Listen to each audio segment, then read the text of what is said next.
Chapter 201 Cursed Sword. In short, the key to the mission is to find a sword and recover or destroy it. To be precise, it's a cursed sword, and the Four Hounds will also send an S-level wizard and an assistant to compete with us. If they get there first, we will make a wasted trip and embarrass the president. Iluza and Rhodes discussed the details of the mission on the train. Because the two presidents were fighting at the regular meeting and showing off their young magicians, Chow Chow came up with the idea of a competition. Goodman proposed to compete with the young S-class, and Makarov was very cunning and proposed to add an assistant below S-class to compete in teamwork ability. The content of the competition is the mission that Rhodes drew this time. If you lose, you will run in vain. The winner takes all, and you have to bet on the honor of the guild and the face of the president. Who will pour wine for whom at the next regular meeting will depend on the result of this time. Because there are two S-class wizards, dealing with a mission that does not reach S-class, the two presidents are not too worried about safety issues. They know their own wizards, and even if they are competing, they will not do anything that disregards the safety of each other's lives. There is an ancient battlefield where we are going. It was before the kingdom of Fiori became a permanent neutral country. The place where the three countries fought a bloody battle. The cursed sword may have been born in the war, or it may have been forged for the war. Rod told Urza the information he had. Urza had a little historical knowledge. It has been more than 160 years since the kingdom of Fiori declared neutrality, right? Well, it has been 162 years since it was recognized by all countries, and the announcement may have been even earlier. According to convention, wars between kingdoms in this world usually start with ordinary soldiers fighting each other. If the war continues for a period of time without a winner, the wizard may accept the commission of the kingdom to intervene. The war situation will naturally escalate at that time. If an outstanding wizard appears, or a powerful magic item appears, the situation may change dramatically due to one's own power. The cursed sword we are looking for this time may be such an item. It is said that the person who gets this sword will gain enough power to resist thousands of troops alone. The souls of those killed by this sword cannot be liberated, and those stabbed by this sword will be tortured. Recently, hunters stabbed by the sword have appeared in several villages near the ancient battlefield. Their wounds were slow to heal, and they were saved only after they found a magician who knew how to remove the curse. The hunters said that it was the resurrection of the dead in the battlefield, and they thought they had invaded its territory, so they attacked, and it was lucky that they survived. If they were left alone, they would be worried when they went out in the future, so several villages had to unite and seek the help of the magician. Poison Fang once sent a team of 3 to investigate, but all of them were injured. According to their report, after entering the battlefield atmosphere, they only saw a mist rising, and attacks came from all directions. They couldn't even tell who the enemy was or how many people there were. According to the information we have now, I guess someone may have found the sword for reasons such as power, and is still looking for other things. Rode habitually made inferences based on common sense, but Urza gave another idea. It is also possible that the dead are really resurrected and don't want others to disturb them. What about the resurrection of the dead? Rhodes has always thought that these feudal superstitions are possible. Because this world really has things like ghosts and souls, and even corresponding magic. Just like the urban legend magic used by Chi in the guild, it can collect the spirits wandering around Magnolia and drive them to fight.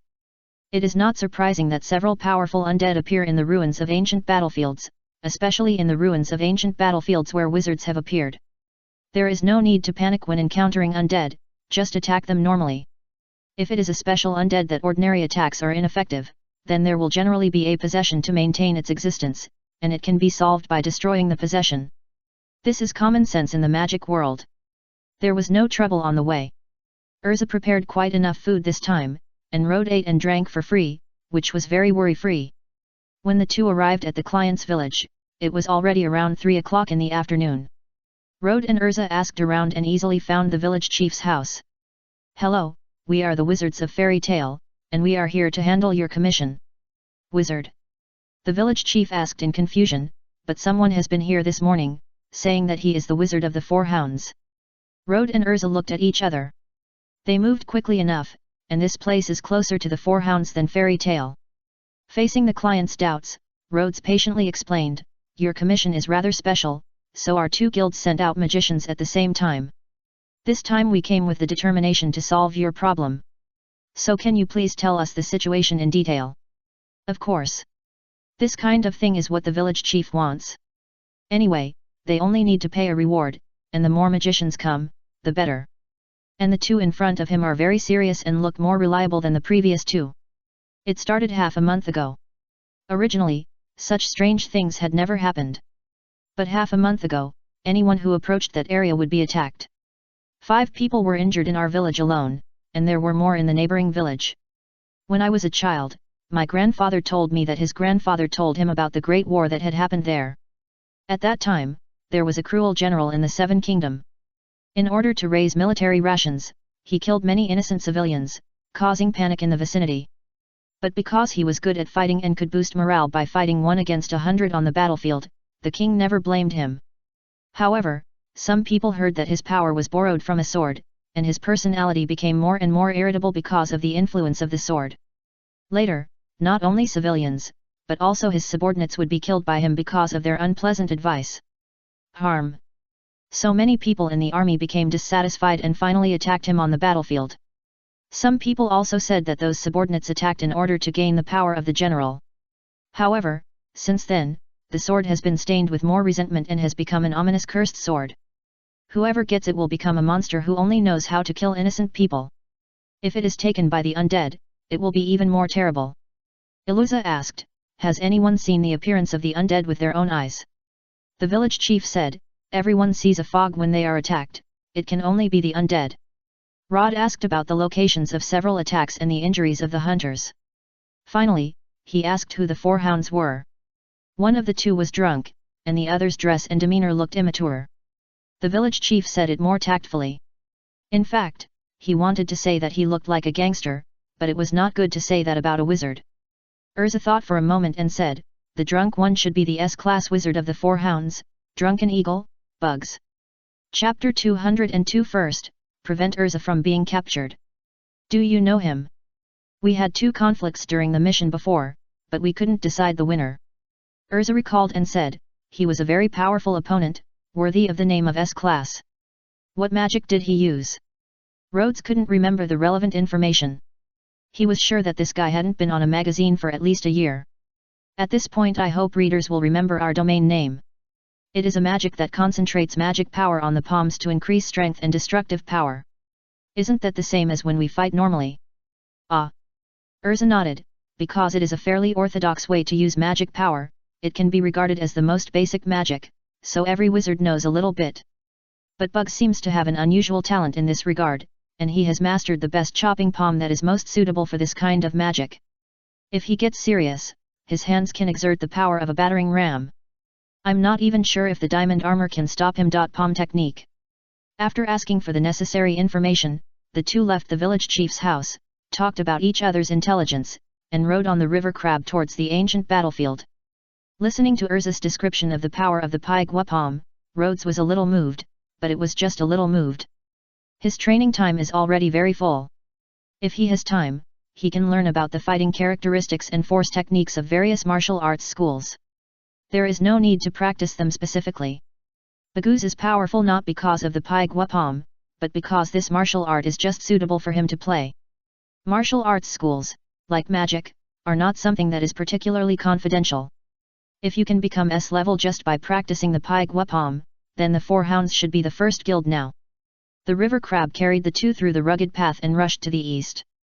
The vision gradually widened, the scenery in the distance kept advancing, and a desolate scene appeared in front of the 2 people. Before. The battlefield ruins looked different from what Rode had imagined.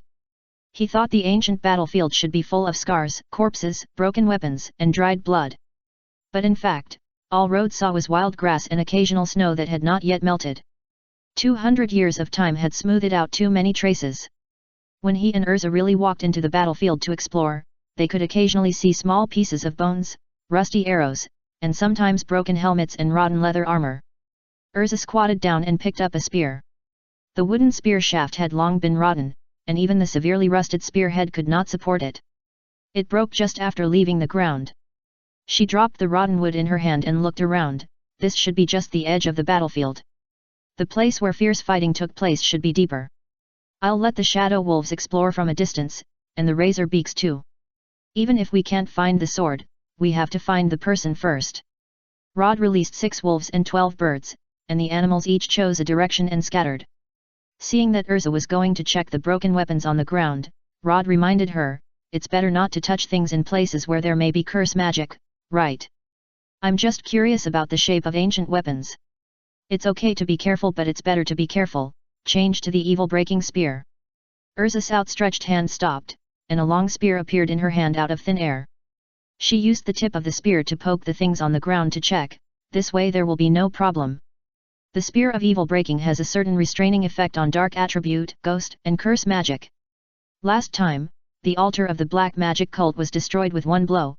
In addition to the armor of strength, this spear also played an indispensable role.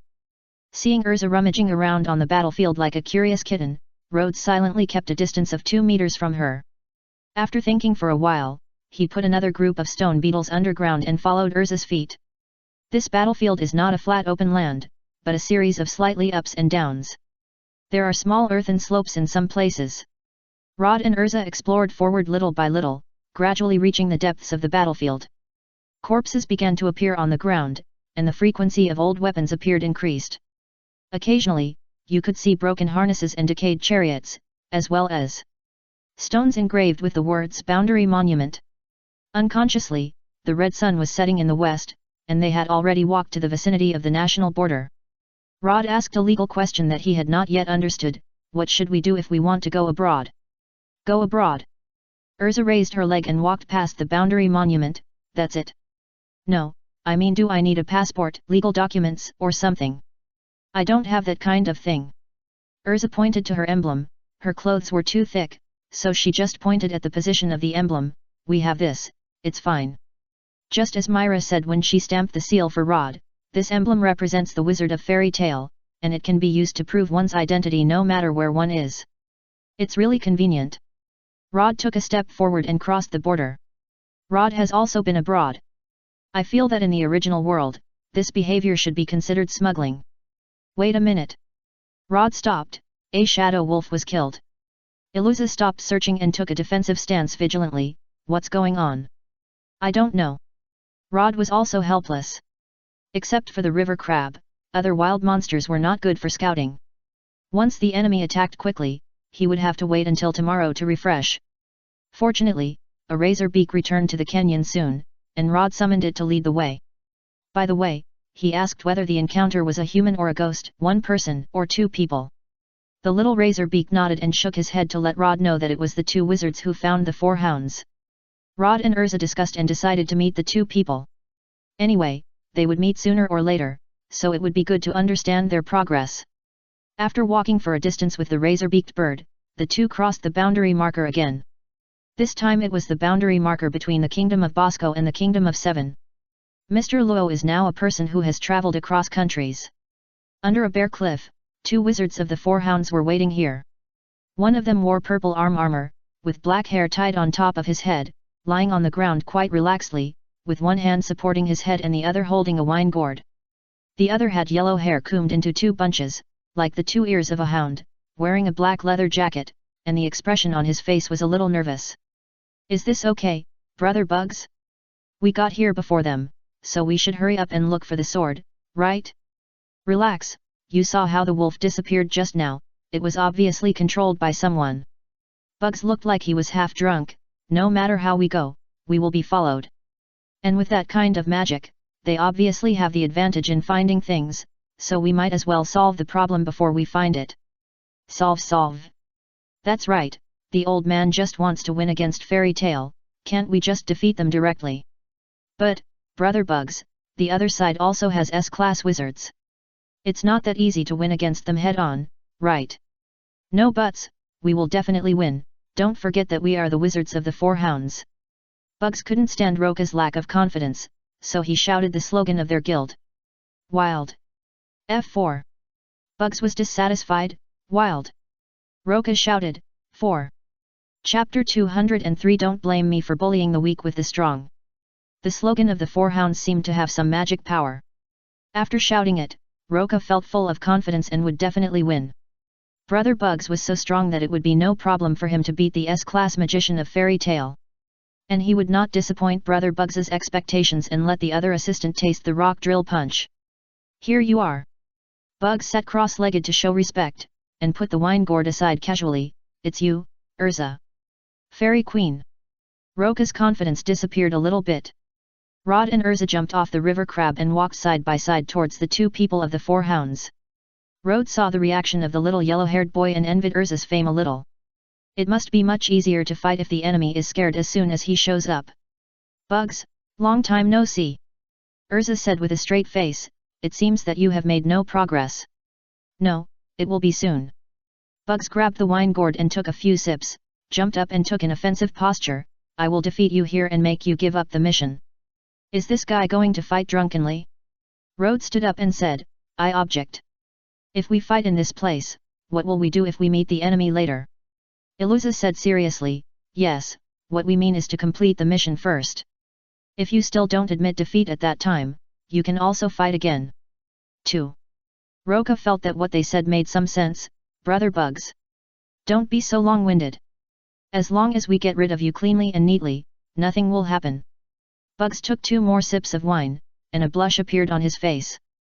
"Ugeer, are you afraid?" After a poor provocation, Urza shook her head gently. It seems that she won't listen. This situation was also envisioned. It just so happened that their plan was to resolve the battle cleanly if the other party couldn't convince them. Out of consideration for the relationship between the two presidents, Rhodes finally reminded them. "I hope you haven't forgotten that this is a team competition. If you want to fight, don't blame us for bullying the minority." Roka felt offended. "Who are you looking down on? There are also 2 of us on our side." "No, I mean, there are more than 2 people on our side." Rhodes waved his hand, and a river crab, 2 clams, 5 shadow wolves, and 12 razor beaks emerged from behind the cliff and surrounded the place where the 4 people and the crab were. There was also a worm mixed in to make up the numbers. "It's 24-2 now. I suggest we finish the mission and then decide the winner. I cannot recruit so many monsters to help then, how about it?" A group of wild monsters of all sizes gathered together. Although some of them did not look strong, the momentum brought by this number was scary enough. The giant wolf with 2 heads, taller than a human, looked difficult to deal with. Lorca felt a little guilty. "Brother Bags, this guy seems to be the tamer that the president reminded us to pay attention to." "Ah ha ha ha.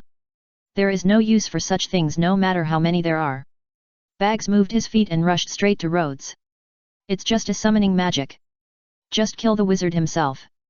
The tweezers are ineffective against drunkards." Rhodes remembered this knowledge point with a dark face. A stone beetle emerged and took him into the ground. Dozens of flying swords appeared around Urza, flying towards Bags in waves. Rhodes had already dived into the ground, but with the perspective of a river crab, he could see Bags staggering to avoid the attacks of flying swords one after another. His body was crooked and his steps were messy. Sometimes he just lay on his back, turned over and jumped up again. When he encountered something difficult to avoid, he would chop the sword with his palm, or knock the sword away, or simply break the sword. This really looks a bit like drunken boxing and sleeping Arhat boxing, and the strength of breaking the heavenly wheel sword with a palm cannot be underestimated. Rod broke out of the ground slightly away from the battlefield of Urza and Bugs, and the shadow wolves were already fighting with Roka. This little yellow-haired man with a strange hairstyle is quite powerful. His magic seems to make various parts of his body rotate at high speed like an electric drill to increase the power of attack. 5 shadow wolves surrounded him and attacked him. Not only could they not take him down in a short time, but he also sent 2 away. "Summon the blue carved golem." Rod decided to make a quick decision. Crown of Insight. Blue light patterns appeared around Rod and Urza, and the lost magic power began to recover. "Hit him with less force, don't hit him to death."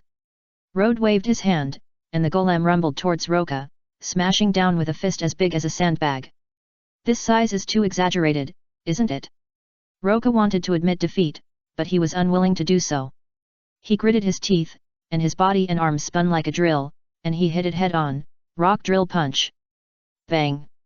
Some stone chips fell from the golem's fist, and Roka stuck to the golem's stone arm, flew out, and hit the cliff next to him. Rod kicked the golem's big foot. "Didn't I ask you to slow down?" The golem raised its hand and scratched its head. It had already slowed down a bit. Fortunately, he was fine. Although he looked a little embarrassed, Roka still rushed over despite the pain. "It's not over yet. Wild! Get down!" A stone beetle broke out of the ground, bit Roka and dragged him into the soil, leaving only his head exposed. But Roka didn't give up. His body turned, drilled through the soil and jumped onto the ground. 4. The golem's fist swung out with all its strength and stopped at the tip of Roka's nose. The fierce fist wind blew his standing hair back, and the flesh on his cheeks trembled, almost pulling his lips to reveal his teeth. Rode smiled kindly at the side. Can you admit defeat? Yes, Roka is not someone who can't afford to lose. He was sure he couldn't withstand this punch. If he held on, he would embarrass the 4 hounds. On the other side, Urza had already changed into the flying armor, holding 2 swords, and moving and slashing at a very fast speed. Urza was like a swift cheetah, shuttling back and forth on the battlefield. The 2 swords in her hands drew arcs of silver blades, like the claws of a cheetah. But Bugs was like the incarnation of a tumbler. He fell before the blades touched him, and when another sword chased him, he rolled up again. Speed type? It's useless. Bugs rushed forward, slashed Urza's wrist with one hand, knocked a long sword away, and hit Urza's shoulder with the other hand. Urza covered her red left shoulder as the leopard-printed shoulder armor shattered. The power to break the armor with one blow, and the reaction speed to deal with the flying armor, are really strong. The target of that palm should be the chin. You are not bad to avoid the vital parts in this situation. Bugs put his arms behind his back, like an eagle spreading its wings. Hey, but your speed is not good for me. Bugs was stunned, and suddenly felt a little warm on his face. A small drop of blood dripped down his cheek. He didn't know when, and suddenly a blood mark appeared on his face. Rod saw this scene. These 2 people should be considered evenly matched opponents, right? Although Urza has blue, it is not something that gives people an advantage in a short time, but a weapon for a protracted war. If the fight continues like this, Bugs will definitely be dragged to death. But that is not their purpose, and Rode decided to intervene again. Chapter 204. Lorca was shocked. That woman is so strong. She can fight with Brother Bugs to this extent. Hee. Rode held the pendant and sent back the other monsters. Summon, Crimson Mark Tree Monster. This book was first published on, providing you with a reading experience without wrong chapters and out-of-order chapters. Hey, what are you going to do? Help the place, this is a team competition, have you forgotten? Rode pointed at Urza as a matter of course. Crown of Embers. A red stream of light appeared around Urza, contrasting with the blue light pattern that was already there. Rod felt the speed of magic loss and recovery, and felt like he was doing a math problem of releasing and catching water for elementary school students. After a simple calculation, Rode was actually a little moved. It was not easy. He could finally include this big guy in regular battles instead of using it as a burst skill. No, not rigorous, it can barely be included in regular battles. Rod pointed at Bags. Beat him. The tree monster spread its limbs and ran, and its speed was obviously faster than the golem. Bags noticed the movement here and said in surprise, Lorca. Lorca raised one hand very casually, Brother, I lost. Bags was a little unbelievable. Roka was not weak at all, otherwise he would not have been arranged by the president to be his assistant. It was solved so quickly. You'd better be careful, otherwise Rode will give you a surprise. Iluza felt the swelling and pain in her shoulder subside quickly, and a long sword appeared in her right hand, and she swung the 2 swords at Bags again. Surprise? You mean that big guy? Bags swayed left and right, dodging Urza's slash. The tree monster had come in front of him, and his claws swept towards Bags with a strong wind. One of the ways to restrain his body skills is to have a large enough attack range. This kind of thing drunken chopping palm. Bug's right palm seemed to be filled with the light of magic, and hit the palm of the tree monster heavily. Boom! A thunderous muffled sound seemed to make the ground tremble slightly. What? Bag's purple armor was shattered, and the whole person was knocked back several steps by the power of the tree monster, and his right arm trembled slightly. He felt the tingling sensation in his arm. This kind of power, what is it? The tree monster also roared, and its palm exploded, countless wood chips flew, and its left forelimb was like a big tree that had been hit hard. The tree monster's defense is slightly inferior to that of the golem, but its speed and attack power are much higher. Give up, Bugs. Urza's 2 swords chopped down from top to bottom at the same time. It's still early. Bugs raised his palms, and the magic power gathered in his palms. He actually wanted to use his bare palms to fight against the sharp blade. Bang! The sword blade chopped on the palm, and it actually made a sound of blunt impact. The ground under Bag's feet shattered, indicating the power of this blow. Bags wanted to say that although Urza's flying armor was fast, it was not powerful enough. Bags felt a similar stinging pain in both hands. Immediately afterwards, the armor on his left arm also burst, and the injury on his right arm worsened, and he could no longer resist Urza's attack. The sword fell and stopped at the tip of Bags' nose. Bags closed his eyes, then smiled freely and sat on the ground. Haha, I lost. Urza resumed her normal dress and smiled. It's not that I beat you, we beat you. Bags found his wine gourd, and his arm was shaking a little when he drank. This is a headache. I will be scolded by the old man when I go back. Rod came over and pointed at Bugs before sending the tree monster back. Crown of Embers. Bugs felt the discomfort in his arm slowly subsided. What is this kind of magic called? Forget it. If you can't remember it, don't think about it. Bugs said to Urza, you have a great partner. Urza smiled, I think so too. Thank you. Rod tried his best to manage his expression. Ha ha ha, it doesn't matter if you praise him a little more. Lorca came over, rubbed his swollen face, and said aggrievedly, why don't you help me heal it too? Sorry, this kind of magic can only be used on 2 people in a short time. Rod said, he looks more seriously injured. Okay, Roka, since the winner has been decided, let's go back. Bugs said, looking forward to fighting with you next time. Rod said, generally speaking, shouldn't you stay and listen to our instructions at this time and help us complete the task before leaving? Ah. Bugs didn't know whether he was really drunk or pretending to be drunk. It's not impossible to punish the loser, but do you really want us to interfere with this mission? From Rod's selfishness, there is nothing wrong with having more S-level fighters, but from the perspective of the guild, it is better to solve it by our own people. Iluza also thinks so. See you again in the future. Fighting a fight to eliminate a disturbing factor should be a good thing for completing the mission. It's all because the president is looking for trouble. Rod decided to go back and collude with Myra to persecute him, such as adding some chili oil to his wine. Bugs and Roka said goodbye and left.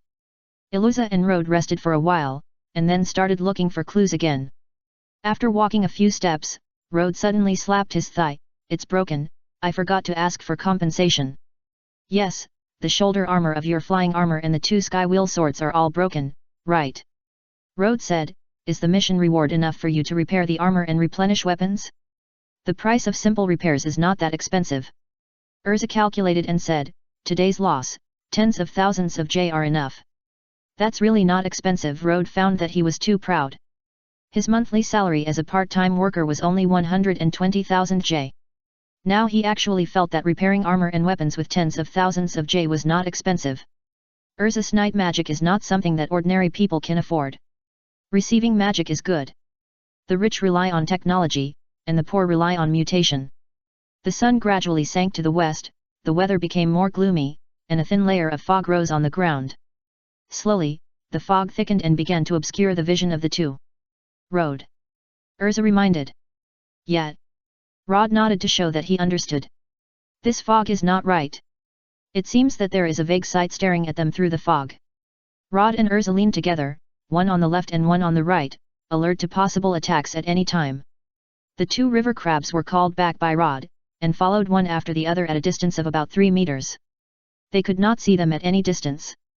The razor beaks were scattered at the limit of the 2 river crabs' vision. With limited vision, they could only conduct physical reconnaissance and vigilance. Suddenly, 2 red lights appeared in the thick fog, and a razor beak cried and disappeared. Urza rushed over immediately, but the attacker had disappeared. Feathers flying all over the sky. Rod commanded the razor beaks to scatter feather knives around, but he did not get the desired feedback. He could only hear the slight sound of feathers inserted into the soil. Ja, another razor beak cried and disappeared. With the help of the river crab's vision, Rod only saw a black shadow flash by. Human figure, with the outline of armor. Rod said the information he got in a short period of time. Chapter 205. Really? I don't believe it. This is not scientific, this is not reasonable. Seeing the monsters decreasing one by one, Rod felt more and more that something was wrong. If the enemy is strong enough to take away a monster with one move, how did the hunters in the village survive? Maybe it has met some conditions and is stronger than before. Iluza is wearing the heavenly wheel armor. Just now, she launched a round of flying swords, and both of them heard the sound of metal clashing. but the opponent's attack did not stop, probably because the flying sword was blocked. Receive Shadow Wolf. Rhodes chose a form that could detect some in the fog. He and Urza retreated together again, and the only 2 remaining river crabs and 2 raptors also retreated to the 2 of them. The Shadow Wolves were killed because they could find the enemy's traces. In this way, Rhodes' current form has become the most dangerous one. Iluza asked, "Did you find anything?" "A smell of rust, there is also a smell of blood, but it is very faint, left." 16 heavenly wheel swords fired at the same time, and the black shadow in the fog wielded the swords and knocked several of them away. 3 swords pierced its chest and shoulders. But it did not fall, but continued to charge forward. Heavenly wheel pentagram sword. Iluza held 2 swords and slashed out 5 intersecting sword lights in an instant, as if she had drawn a 5-pointed star in the air with the slash. The humanoid black shadow was stabbed by the sword, and the armor fell to the ground piece by piece.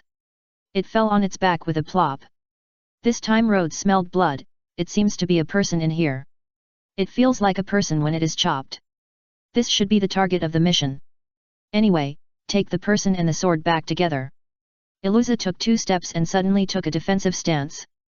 The man who had just fallen stood up again, and the scattered armor flew back to him. The man rushed towards Urza, and Urza crossed her swords and slashed them down, and the 2 figures crossed each other. The 2 heavenly wheel swords were actually cut off by the opponent, and even the steel wings behind the heavenly wheel armor were cut off in half. Change to black feather armor. Urza changed into a black armor, fluttered the black wings behind her, and rushed towards the enemy quickly. Moon flash.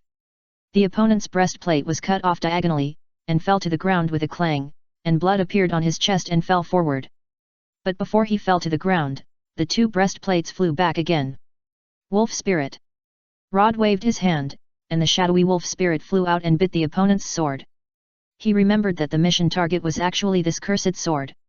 The sound of teeth rubbing against iron was extremely uncomfortable. The armored man wanted to pull the sword back, but the wolf spirit held it tightly. With a crisp sound, the opponent's hand armor broke and was taken away by the wolf spirit along with the long sword. The armored man without the sword half knelt on the ground as if he had lost his strength, but at this time the ground began to shake slightly. A skeletal arm stretched upwards, supporting the ground and letting a skeleton crawl out. The second and third followed, more skeletons crawled out from the ground in the thick fog, and the scene was very terrifying. Rod didn't dare to touch the long sword taken by the wolf spirit, for fear of being contaminated by some curse. But the skeleton soldiers still rushed towards him. Crack, crack! The river crab swung its claws and smashed or crushed a skeleton soldier in one go, but the broken skeletons could quickly gather together again. Are you playing the explosive soldier style?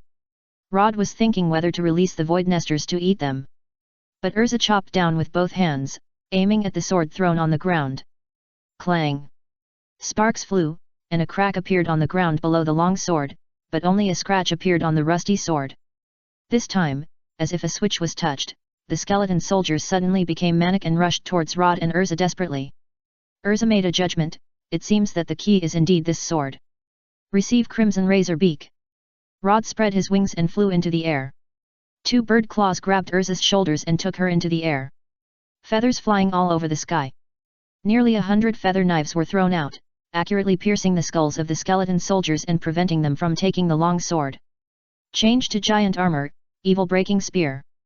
Iluza signaled Rhodes to let her go. Her body was almost stretched into a bow shape in midair, and she suddenly threw the spear downward. Destroy the evil. The spear turned into a stream of light, piercing the air with unimaginable force, and hit the center of the rusty sword on the ground. A dazzling white light flashed, and a dark purple ominous aura emerged from the sword, but was immediately swallowed by the white light. The rusty sword shattered, and countless fragments flew out. Boom! The spear of destroying evil caused a huge vibration, and the shock wave with white light spread out, blowing away the nearby fog and all the nearby skeleton soldiers who had lost their power. This time, the armor plate did not recover automatically. Lying on the ground, the person on the ground was a young man, probably a young man. It was hard to tell what he looked like, because he was pale, with a dry face and dry limbs. Rather than a human, he looked more like a mummy. It was a pity that blood still flowed out of his wound when he was chopped. No new skeletons crawled out from the ground, and the thick fog around the battlefield was gradually dissipating. Rod and Urza approached with necessary caution to observe. Urza squatted down and reached out to touch the other person's neck. It should be a human, still alive. Three-dimensional text water. Rod stretched out his hand and drew in the air, and the magic power condensed into clear water and sprinkled on the man's face. The young man lying on the ground opened his eyes, and after seeing the figures of Urza and Rod clearly, he coughed a few times. Cough cough cough, where am I? The voice was very weak, and it seemed that even speaking was a bit difficult. Urza said, we should ask you, who are you and why are you attacking people near here? The young man seemed to remember something when he heard this, thought for a while, and replied. Xi Manchi, my name. Rod said, Manchi? It sounds familiar. I am the descendant of General Ari Manchi. Ari Manchi? Isn't that the one who killed innocent people 200 years ago? Urza remembered the story she had heard from the client before. So you came here to find the relics of your ancestors, and then get his power? Yes, and no. The young man named Xi laughed bitterly. In the war 200 years ago, the indiscriminate killing of our ancestors led to a mutiny, which eventually led to the defeat of our seven kingdom. The ancestors were jointly designated as war criminals by 3 countries, so that our entire family was excluded and oppressed for 200 years. I don't want to continue this kind of life, so I want to find the legendary sword. My ancestor became like that because of that sword. I want to destroy it in public in front of the palace to apologize for my ancestor, at least to fight for the right to live a normal life for us descendants. But I didn't expect that I would be affected by it immediately after I found it with great effort.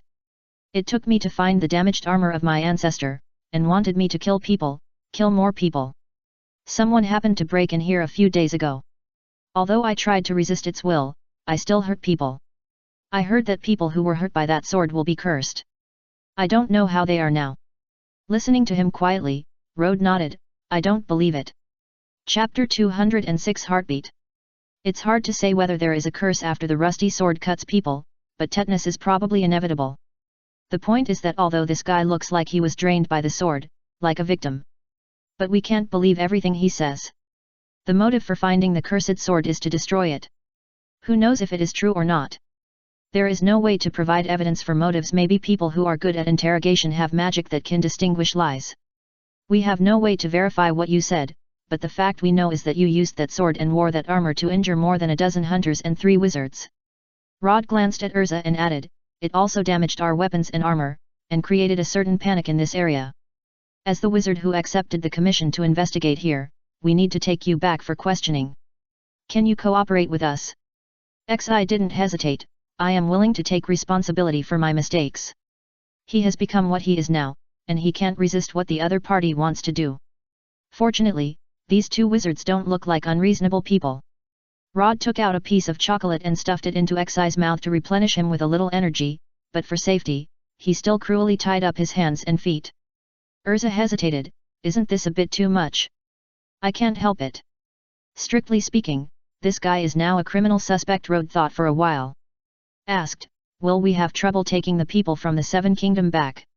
He didn't know if there was any problem with cross-border pursuit here. Urza said, he injured the people of Fiori Kingdom within the territory of Fiori Kingdom. We didn't cause much damage when we arrested him, so it will be fine. Let government officials handle the rest. We can't interfere in diplomatic matters. That's true. Rod stretched out his hand, a light flashed, and a cloth bag appeared in his hand. Urza was surprised and said, are you so proficient in dressing magic? There will be some small accidents when changing clothes, but there is no problem with storing and retrieving things. Rod took the cloth bag and found some armor fragments and the fragments of the sword and put them in it. Urza also took out a bag and collected some. These things are almost enough to serve as proof of mission completion. Rod received the ancient stone beetle again, and collected some fragments, scattered them and buried them deep underground, trying to avoid future troubles for the client, so as to prevent them from recombining. After completing the aftermath, Rod summoned the surviving river crabs and returned to the village with Xi. The sun had already set at this time, but fortunately Urza brought a lamp that could be held in her hand. She even changed into a safety helmet used by miners, the kind with a headlamp on it, and had fun wearing it on her head. To be honest, Rod also wanted to play with it. In fact, he also had a hand in text magic to illuminate, but he was a little tired today and didn't want to use magic. Several people set out on the return journey with the help of the light. Is that winter sweet? I didn't notice it when I came here, it smells so good. Urza sighed, even in such a cruel battlefield, this kind of flower can bloom 100 years apart. Is it possible that countless winter sweets bloomed here 200 years ago, but they were all destroyed by the war? Rode didn't say such a depressing thing, but just admired it silently and continued to move forward. You are finally back, I am glad you are all right, I am glad you are all right. The village chief breathed a sigh of relief. The wizard came back with injuries, and since the two hadn't returned yet, he thought something was going to happen. Not only is it okay, we have completed the mission. Urza handed the cloth bag to the village chief, and the rusty iron inside made a metallic friction sound. Finished, finished. Yes, the cursed sword and a set of armor were destroyed by us. Urza pointed at Xi on the back of the river crab, and the person who caused these events is also here. Who is he? Rode said, the situation is a bit complicated, wait for us to tell you slowly. Yes, yes, I am Rude, please come to my house first, you two haven't had dinner yet, right? The village chief welcomed the two to his home and asked the children to prepare meals. Xi also had a share, and the suspect should not starve to death. The two carefully explained the cause and effect to the village chief. The village chief was quite happy to give the money, but he was troubled about how to deal with Xi. Later, he suddenly felt that it was not his turn as a small village chief to worry about such things, and he could just hand the person over to the mayor tomorrow. They naturally stayed at the village chief's house at night, and the village chief thoughtfully arranged them in the same room. Rod pulled Urza's suitcases over to block the two beds. While lying on the bed, he was still considering whether he should team up with Urza less often for such long-distance missions in the future. But partnering with Urza only requires supporting, and the brain power is much easier than partnering with others. It's easy to make money. This kind of team mission is really good. Rod fell asleep in the entanglement. However, Rod asked Urza to leave later. Urza just thought he was tired yesterday and wanted to rest for a while, and she didn't have any objections. Because they left a little late and had to deal with Xi's affairs on the way, it was already night when the two took the train back to Magnolia. Rod looked at the time, is the guild closed at this time? Urza nodded, let's report the mission tomorrow. Then we disband. Rod asked, is your girls' dormitory closed too? Of course not. Urza pulled the luggage cart and left, see you tomorrow, and this cooperation is also very pleasant. Me too, see you tomorrow. Urza definitely didn't need him to send her off, so Rod summoned Worm and went home with it. When he went downstairs, Rod found that the lights in his house were on. I should have remembered to turn off the lights before going out. Rod had a little guess, staring at the lights and running up the stairs, leaving Worm behind. Snoring. Worm was puzzled, so anxious, rushing to catch a thief. Take out the key, take a deep breath, and open the door. A familiar back stood in the living room. She was wearing a dark apron, a scarf on her head, a small duster in her hand, and her feet wanted to clean the dust on the picture frame. It seemed that she heard the sound of the door opening. She turned her head in confusion, a smile bloomed on her face, and subconsciously said, "Welcome home." Rod didn't know how to describe his feelings. He could hear his heartbeat because he just ran up the stairs? No, Rod was sure it wasn't because of this, but just because of the person standing in the room. The smile under the light seemed to freeze time. He felt that he might remember this scene forever. Chapter 207 I don't want to be rational. I. Rod was surprised to find that he couldn't speak. What's wrong? You gave me the key. Myra chuckled and walked towards the door, wanting to tease Rod's dazed look. But she immediately realized the problem. This was at Rod's house, she was dressed like this, she just blurted out that sentence, this scene. Myra's face flushed a little. She had obviously walked in front of him and looked up at him slightly, but she couldn't say the following words. But her expression and movements, the way she looked at Rod's eyes, were a bit fatal to Rod. Rod's eyes began to become firm, and his heart beat more and more violently. He looked directly into the eyes of the girl in front of him, and the words that he had been holding back for a long time could no longer be held back at this moment. Myra, I. 4 slender and warm fingers pressed against his lips, stopping Rod from continuing. Don't say it. Myra's eyes became a little panicked. She began to avoid Rod's gaze, and her heart began to beat uncontrollably. She was a little scared. Although they had formed a lot of tacit understandings over the past few days, and many things were tacitly understood. She knew that this day would come sooner or later, but she was still a little scared when it came. Myra didn't know what she would do after Rhodes said it. She was afraid that she would reject him for factors other than feelings. She didn't know what would happen after that, but that would be unfair to both of them. At least now, don't say it, okay? Myra looked back into his eyes, her eyes full of pleading. Such a look made it impossible for Rhodes to refuse.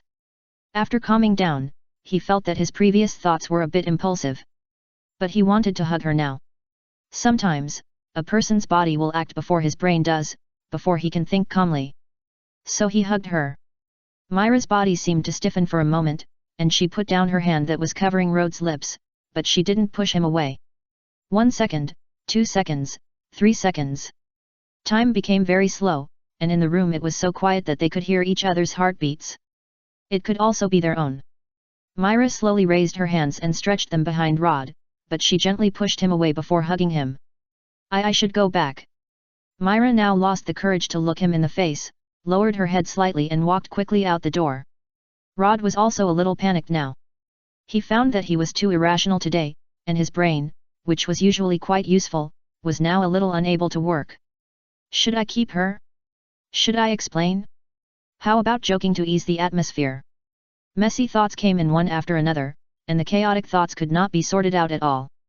Until Myra paused at the door and said in a voice so small that it was difficult to distinguish, "See you tomorrow."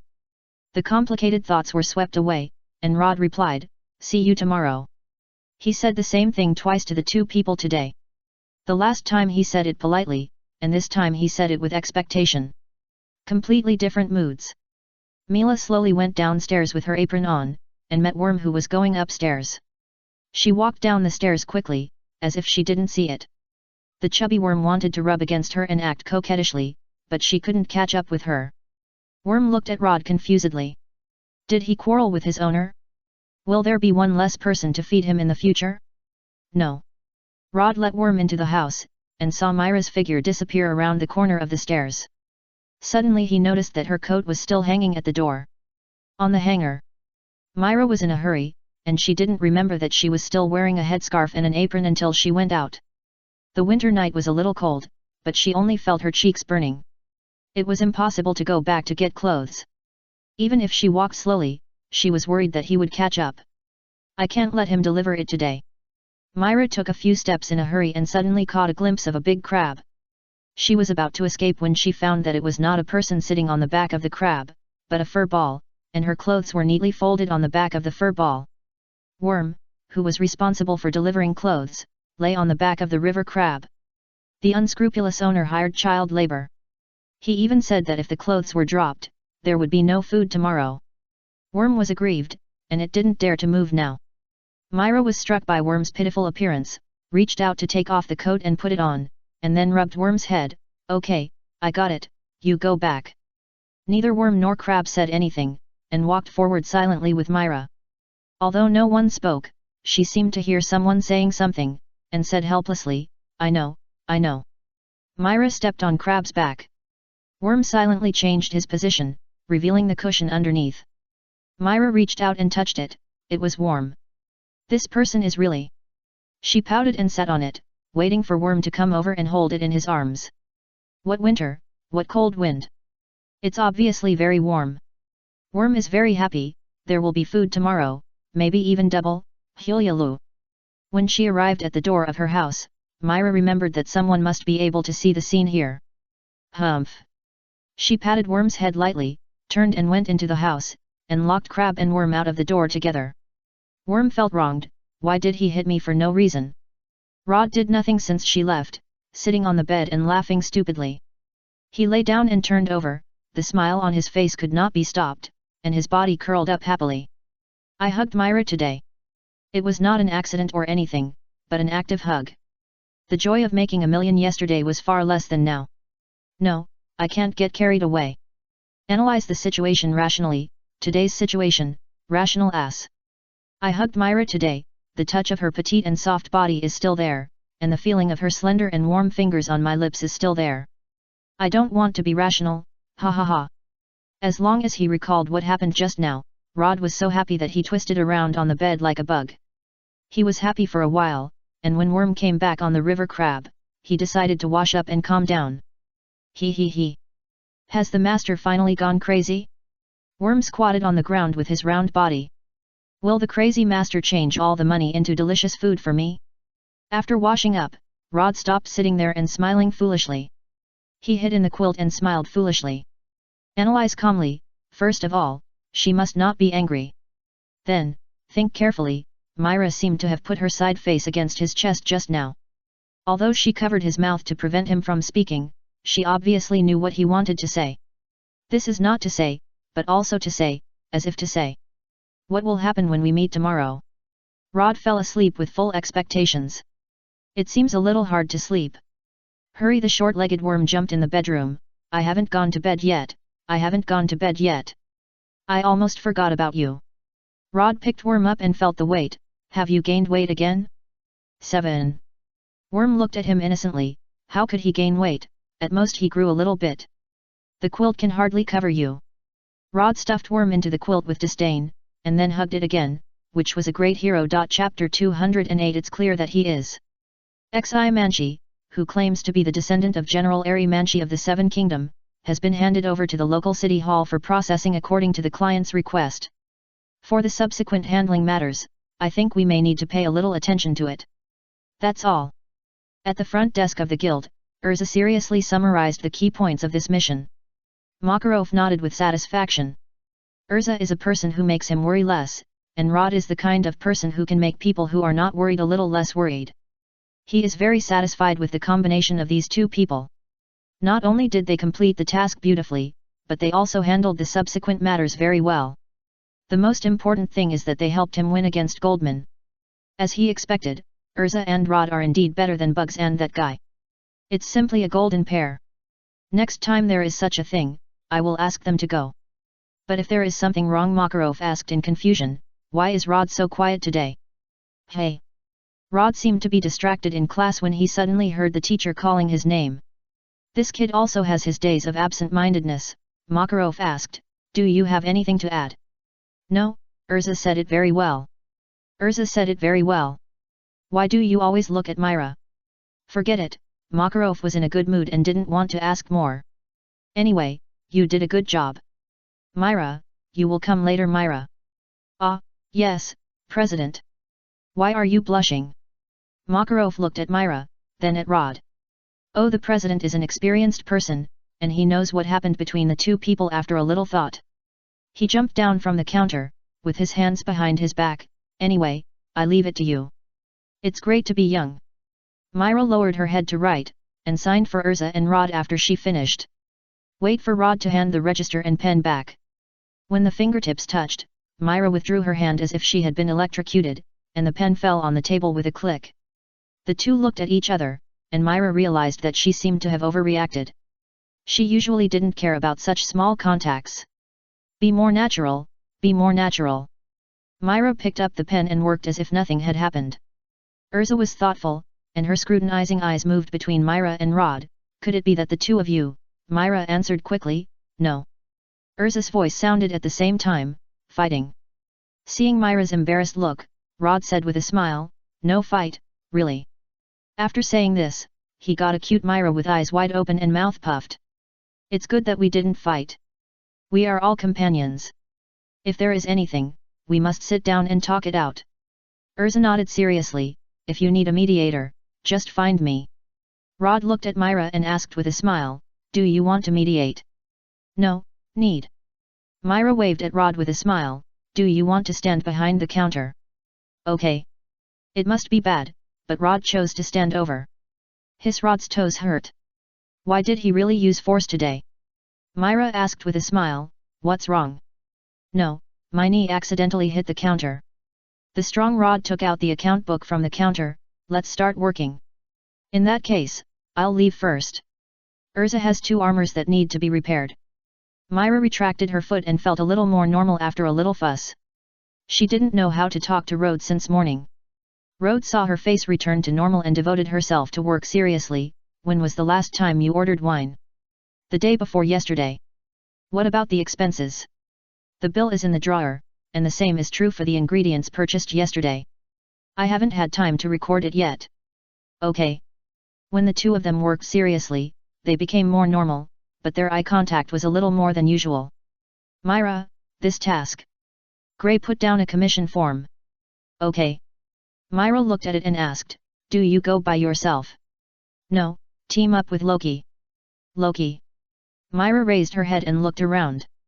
Seeing Loki half hiding outside the guild door. He waved at her.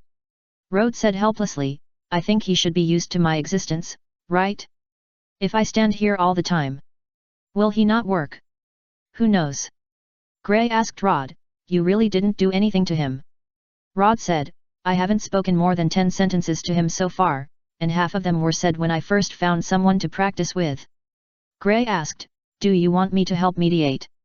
Rod glanced at Myra, why did she argue with mediation today, if you can do it? Myra glared back at Rod, what did this person mean by asking Urza to mediate just now? She handed the stamped commission form to Gray, it's still a little dangerous, remember to be careful. Thank you. Gray took the commission form and left, walked a few steps and looked back, always feeling that these two people were not right today. Too slow, Gray. Loki complained with his hands in his pockets. Sorry, I just think Myra and Rod are weird today. What's so strange about this? Loki adjusted his glasses, it's obvious that they are in love. No way. Gray or many people in the guild know a little bit about Rhodes' thoughts on Myra. Usually, the two of them seem to be a little close, but there is no obvious expression. If I have to say, it feels that Alzak and Bisksa are progressing faster than those two. Although Myra's personality has changed a lot, so that there are more than just Rhodes who have a little affection for her. There are many people who are attracted by her beauty, but no one dares to pursue her formally. Demon Myra Jane, how did this title come about? People in the guild know it very well. In fact, a small number of people have not yet completely gotten used to Myra's current appearance. Dating Myra? It feels so hard to imagine. Trust me, I won't be wrong about this. Loki's glasses flashed with wisdom. It's not easy to hide your admiration for someone. There were signs before, and now they might have already. What? Loki held his left hand with his right hand and smiled like an experienced driver, it's a big progress. Gray showed a look of disgust. Loki is good in every way, but he is a little too confused in his emotions. By the way, when are you going to reconcile with Rod? Loki, who had just been in control, was now a little panicked, what reconciliation? We don't have any conflicts. Why are you hiding from him if there is no conflict? Don't use the excuse that you are not good at dealing with Celestial Mage to evade me. Rod is not a Celestial Mage. Even if he is not a Celestial Mage, he is still a summoner. Loki didn't want to talk more, and he blurted out an excuse to change the subject without thinking, that windbreaker is very expensive, is it really okay to throw it away? Chapter 209 Unfair. Sister Myra, we have to take this mission. Libby handed over a commission, and the lane engine team was going out again. Due to Jet's injury, they haven't been out for a while. Libby took the newcomer Tono to take some simple jobs a few days ago and had some income.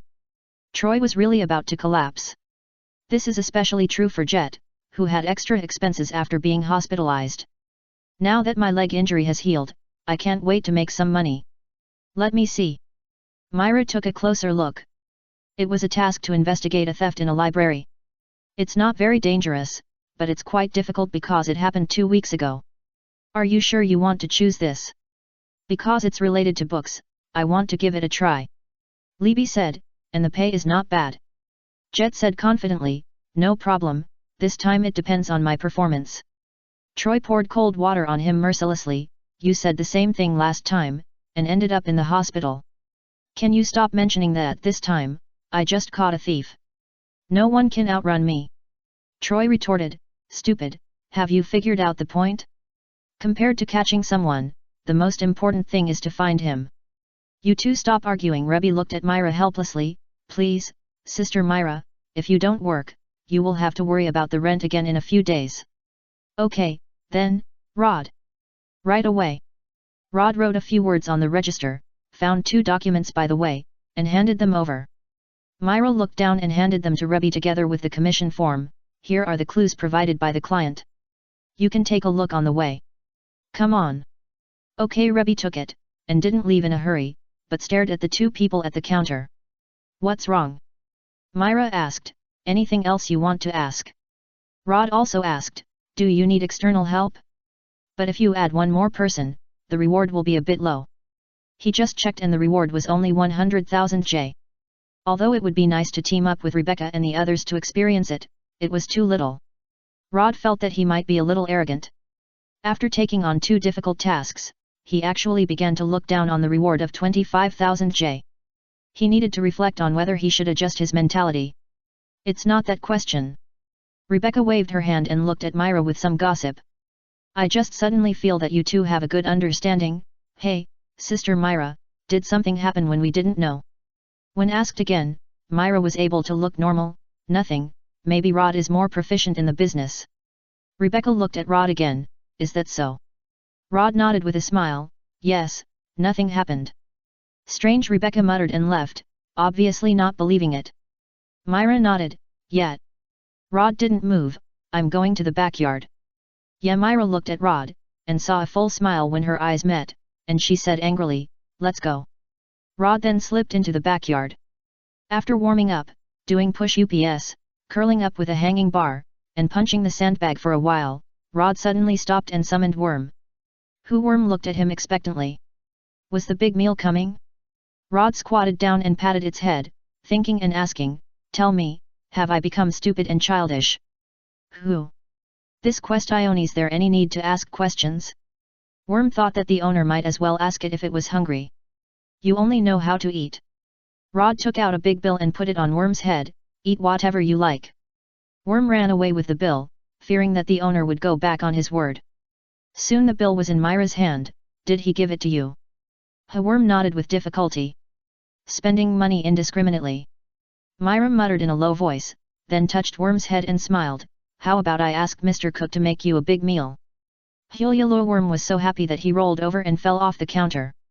He got up and continued to jump. With a body of high-quality cushioning, he didn't feel any pain after falling. "Here you go." At lunchtime, Myra returned the big bill to Rod. "This is the meal money I gave to Worm." Myra said, "I treated Worm to food, so I don't need so much. In an ordinary restaurant, 4 or 5,000 J is enough for 2 or 3 people to have a particularly sumptuous meal." Rod spent 10,000, which was a waste of money. Rod pinched the banknote and thought for a while. "Then I'll treat you to dinner tonight?" "No." Myra noticed the disappointed look on the other side and looked away. "Wait a few days. It feels like I've deducted Worm's meal money if I go today, so I'll feed it a little more in the next few days." Of course, the people who eat the staff meal together are Lakai and Sally, who is on duty today. The two had been whispering since morning, and by noon they were almost speaking with their faces. Lakai said, "How can we blame us for this? We thought Road was finally going to be rejected by Sister Myra." "That's right. And you guys have been acting strange since morning. It feels like you're turning into Alzik and Bisksa." "That's right. Alzik and Bisksa have been together a lot lately. They team up for missions, sit at the same table for meals, and blush when they say a few words. They blush even more when someone says you have such a good relationship. But no one is willing to confess, and the onlookers are getting anxious. Now it seems that these two are also heading in that direction." Rod looked at Myra and retorted, "We are different from them." Raki was about to ask what was different when the guild door was opened. "We are back." "Back, love?" Myra put down her bowl and chopsticks and said with a smile, "Welcome back, Natsu, happy, don't kick the door." Natsu said hurriedly, "This matter is fine, Myra, help me find the next job." "Okay." Myra was about to stand up when Rod pressed her shoulders down. "Natsu, let Myra finish her meal first. She didn't do anything this morning." Happy hid behind Natsu's shoulder. "There's a leg, tongue flick, dot." Rod ignored him and asked, "You just came back, why are you in such a hurry to find a new job?" "Because I'm going to have no money to eat." Natsu was anxious. "I must complete a task today." "Love." It's all because Natsu accidentally set the comb on fire when he was helping the merchant ship break the ice, and all the rewards were lost this time. Happy looked pitiful. "If we don't work again, we'll have to go to the glacier to catch fish and eat." Chapter 210 Forest Fire Prevention. As expected of Natsu, Lakai felt that Natsu hadn't made a big mess for a long time. So miserable. Rod's fingers drew a few times in the air. Please eat fire. Onatsu opened his mouth and swallowed the flames made by Rod. Thank you for the treat. Rod's flames tasted ordinary, and it was good to use occasionally to satisfy hunger, but if you want to eat delicious flame dishes or food, you still have to spend money to buy them. Rod, can you write a fish for us? Sure, but you can't eat it. Rod waved his fingers, and a fish with fish scales and fins appeared in the air. Harpy bit it in disbelief. It's so hard. It doesn't taste good either, it smells like fish. Maybe the structure is too complicated, even Levi can't do this. Rod has seen Levi write butterflies with words, but only the colors and patterns have the characteristics of butterflies. It can only be used for decoration. Why don't you go find Worm? It seems that it still has some fish that it hasn't finished eating. The two cute creatures have a good relationship. Happy actually got a small fish from Worm. Hey, Rod, can you join our team? Rod declined. Let me go.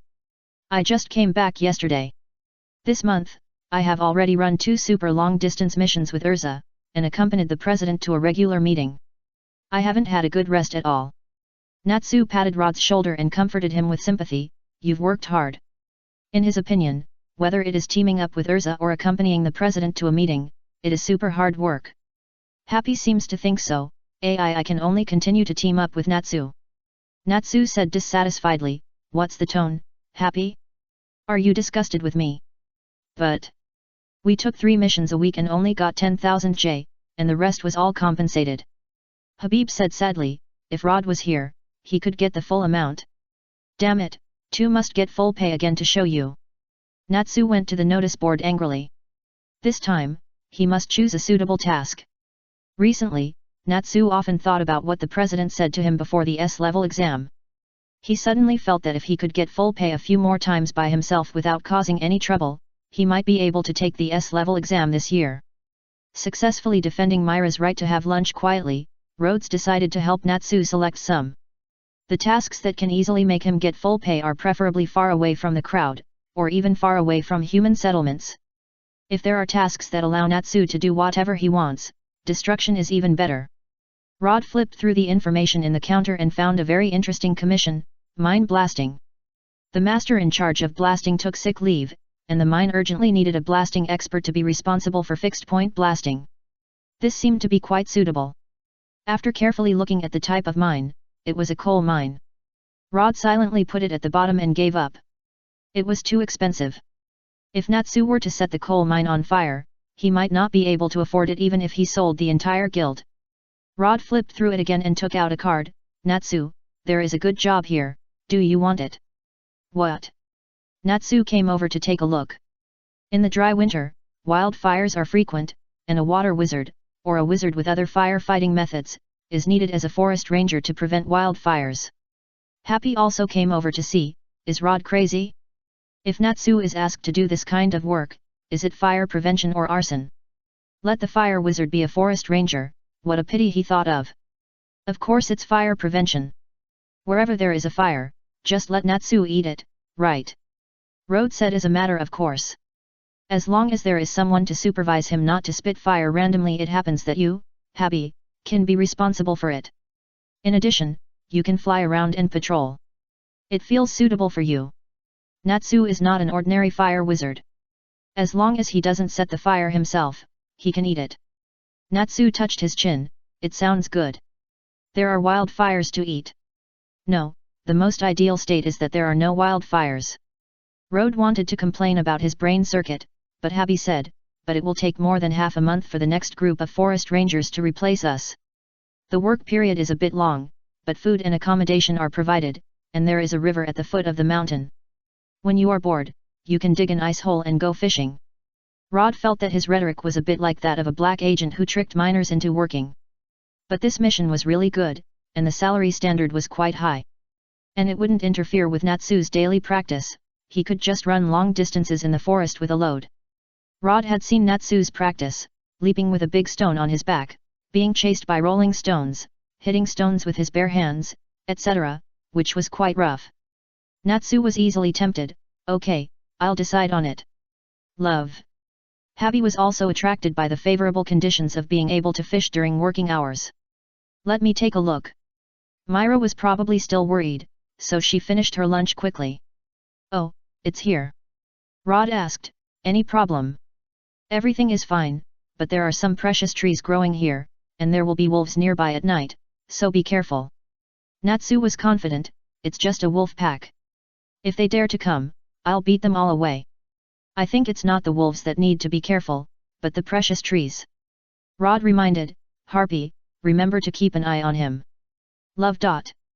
Harpy was not confident about this matter. If Natsu got into a fight with the wolves, he was not sure what he could do. Just watch me. Let's go, Harpy. Love. The two of them set out again with full energy, as if they had never experienced a mission failure. Everyone has their own life. Rod sighed like an old man and continued to look through the mission information. Myra asked, what are you still looking for? Same as before. But don't you want to rest for a few days? Yes, but you have to keep looking even if you rest. It would be a pity if you miss it because of rest. Myra stopped talking. Strictly speaking, Rod's behavior was against the rules. But the president had already agreed, and she had no objection, so it was not against the rules. However, Myra thought that Rod had helped her share a lot of work in the past few months, so should he give her a raise? Does this count as abusing power for personal gain? No, nothing happened to us, it's all clear, this is what Rod deserves for his hard work, it doesn't count as abusing power for personal gain. By the way, this is for you. Rod took out a notebook from his bag. Notebook? Myra took it and opened it. Rod's name was written on the title page. There were a lot of mission information recorded inside, and some places were even drawn with simple diagrams. Giving a notebook to a girl, and it was used. What does it mean? Is there something written on the back? Myra turned to the unused part in the middle of the notebook, and two flattened flowers appeared in front of her. The petals had been flattened, and some places overlapped, and they were not completely dry. The paper pages were slightly wrinkled near the petals because they absorbed water, and were stained with a little color. Myra recognized them. One was wintersweet and the other was butterfly flower. Both were relatively cold-resistant flowers, but they were not common near magnolia. She covered her mouth lightly, and surprise flashed in her eyes. Although she had some guesses, she still asked, where did you pick it? Chapter 211 Snow. Mission solved later, I encountered it on the way back and thought it was beautiful, so I picked it. Rod introduced it with a little pride. This wintersweet is from the Kingdom of Seven, and this butterfly flower is from the Kingdom of Bosco. It's amazing to bring back flowers from two countries in a short time, isn't it? Although the distance between them was not far, they were indeed from the land on both sides of the border. Myra also knew that the location of this mission was special, but it did not affect her surprise. In such a large ancient battlefield, he deliberately found flowers from two kingdoms. What was he thinking while working? Myra's cheeks felt hot again. Is this person working seriously? It's annoying. No, he said he saw it on the way back, then. Myra gently closed the notebook and held it carefully in her arms. I like it very much, thank you. It's great that you like it. There is really nothing suitable to bring back as a gift from that place. Myra shook her head gently, smiling and a little shy, this is the best gift. Under the current circumstances, she would feel uneasy if she gave an expensive gift, and she would feel pressured if she wrote some sweet words in the notebook. This small surprise that can only be used as a commemoration is just right. When I turned to the page with flowers, although I saw nothing written inside, the two flowers clearly said, he missed you on his way back. Myra touched her cheeks and it was really hot. What a cunning gift. Now the problem is, how should I return the gift? The weather has been a little cloudy since the morning, and it really snowed before the evening. Compared to rainy days, a little snow did not affect everyone's work enthusiasm. Even Makeo and Wakaba took a task today. Rod counted on his fingers, today is the 21st, oh, it's almost the end of the month. No wonder so many lazy people want to turn over. Except for Nabu who stood in front of the bulletin board unshakably. Recently, the guild members walked in and out, leaving wet footprints on the floor at the door, some of which were muddy. The only bad thing about snowy days is this. Rod took the mop and wiped the floor clean. How dare you leave the counter? Lakai found a foot mat and laid it inside the door, and laid a rough wooden board outside the door. Rod said without blushing at this little teasing, Distance creates beauty, you don't understand. Then you should just keep your distance from Sister Myra. That's not necessary, she's beautiful enough. Shameless, I haven't seen you talk to Sister Myra so boldly. Lakai smiled slyly, believe it or not, I'll tell her. You are already hopeless, accept your fate. Yet, it's great that you are hopeless. Myra waved at the counter, 2 people over there, who will move another heater over. Rod is going. Lockie snatched Rod's mop and pushed him inside, go quickly, Sister Myra is already feeling cold after just leaving you for a while. Rod felt that Myra definitely didn't mean that, but Lakai's words were too nice. I should have looked around the ancient battlefield earlier to see if there was anything Lakai would like. Rod went to the warehouse to move the heater, the latest model of this year, which he and Myra bought before winter. Myra wanted to add a heater because it was windy outside, and the snow particles turned into snowflakes, and they were getting denser and denser. The streets began to be covered in white. If you open the window, you will feel the cold wind hitting your face and pouring into your collar. And you will be scolded by your companions who are close to the window. The cold wind outside is biting, but the guild is still warm as spring. Those who should drink, those who should fight, and those who should be bodyguards are bodyguards. Amid the noise, the day passed quickly. Since they have to face the test of the cold wind as soon as they open the door, many people stay in the guild and don't want to leave. This also delayed Rod's get-off work time, but fortunately it was not too late. It seems that I can't go to the yard to practice today. Myra opened the back door a crack, and her long hair was blown by the wind. It had been snowing for several hours, and with the weak light, it could be seen that all the equipment in the yard was covered with thick snow caps.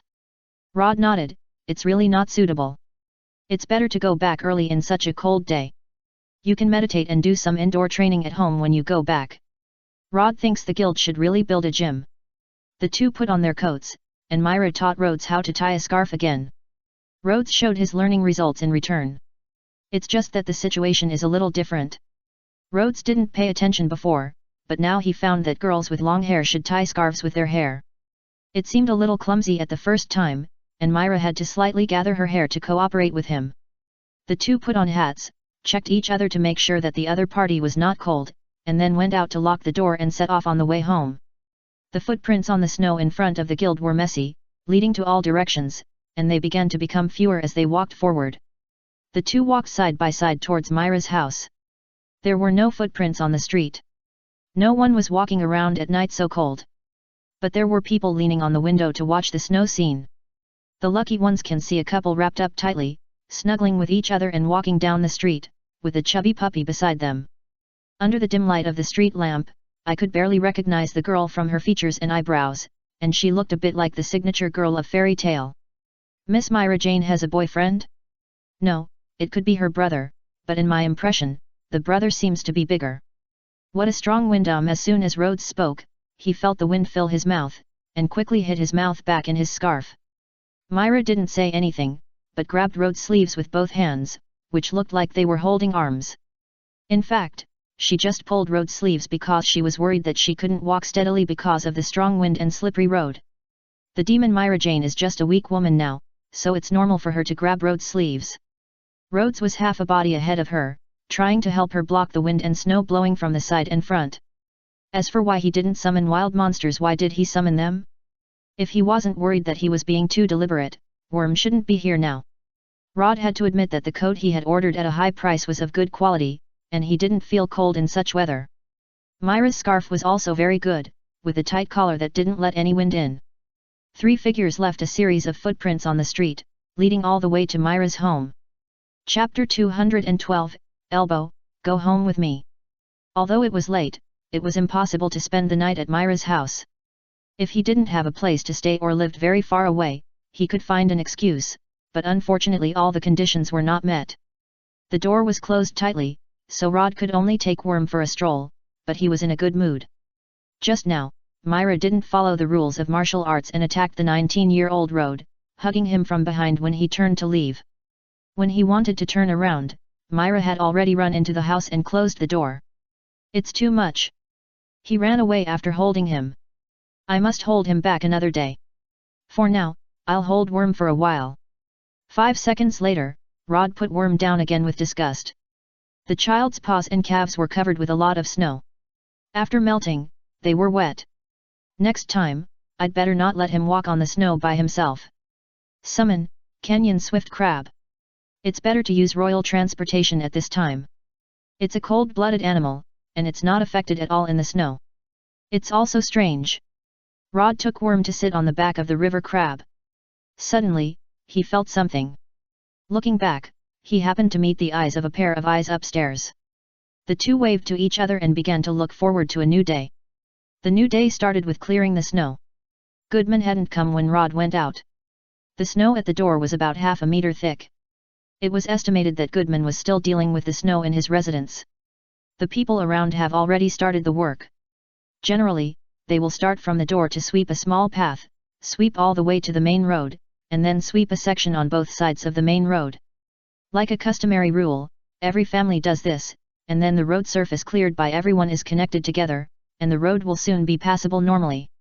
This is the case in Magnolia, and it is even more so in the countryside where there are no sanitation workers. Everyone's cleaning is different, and the shapes they sweep are also different, some are wide and some are narrow. Such roads connected in sections and of different widths are like neighborhood relationships connected by emotions. This kind of road is unique to walk on in snowy days. Since Goodman is not here, the cleaning work will naturally be done by Rod. He remembered that the neighbor's house was an elderly grandmother. Although they didn't say much, he still wanted to clean all the way to the grandmother's door. The neighbor on the other side of the grandmother's house was an uncle who was older than Goodman, and he seemed to be planning the same. Rhodes and him didn't talk much. They each worked half of the job, smiled at each other, and then took the tools back. The snow clearing work had just begun, because after clearing the road, there was a more important task, which was to clean the roof. If the snow on the roof is not handled in time, some of it will seep into the roof after it melts into water, and it will swell and damage the roof when it freezes at night. The burden is too heavy, and the house is also in danger of collapse. In addition, sharp icicles are easily condensed under the eaves. That thing is quite dangerous for pedestrians. It is much easier for Rhodes to get on the roof than ordinary people. He doesn't even need a ladder. He flies up after receiving the razor beak. He doesn't climb and jump directly because he is worried about slipping and making a fool of himself. He took a snow shovel and pushed the snow on the roof down in pieces. Hearing the sound of the snow falling to the ground, he felt that it was very heavy. I guess his wife will communicate with him after he finishes the work. Rhodes is naturally ready to deal with the neighbor's grandmother's roof, but he has to say hello first. Otherwise, if you hit the old lady, it would be a lot of fun. Good boy, come and have a cup of hot tea first. The old lady seemed very happy about Rhodes' visit. Not only did she pour tea, she also took out various snacks and fruits from the cabinet. Some of them looked like they had been stored for a long time, and the apple skins were a little wrinkled. Things that she usually didn't want to eat. Now she took them out all at once to entertain guests. There was no reason to dislike the kindness of the old lady. Rhodes picked up a piece of snack and ate it with tea. It was a little hard. But the taste was okay. I remember you were a tenant of Goodman's house, and a wizard of fairy tale, right? Yes, I started living here last summer. Yeah, that's been a long time, last summer.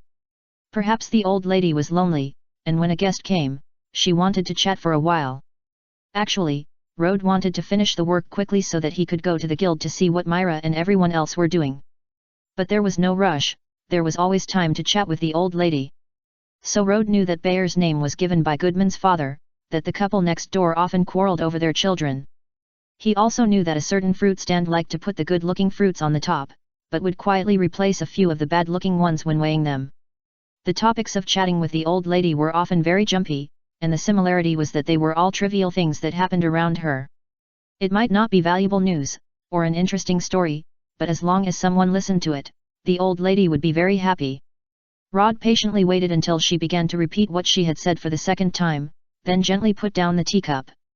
It's much warmer now, I should go and help you sweep the snow. Okay, okay. Wait inside for a while, don't stand under the eaves.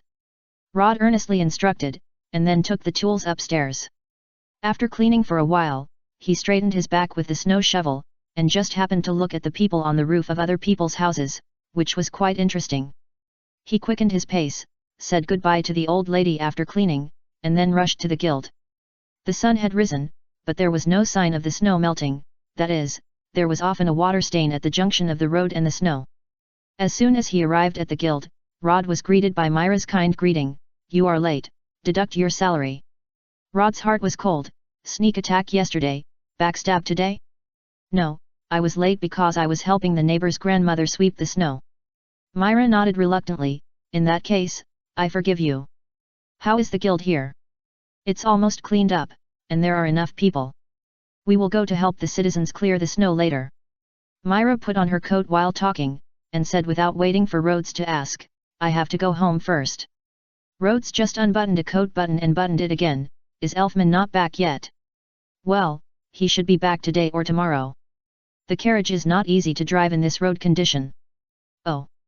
Rhodes walked back with her without saying much. Going back at this time, she should have come to the guild early in the morning to organize these problem children. The snow in her house must not have been dealt with yet, and Rhodes certainly couldn't just watch. Myra pinched his arm. Why could this person follow so naturally? Rhodes smiled, and the clothes were too thick to hurt him. It seemed that he wanted to drag him home. Chapter 213 You are in my house? Elfman was on his way early in the morning. His workplace was not too far from home, and it took about an hour by car. If he didn't go back early, his sister would have to do all the housework alone, and his sister had to take care of the guild's affairs, which was very hard. However, in such weather, it was not easy to rent a carriage early in the morning, so Elfman simply chose to walk back. A man is not afraid of the test of a little snow. When he returned to Magnolia, the streets had been almost cleaned, and every distance he walked, he could see guild members helping the residents. He even saw the president turned into a giant, and his big hands could easily fix a roof. A big mistake of a man. Is it true that I came back too late? When Elfman returned home, he found that the road in front of the door had been swept clean, and the snow on the roof had been cleared, all piled on the side of the road. My sister must be very tired now, right? He opened the door with guilt. Elfman, you're back. Elfman? Welcome back. As soon as Elfman opened the door, he saw Rod sitting on the sofa, drinking tea and flipping through today's magazines. His sister had just brought back a plate of cookies and sat down opposite him. What kind of strange atmosphere is this? The familiar scene made Elfman a little dazed. He took 2 steps back and looked around. I'm not wrong. This is my home, not the guild. I'm back, Elfman replied blankly. What did you do when you left? Come over and have some hot tea to warm yourself up. Did you eat anything this morning? I rushed back and didn't have time to eat. I'll go make something for you. Myra stood up and motioned for Rod to sit down first. Rhodes watched Mareza's hair, tied to the apron, and skilled the bread, eggs, and lettuce from the refrigerator. With the scar on his face, it seemed very oppressive. This is my house. Elfman almost got around by him. Why are you here? Rhodesa was serious. Come on, Myra was too busy today, and she didn't have time to make snow for herself. I mean, why are you here to help? Given our friendship, is it strange for me to help? It feels like I'm going to lose my sister. Although he has long felt that this day will come sooner or later, this sooner or later is too soon, why not later? How come Rod and Urza team up to go on a mission, and after returning, his relationship with his sister has improved by leaps and bounds? Did his sister exchange jobs with Urza while he was away and team up with Rod? No, there must be something else going on. Elfman is not used to using his brain to solve problems. He glared at Rod, wondering when he would fight again. Although Rod was very manly when fighting, the manly Elfman didn't want to back down. It's time for dinner. Myra brought 2 plates and 2 cups and placed them in front of Elfman and Rod respectively. It was just a simple sandwich and milk, because it was quick to make. Myra knew that Rod usually had breakfast in the guild, but he came with her today when he just entered the guild, so she prepared his portion as well. Thank you. Rod ate happily. Elfman ate a little silently. Myra sat down on the side, holding her chin with both hands and resting her elbows on her legs.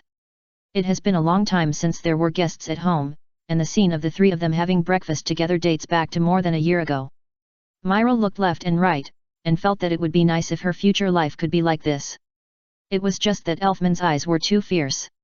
Is the relationship between the 2 of them still so bad? After breakfast, the 3 of them left home together and joined everyone's team. All members of Fairy Tale went out to help the town with snow removal. Makarov strictly ordered that except for a small number of people he designated, except for the people, no one else is allowed to use magic. Snow removal is not a commission, it is just the guild's spontaneous help to the citizens. The priority is to help the elderly whose children are not around, just like what Road did in the morning. The second is some important roads, bridges, and public places. Although there is no reward, everyone is working hard. In addition to being proud of the title of the strongest guild, it is probably inseparable from such trivial matters. Everyone in the guild really likes this town, and the residents of the town also welcome these interesting magic soils. Snap! The sound of glass breaking sounded, and curses came from the house. Asshole! Be careful! Why did the snowball fight break my window? Sorry. I will pay for it. Marcus said, and he paid the money in one go, very skillfully. Road looked up at the sky. The guild and the residents like each other, right? Shouldn't it? The peaceful days passed quickly, and in a blink of an eye, a month had passed, and it was time to pay wages again. Winter will continue for a while, but the weather has shown signs of warming up. Rod felt even warmer after receiving his salary. The money earned from daily life is the most comforting to ordinary people. Why is it so much? Rod used to get 120,000 J per month. If he went out to take on missions, he would not be paid by the tavern. But he went out 3 times last month and got 150,000 J. Because you took on some of the work of assisting the president, your salary has increased. Myra blinked. I was a little busy at the end of the month, so I forgot to tell you. Rod suspected Myra did it on purpose. How could he not know whether she was busy at the end of the month? She went out on more than one date, so how could she be busy? Is it because Myra refused to work overtime, so she didn't talk about work after get off work? Rod leaned close to Myra's ear, shoulder to shoulder, and whispered, "Are you using your power for personal gain?" "Don't talk nonsense, it's a normal salary increase," the president agreed. Myra pushed him away. "If you have any objections, you can also return the excess to me." Rod thought for a while. "It's okay for you to keep it for me, but it's not good to hand over the salary so soon, right?" A punch hit his chest. There was a sigh in the tavern. Chapter 214, appearing in a strange way in the new chapter. A salary increase is always a good thing. Mr. Luo is worried about insufficient funds for buying a house. "I thought that holding more than 2 million huge sums would make me a small rich man, but after learning about the house prices, I found that even 1/10 of this is already good. It would take 20 years to buy a small house with just salary. Of course, the banks here also have loan services, and the policies for wizards are pretty good, but in essence, you still have to work for a long time. Magnolia is a prosperous city where magic is prevalent. Ordinary wizards really need to work hard for decades to settle down here. People like Rod who can handle difficult tasks are better. They can get it after a few years of hard work. If you cling to Urza's thigh like last month, it is estimated that it will not take even 2 years. In addition, there is actually another option, that is to settle down outside the city. Just build a house in the suburbs like Natsu and Happy, or build a tree house in the forest like Ms. Polyasica. Building a house outside the city is completely unattended, which is very cost-saving. The disadvantage is that life is not very convenient, even buying a bottle of soy sauce requires a long trip. Another option is to live with your parents in the countryside like the newcomer Tono. But it takes him 3 hours to get to the guild by carriage every morning, and if you count the afternoon trip home it's a nightmare commute. After considering various possibilities, Rhodes still thinks it's better to work harder and settle down in the city. If you improve your strength a little more and become S-level, you can make money even faster. What are you thinking about? Myra saw him frowning while pinching the money and asked curiously, "Are you worried about how to spend it?" "Almost, but I'm more worried about how to make money." Rhodes said, "I'm thinking about officially settling down in Magnolia." Settling down? Myra thought for a while. "You want to buy a house?" "Yeah, this city is great, right?" "Of course." Myra could understand Rhodes' feelings and reminded him, "But if you're too impatient, it will be very hard." "Yeah." Rod looked at Myra's delicate features. "This is a long-term plan, so there's no need to rush." "Don't look at me saying long-term plan." Myra fled back to the counter. She could actually help a little bit financially, but there was no suitable name. "If." "I was just thinking, there was no if, it was too early to think about it now. Lakai's voice rang out, Rod, 2 glasses of beer here. Sister Myra, a roast chicken here. Here we go. Okay. Rod took the glass and poured the wine, and Myra passed the message to the kitchen. Although the rich man and the rich woman are powerful in the guild, they are just serving tea and water to everyone. Low-key, low-key. Rod was still the same as usual, and he would look through the task information when he had some free time at work. Occasionally, he would choose some tasks that no one had taken for a long time to deal with. When Myra was free, she would also find a task that no one cared about due to low pay and team up with Rod. This kind of troublesome and unprofitable task is naturally not popular, but Rod and Myra don't care, just treat it as a date, and a date with a theme. It's interesting to go out like this occasionally, and you can help the guild solve the backlog of tasks, and go out to play reasonably, go out to work, kill 2 birds with 1 stone. However, this also brings a little problem. February 19th is Wednesday, the day when the new issue of Wizard Weekly is released. Rod saw himself in the magazine for the second time, and he appeared in the magazine in a strange way. The rumored boyfriend of the famous model Miss Myra Zhen. The reason seems to be that the two have been so close that they have gone beyond the scope of ordinary friends. And someone witnessed the 2 of them eating, shopping, and buying flowers together on Valentine's Day. The picture shows the backs of the 2, but Myra is looking at Rod with her head tilted. She can recognize her from the side face, and she is smiling happily. As for Rod, there is no frontal photo, but he reposted the report of the strongest newcomer half a year ago. Actually, nothing special happened that day. At most, he hugged Myra for a while longer at the door when he sent her home. Ever since the last time Elfman had a serious fight with Rod, he didn't care about it. He didn't expect that there were bad people among the spectators. Rod himself was not very unhappy, but he was a little worried about Myra. Will this affect your popularity? Maybe, Jenny said it would have an impact before, but it doesn't matter if I don't do this job. And now? Myra looked at Rod and added, I'm not going to follow the previous route anymore. When she agreed to be a model for the heart-shaped cross clothing, Myra had thought about it carefully. Thinking of Rod's topic selection when he competed with Jenny in the royal capital, and Rod's suggestions during the beauty pageant, Myra guessed that Rod might mind the sexy route. Although she didn't care much, it was not impossible to care a little from now on. Rod felt a little strange. Will Sosura also release this kind of news that may be unfavorable to you? Because it's not necessarily disadvantageous. I haven't produced many works recently. If this kind of news suddenly appears, it might have a good effect. Even if the effect is not good, at least it can increase the sales of the magazine in the short term. Rod thought for a while and said, I have a way to dispel the rumor. For example, tell everyone that it is not a rumor but the truth? Myra could guess what he wanted to say. So she raised a tray and narrowed her beautiful eyes slightly, if you dare to say it, I will beat you. Surrender, surrender. Rod ended the topic and sighed softly, I'm going to practice. Still no clue. Myra knew that his practice was not going well recently, and the next summoned beast had not appeared yet. Well, it may be due to insufficient magic power or insufficient research on this. Rod looked at his pendant. It stands to reason that the next wild monster that should appear should be the Rift Herald or the Little Dragon. But when he used his consciousness to explore the Summoner's Rift recently, he could not see through the fog of war near the Little Dragon Pit. And the Big Dragon Pit was occupied by Void Nesters. I don't know if there are any Rift Heralds left and how they will appear. You can't kill all the Void Nesters first, right? What should I do if I want the Big Dragon? Kill the Rift Herald too? Rod had no choice but to continue exploring and work hard to increase his magic power. According to the previous experience of summoning the red and blue double buffs, whoever comes next will inevitably consume a lot of magic power. He needs to practice more with his small body. Chapter 215 Receiving. I'm back.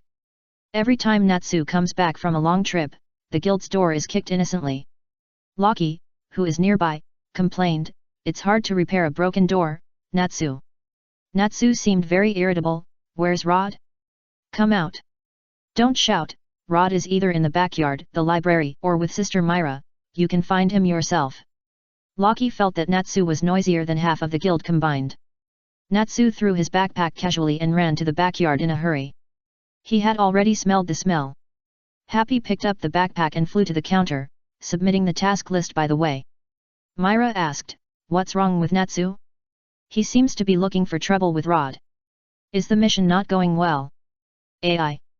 Because the client of the forest ranger job introduced by Rod is very troublesome. It was originally agreed that we would work for 15 days, but suddenly it was extended to 20 days, and it was extended again after 20 days. Although the remuneration is calculated on a daily basis, it is required to do this and that, and it cannot be done this or that. Allah, Myra expressed sympathy for their plight. Wizards will occasionally encounter such clients. They often add some requirements during the mission. As long as they are not particularly excessive, wizards generally will not refuse. The request to extend the deadline and increase the salary that Natsu encountered is relatively good. The other requirements are barely within the duties of a forest ranger. That's why Natsu has been patient and has not made trouble. If you really count them, Natsu has caused countless troubles, but he has never beaten the client. Even Elfman can't compare to him in this regard. However, after being ordered around for so long, Natsu must have felt unhappy. So on the way back, except for the time when he was carsick, he had been thinking about fighting with Rode. Watch me, Rode, the iron fist of the fire dragon. Natsu, why are you so crazy all of a sudden? Rode was practicing short distance running in the backyard, and suddenly Natsu showed up and wanted to fight, and he came up with a move. If he hadn't dodged quickly, this handsome face would have asked Myra to help apply medicine again. Anyway, let's fight first. Fight then. Rode hadn't fought Natsu seriously for a while, so there was nothing wrong with 1,000 fights. Boom. The two fists collided, and flames scattered. Natsu's fist was still on fire, and Rode's fist was covered with stone armor before it collided with him. Although he usually likes to use the shadow wolf form, he is weak to fire because of his hair, so the stone beetle is more suitable. He has become quite proficient at using partial and full body reception on wild monsters. The partial reception of the stone beetle looks like an earth magic of the same type as Natsu. Just now, if he had shouted Wang Long's rock fist, some people would probably believe it. Bang! Bang! Bang! Each of Natsu's moves is accompanied by fire, and each of Rod's strikes can produce stone armor at the corresponding position. This way of using reception magic is conducive to a protracted battle, and it looks like it has special effects, making the fight more handsome. The point is that being able to play like this means that his control over reception magic has reached a very high level. This is thanks to Myra's careful guidance and Elfman's hard work in sparring. If there is any disadvantage to playing like this, it is that Rod's reaction ability is too tested. It was okay at the beginning, but when Natsu got more and more serious, it became a bit difficult to do so. Natsu is not an opponent who can be defeated with a few partial reception moves. Full body reception, ancient stone beetle. Fire dragon's broken fang. The flames grabbed Rode's shoulders like the claws of a giant dragon. Rhodes raised his hand to block it, leaving 3 burn marks on his forearm. He raised his knee to hit Natsu's abdomen. Natsu supported himself with both hands and jumped back a little. You guy. When did you become so hard? Rhodes bumped his fists and said, nonsense, I got hit a lot. Come here and let me hit you 100 times, and you can get hard. Stop lying, fire dragon's wing strike. The flames swooped down like the wings of a giant dragon, and Rhodes sank quickly into the ground as if he was stepping on the water.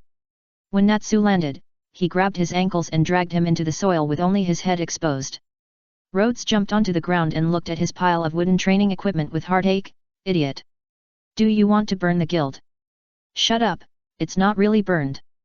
Natsu's body shook in the soil and rushed out suddenly. His feet sprayed flames, and he rushed towards Rhodes with one hand raised like an Astro Boy, Fire Dragon's iron fist. Rhodes took the punch head-on and was pushed back by the huge force. His back smashed the wall, and his arms and chest were blackened by the flames. It's over. He destroyed the house again.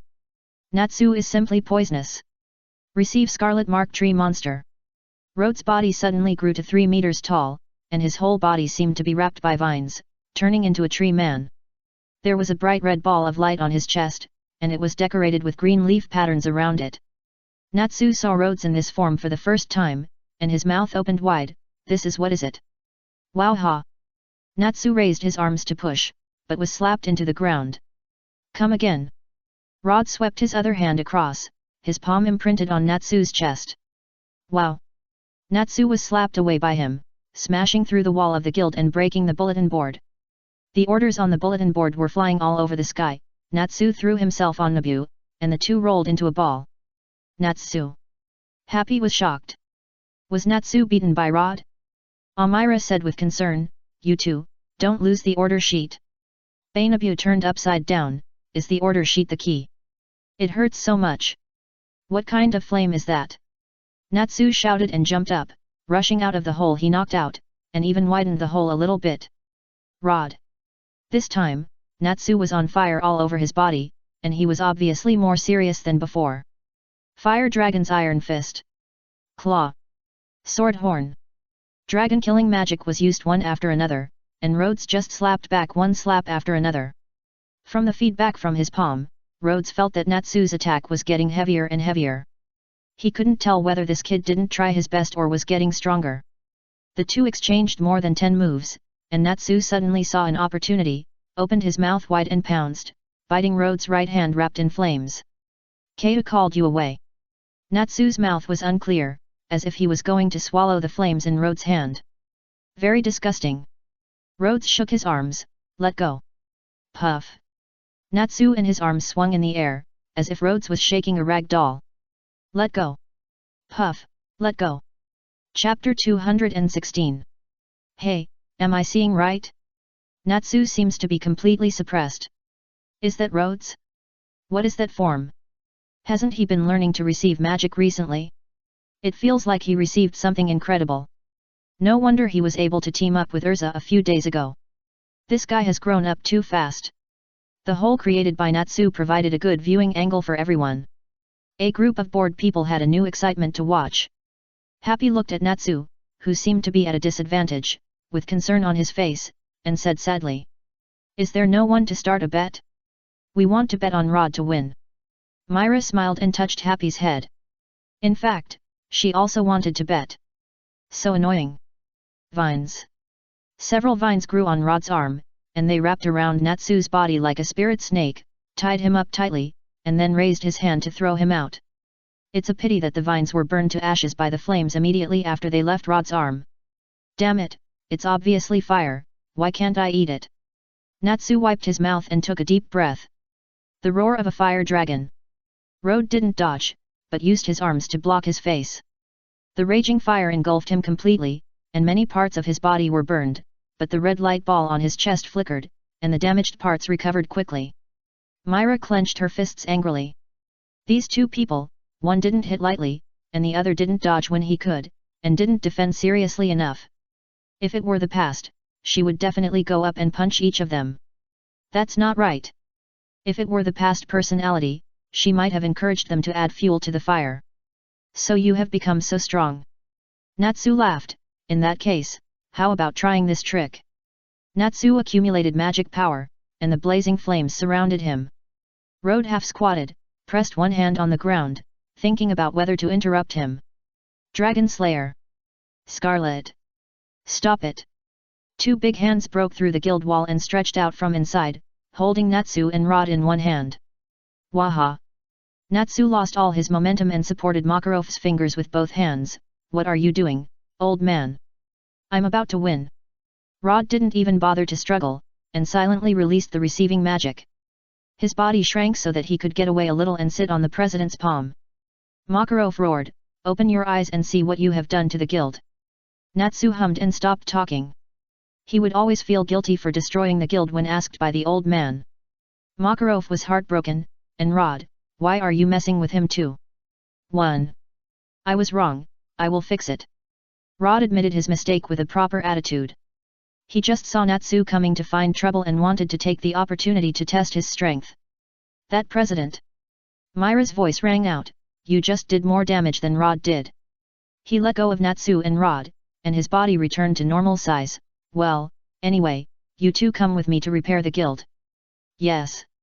2. The crowd was disappointed. "What a pity, such a wonderful battle." "Yeah, I thought I could see Natsu beat Rod." "I think it's more interesting to see Rod beat Natsu." "There are many people who want to see Rod get beaten. Although they know it's useless, it's more fun. If I had known that things would develop to this point today, I should have practiced with Rod more when he was not strong. What a missed opportunity." Many people sighed. Gray actually wanted to see Natsu get beaten, and he was also a little itchy. It feels like Natsu and Rod are getting stronger, and Gray also wants to have a good fight with them. Rod went to repair the outside the wall in front, he is familiar with this job. Makarov and Natsu repaired the wooden wall inside, they are also familiar with this job. Because the bulletin board is more important, Myra directly asked Lakai to repair it, and then the two picked up the scattered commissions and posted them one by one. Nabu also helped actively. Your one seems to have learned bad things, Sister Myra. Myra was almost too lazy to correct. Rod has a sense of propriety, but he occasionally has a sudden whim. Really?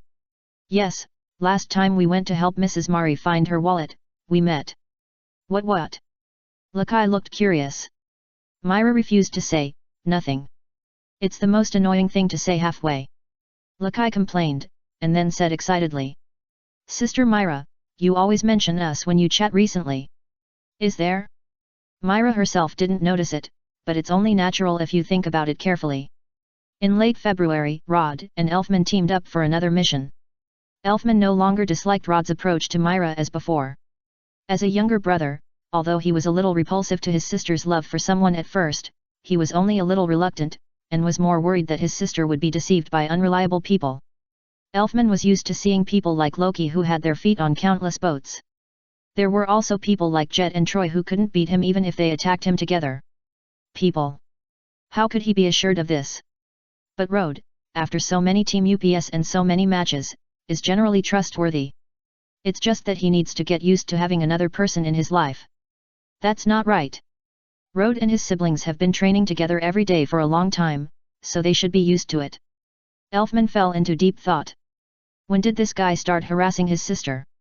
When he just woke up after being picked up by the president. Welcome back, Elfman, Rod. Myra looked them up and down. Are you not injured? Elfman said, no, there was no fighting at all this time. This time, the mission is to escort a family of 4 to move a long distance.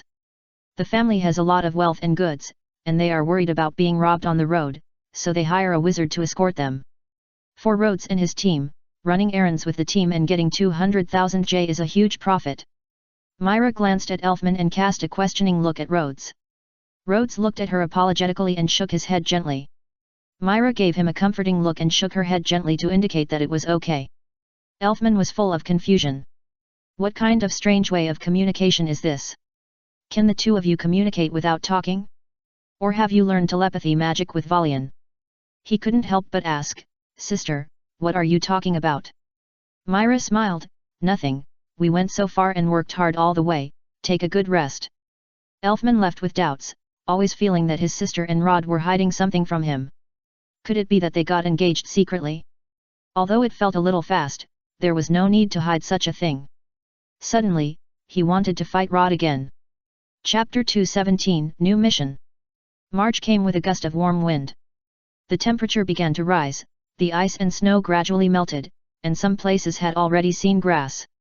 Only 200,000 yuan increased in Rod's account. The reason was that Urza was too lazy last month. She didn't come to Rod to form a team, not really. It was because Rod didn't challenge the difficult mission last month, and only did some small missions sporadically. The highest income was still the escort mission with Elfman. This is the normal way for ordinary wizards to make money. After deducting rent and daily expenses in a month, being able to save 200,000 yuan is considered to be relatively frugal. At the counter, Habi and Worm were conducting a major negotiation. Worm, we want to trade grilled fish with you for fried fish. Hula hoo. Worm shook his head hard. Why? Hulu Worm showed his little claws. Love. We can help you pick out the fish bone. Hulu. The major deal is done. Natsu didn't cause any trouble today, so the tavern was relatively quiet. Perhaps it was because Urza was eating in a very conspicuous position. Bisksa was talking to Urza across the street, her face slightly red. After Urza made an encouraging gesture, Bisksa ran to the bulletin board and started looking at the tasks. Macau didn't seem to get along well with Wakaba today, so he went to find Kana to drink. Kana had long since gotten over her last failure, and had been working very hard to take on tasks in the past 2 months. Moreover, under Macau's persuasion, she once again reduced her drinking. Macau, the guy who delayed the tavern's business. Loki has come to the guild less frequently recently. According to Gray, he occasionally feels unwell recently, so he has also reduced the frequency of going out to work. Rod maliciously speculated whether Loki was dating too many girls at the same time and his body couldn't bear it. But Gray also said that when he forcibly took Loki to the hospital last time, that guy had the shameless idea of taking advantage of his weakness to attract the girls' attention. Within 5 minutes of entering the hospital, Loki was already leaning on a nurse to chat. And recently Loki seems to have a new goal, which is said to be very challenging. So Gray is too lazy to care about him now. Rod's malicious speculation is naturally not true, but Rod wants to beat him more and more.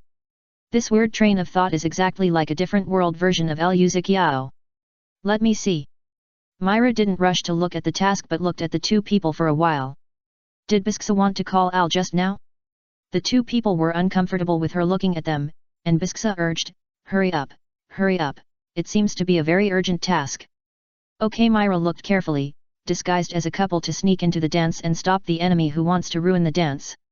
Disguised as a couple? Myra grasped the key point at once. Bisksa is quite bold. Rod also grasped the key point at once. He put his hand on Arzik's shoulder. Brother, how about giving this mission to us? Ah? This Arzik was entangled for a while. Of course he didn't want to give it to us, but he still owed Rod a favor. Don't make trouble.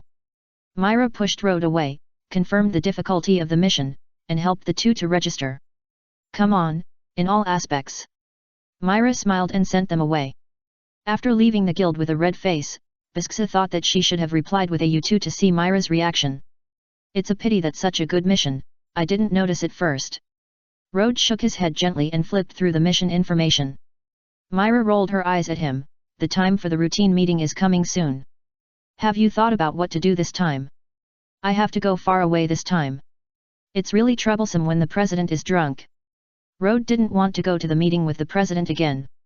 Last month, I forgot about this matter because I was having too much fun with Myra, so I had to go there.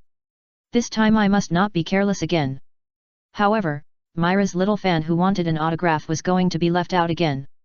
The president can take this one over. Rod said, let's go have a meal together before I go out. Where do you want to go? Myra thought for a moment and said, I made the decision last time. You decide this time. How about eating dumplings? In my hometown, we eat dumplings when we get on the bus and noodles when we get off.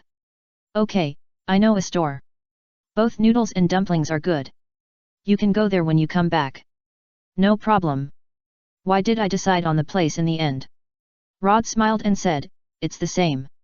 You're more familiar with this place. Myra naturally skipped the topic. By the way, the winter jasmine in Nanko Park will bloom in a few days. Let's go and see it. Okay. Rod was very happy. I remember there are cherry blossoms in the park, right? Well, but the cherry blossoms will not be in full bloom until April. Our guild will organize a cherry blossom viewing event, which is a lively event.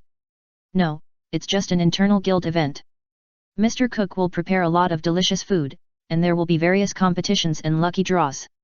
I'm looking forward to it, but it will take a long time. Rod said, so when we go to enjoy the flowers, let's have a picnic. Myra saw through his little thoughts. Okay, but who will prepare the food? My cooking skills are limited to grilling meat. If it doesn't work, we can pack some from the guild. Rod looked at Myra with burning eyes, waiting for her to refute. Myra didn't refute. Well, let's do it. The expectant expression on Rod's face turned into disappointment. This person really wanted to eat what she made. Myra smiled for a while and changed her words. Okay, I'll make the food. Okay. But you have to accompany me to buy groceries. That's even better. Myra snorted twice. Sure enough, you should buy it yourself. That's fine, but you know me. If I go by myself, I might buy carrots instead of onions. Myra didn't believe him. It doesn't matter. I know how to cook whatever you buy. Who Rod sighed with a smile. You are so hard to fool.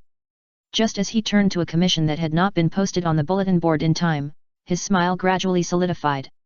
Do you want to? What's wrong? Myra noticed Rod's change and her eyes fell on the document in his hand. It was a commission to find a doctor for her daughter. A little girl had a strange disease. For nearly 2 months, her parents had searched for doctors nearby but could not confirm what the disease was, let alone treat it. The doctors suspected that it might not be a disease, but a curse, so they suggested that they seek help from a wizard. From the content of the commission alone, Myra couldn't see anything special, but just felt that the little girl's name was familiar. Elise, where have you heard this name? Chapter 218 Effective Treatment. Myra, do you have more detailed information? Wait a minute. Myra quickly found more information about the client. The client is Mr. Yopa from Poppy Town. Myra remembered that Poppy Town was one of the towns that Rod and Urza went to when they went to deal with the child kidnapping incident of the black magic cult. So this child named Liz should be the one who escaped home alone. It's her. Rod's heart was hanging. At that time, the mayor of Poppy Town swore that Liz had returned home safely, but she was too young and frightened to tell the process of escaping. The mayor even repeatedly assured that he had seen Liz with his own eyes and that she was indeed safe, so Rod and Urza did not worry too much and just felt lucky. Now it seems that it is very likely that he made a mistake last time. Myra. Rod looked at Myra and asked for her opinion. Myra nodded. Urza should also know about this matter. She shouted for Rod. Urza, can you come over here? Urza was a little confused, but still put down the fork she was eating cake with. What's wrong? Take a look at this first. Rod handed her the information. Urza quickly glanced through them. Liz. Rod nodded. It's most likely that Liz. Did something go wrong in our work? Urza frowned and thought for a moment, then said, I plan to go back and take a look. What about you? That's what I plan to do, too. Rod said, at least we need to make sure whether there are remnants of the black magic cult or whether the council team failed to seal the demon. Urza nodded. Well, I'll go get ready now. Wait a minute. Rod stopped her. Before going to Poppy Town, I want to go to the Cat Inn first. Cat Inn, why? Because the best case scenario is that Liz really has a strange, it's not a curse, so we need a magician who can heal. I only know that Wendy from the Cat Inn knows healing magic. She came to our guild during the Harvest Festival. Iluza seemed to have some impression. She also brought a little white cat, right? Yes, her name is Xiaolulu, and she can fly like Habi. The keyword was successfully triggered, and Habi even threw the fish into Worm's plate. Do you want to find Xiaolulu? We want to go together. Myra said. Habi, don't make trouble. Rod and Urza are going to work. Habi said decisively, just team up with us, we can help, and we don't need to be paid. Myra asked, what about Natsu? Let's go ask him, anyway, we have to go. Habi refused to leave even though the distance was so short, and flew directly to find Natsu. Rod showed an expression that he was annoyed, because Natsu was too destructive. And Natsu also said that he absolutely did not want to team up with Urza. Urza said, it's better to take Natsu with you, because in the worst case, you may need to face the devil. It's better to have more strength. Happy, don't pull me. I don't want to team up with Urza. Hurry up, Natsu, if you don't go over, they will set off. Happy pulled Natsu's scarf and pulled Natsu over. Maybe Natsu was worried that the scarf would be torn, so he didn't fight Happy with all his strength. Urza said seriously, Natsu, we have a mission, and we may need your strength. Come and help us. Love. Natsu made the voice of Happy. Rod gave him a contemptuous look. Natsu stuck his neck out. I agreed to this for Happy. What exactly is the mission? Urza said, I'll tell you in detail on the way. Anyway, go pack your luggage and meet at the station later. I'll let the crab take you. It's okay for Urza to live in the female dormitory, but Natsu and Happy live outside the city, which is too far. Rod summoned 2 crabs to help. Watching the 2 people and the cat leave, Myra grabbed Rod's arm with both hands. Why don't I go too? If the opponent is a demon. The president will go to a meeting in a few days, and we don't know how many days we will be gone. If you are not there, the guild will really be torn down. If Myra was still S level, Rod would definitely not say anything, but now although Myra has experience in dealing with demons, she can't even use the magic of absorption, so Rod is not confident to take her. As for using the stimulation of demons to help her recover her strength, there is no need to take that risk. Besides, it is not certain that we will really encounter demons. Rod hugged Myra and rubbed his cheek against her hair. Wait for me at home. Yet. Myra put her hands on Rod's back and hugged him gently. Be careful on the road. Help, let me down. As soon as the train started, Natsu felt like he had lost half his life. Rod sighed, we'll have to sit on the boat for at least half a day. Natsu, you're lucky. Natsu showed a look of despair. I'm sorry, Natsu, it's all because of my willfulness. Happy felt a little guilty. Unlike going out to work normally, this time Natsu had to endure the pain of motion sickness because of him. Natsu acted very manly at this time. It doesn't matter, Happy, since I promised, I will definitely stick to it. Arisa asked Happy to get out of the way, and then patted the seat next to her. I can't do anything about you, come sit next to me. Love. Natsu moved over with difficulty and sat next to Urza. Urza decisively punched Natsu in the abdomen, and Natsu fainted on the spot and fell on Urza's legs. Natsu. Happy was frightened. Hey! Rod was also stunned. This sister was too decisive to attack her own people. Is she used to fighting? Iluza said as a matter of course, this way Natsu won't get carsick. That's right, he just fainted. Rod complained, we agreed to explain the mission to him on the way, how can we do it now? Iluza was stunned, clenched her fists, and showed a regretful expression on her face. I was careless, I should have finished explaining it to him first. I will wake him up now. No, no, no. We have to wait for the boat when the train arrives, and it will be in time to talk to him then. Rod hurriedly stopped him. Good guy, wake him up now, and then punch him out after the mission is explained, right? Natsu is not guilty of this. Okay. Urza nodded, this is safer. Happy found the mistake Rod dared to refute Urza's decision, and could easily make her change her mind. He tugged at Rod's clothes and whispered, Rod, aren't you afraid of Urza? Rod asked, why should I be afraid? Although he was shocked by the big sister's momentum at first, because of Myra, Rod soon discovered her innocent and serious side, and also knew that she liked role-playing. He even ate the food she cooked. Add to that later, they worked in a team and fought side by side, so naturally there was nothing to be afraid of. After arriving at Harjan, Urza explained the situation to Natsu. Natsu said excitedly, I'm excited. After getting on the boat, he became half dead again. Rod, how long will it take to get there? Natsu lay listlessly on the railing, and he might vomit at any time. If you're lucky, you'll arrive before dark, but if you're unlucky, you'll have to spend the night on the boat. I want to swim over. Natsu struggled to jump off the boat, and Happy pulled him from behind. Rod patted his back, hold on, I'll lend you a river crab to sit on later. Please borrow it now. Chapter 219, The transportation is great. If you are lucky, you can arrive at night, but today is obviously a bad day. The wind and waves are high on this route, and we didn't arrive at the port until the next morning.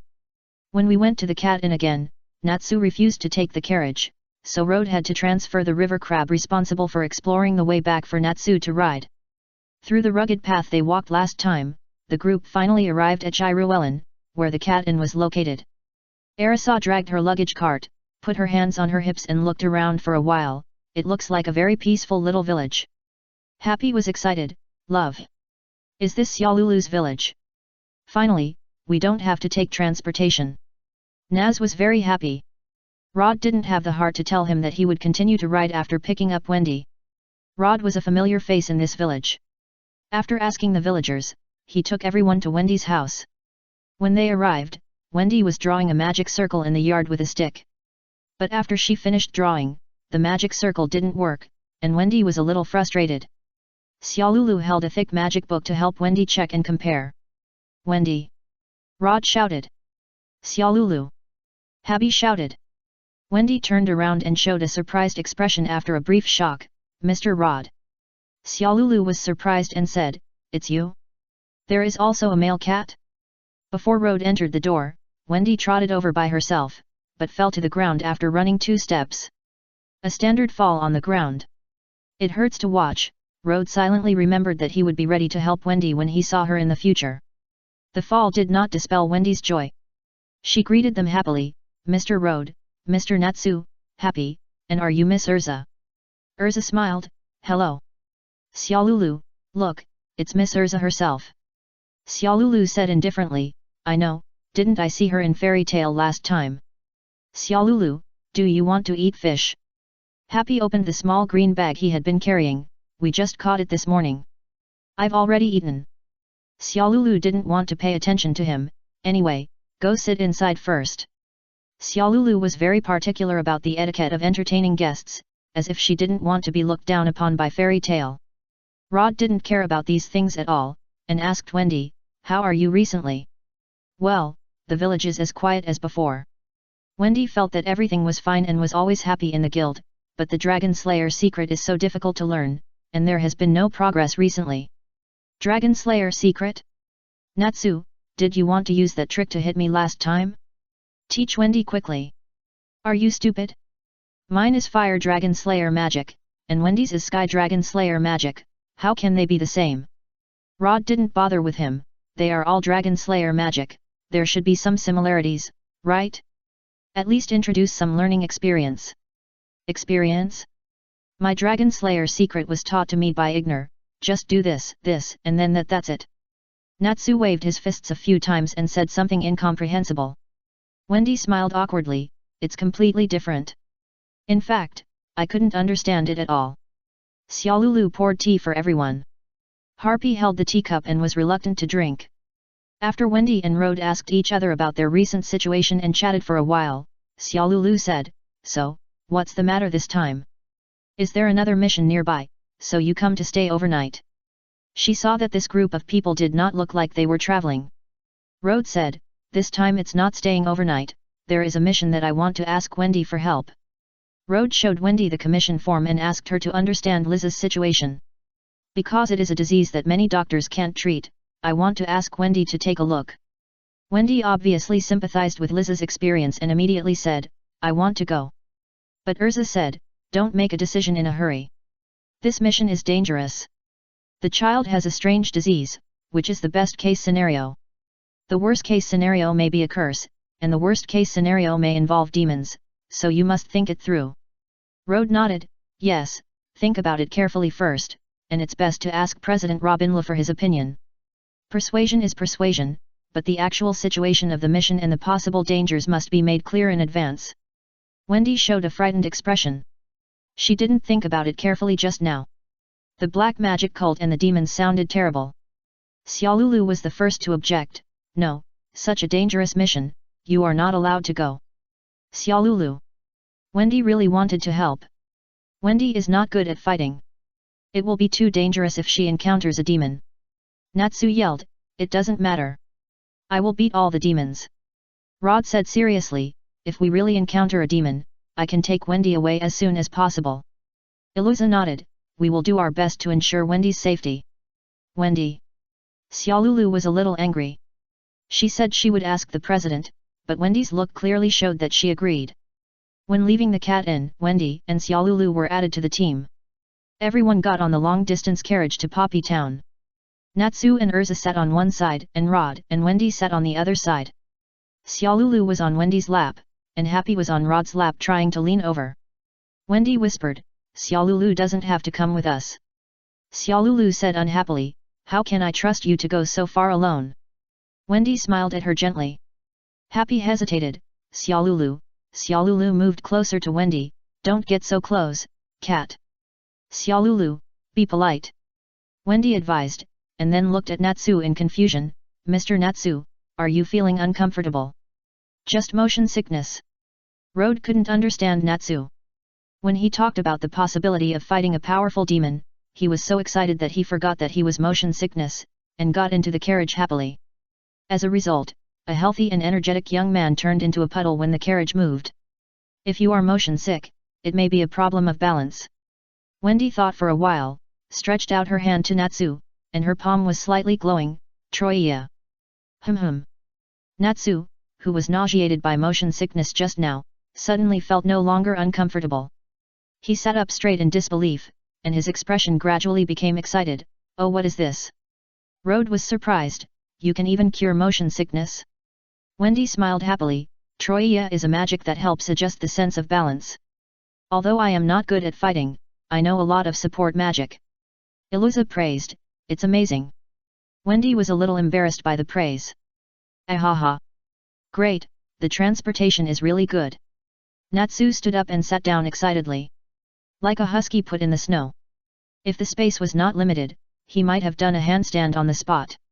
Natsu even stuck his head out of the car window, "The scenery is so beautiful. Hey uncle driver, please drive faster. Ah ha ha ha, the transportation is great. Winter is not over yet, there is a ghost of good scenery. Road is a little disgusted with this husky. Wendy, why don't you remove that magic, it's too noisy. Chapter 220 Strange Disease. Because of Wendy's help, Natsu experienced the joy of riding a vehicle for the first time. However, because he was too excited and jumped up and down, he made a lot of noise, which affected everyone's discussion. Iluza, who could no longer bear it, punched him hard. That day, Wendy's anti-motion sickness magic lost its meaning. However, the journey was long, almost from the southernmost tip of the kingdom of Fiori to the north coast, so Natsu had plenty of time to enjoy the ride. During the journey, he stopped to cook when he was hungry, and stayed in a hotel if he encountered a town at night, and camped if he didn't. Everyone was ready to go on a long journey, especially Urza, who had a sufficient food reserve. What was surprising was that Happy also had cooking skills. According to Natsu, the two of them usually either ate in the guild or Happy cooked. Are all of you dragon slayers raised by cats? Every time he saw Happy and Charlo helping Urza cook, Rod wanted to ask this question. With so many people traveling together, the journey is not lonely. Whether it is playing cards, chatting, or discussing magic-related things, the carriage is always lively. Wendy seems particularly happy. This is her second long-distance trip. It feels good to go out together. Rod was honored to have surpassed Wendy in terms of the number of times he went out and his experience. Congratulations! When they arrived at Poppy Town, it was already the third day since they set out from the cat transformation inn. It was almost evening, and everyone went to the hotel to book 2 rooms. Wendy and Xiaolulu slept in one bed, one with Urza. Natsu and Happy slept in one bed, one with Rod. However, according to Rod's understanding of Natsu, at night, either Natsu rolled under the bed or Happy was kicked under the bed by Natsu. Before entering the town, Rod had asked Hexie to run around the town twice, and didn't see any strange people. After entering the town, everyone didn't find anything wrong with the atmosphere here. Urza and Rod breathed a sigh of relief, temporarily ruling out the possibility that the remnants of the black magic cult came back and the demons directly made trouble. After putting away their luggage, they began to act separately, and Natsu, a guy with a sharp nose and accurate intuition, went around the town to see if there were any suspicious people. Happy and Xiaolulu also went to be in charge of aerial reconnaissance. Iluza and Road took Wendy to see the client. The client's home is not far from the central street of the town. The house has 3 floors and a small garden is specially built in front of the house, but now it is bare and there are no flowers. The man who came to open the door was a tired-looking but upright man. He was the client this time, Mr. Yopa, Liz's father. Mr. Yopa is a member of the Poppy Town security team and can be considered a soldier. Ever since Liz was kidnapped, he has been blaming himself for his lack of ability and not being able to protect his daughter. After discovering that Liz was sick, he took a long vacation and ran around looking for a doctor. Urza came up and briefly introduced the 3 people. Mr. Jopa was a little confused. You are from 2 guilds. Urza said, the situation is a bit complicated. Let's just consider it as a spontaneous cooperation between our 2 guilds. Wendy is an expert in healing magic. Mr. Jopa nodded. No matter how many people or guilds come, as long as they can cure Liz, it's fine. Please come in and talk first. The 3 of them went to the living room with Jopa. Road took a quick look and felt that Mr. Jopa's family was well off and the decoration of the living room was quite exquisite. This was probably due to his wife Ivy. Road remembered that the information briefly mentioned that Mrs. Ivy was the daughter of a wealthy businessman. As for how the 2 met and got married, it was unclear. However, when asking for directions before, I heard from the townspeople that Mrs. Ivy opened a clothing store, but it had not been open for a long time. Japa invited the 3 to sit down. Ivy, the wizard who took over our commission is here. Sana, bring some tea. A quick sound of footsteps came from the stairs, and Mrs. Ivy hurried downstairs. Her eyes were still a little red and swollen, probably because she had just cried. Japa introduced the 3 wizards to his wife, and the 2 greeted each other. A maid came out of the kitchen, poured hot tea for the few people, and then returned to the kitchen silently. I remember it. Aren't you 2 the wizards who cracked the kidnapping gang? Japa just felt that he had heard the names of Urza and Rhodes somewhere, and now he remembered that the mayor mentioned them. One was called the Fairy Queen, and the other was called the Animal Tamer because he drove a large group of animals to send the children back. Rhodes still didn't know that his nickname started from these 2 towns. Later, some people thought that it just matched his performance at the Harvest Festival, so it was widely recognized. Because some people have seen him transform using receiving magic, some areas have added the modifier to him. Mrs. Ivy suddenly became excited. It turned out to be you. Please save my daughter, she is only 4 years old, she is only 4 years old. Jopa felt a little relieved after knowing that these two were very powerful wizards. Calm down, Ivy, listen to what the wizard has to say first. Rod said, please tell us about Liz in detail first, and then take us to see her. Jopa recalled and said slowly, Liz came back the day before you two rescued all the children. She was barefoot, her hair was messy, and she looked lost. At that time, Liz could only say Mom and Dad, I want to go home, and I'm scared. We thought she was scared, so we all put down our work and stayed at home with her. But after a few days, the child was still stupid. She would eat if she was given food, and would not complain of hunger if she was not given food. She would hug her doll, but would not speak if she was not given a doll. She would sit if she was allowed to sit, and stand if she was allowed to stand. Moreover, she would feel uneasy when she was away from us, and would say she was afraid and wanted to go home when she left the house. We took her to see a psychologist and a psychiatrist, and they all said that she was overly frightened and asked us to spend more time with her. But we spent a few days with Liz and she still did not get better, and sometimes she would suddenly faint. We invited many famous doctors from other places to our home, but they could not find any abnormalities. A few days ago, a doctor said that maybe she was cursed by some magic, and asked us to ask the magician to take a look, so we issued this commission. Rod asked, do other kidnapped children have similar symptoms? We asked, and there is no one. Those children could run on the street a long time ago. Mrs. Ivy sobbed softly, and Jopa's narration aroused her sadness. Why did it happen to Liz? This was a little inappropriate, but everyone could understand her feelings as a mother. Arisa asked, Wendy, do you have any ideas? Wendy shook her head gently, I want to see Miss Liz. Chapter 221 The magic is not strong. Liz's room is beautifully decorated. The whole room is dominated by pink, with wallpapers of various cute animals on the wall, and star and moon-shaped decorations on the roof. A small bed is placed against the wall, with pink sheets and quilts, and curtains with white tassels in front of the window. 4 or 5 rag dolls in the shape of bears, rabbits, puppies, etc. are placed on the bed. It can be seen that Mr. Jopa and Mrs. Ivy love their daughter very much. It's a pity that the owner of this room is just sitting by the bed, motionless, like an exquisite doll. After obtaining Mr. Jopa's consent, Wendy stepped forward and tried to say hello to Liz. Rode followed her silently, and Urza also paid attention to Liz's movements throughout the whole process. Hello, are you Miss Liz? Liz didn't respond at all. My name is Wendy, can you be my friend? Wendy smiled and stretched out her hand to her. With Wendy's lovely smile and pleasant voice, it is difficult for ordinary little girls to refuse to communicate with her. It's a pity that Liz still didn't respond, and even refused to look at her. Can you hear me? Wendy asked again, waving her little hand in front of Liz. But this time, Liz closed her eyes and fell down. Miss Liz. Wendy hurriedly supported her. Liz. Mrs. Ivy also supported Liz nervously. The two slowly laid Liz's body flat, and Mrs. Ivy said distressfully, that's it, Liz often fainted suddenly like this recently, and it's getting more and more frequent. Rode had never seen such a disease. The only solution he could think of was to give Liz a crown of rest. Arisa was also helpless. She had a nurse's uniform, but if she really wanted to treat the disease, she could only help take the temperature. Now we can only rely on Wendy. Yopas Hickson asked, do you have any clues? Wendy thought for a while and said uncertainly, if Miss Liz is in a daze, it may be psychological or mental trauma. The frequency of fainting is getting more and more frequent, like a poisonous injury, the possibility of a curse cannot be ruled out. Excuse me, do you have any solution? The couple looked at her expectantly. Wendy was a little stressed, I want to try the magic of removing abnormal status first, and then the magic of removing poison and ordinary healing magic, but maybe the magic power can't hold up.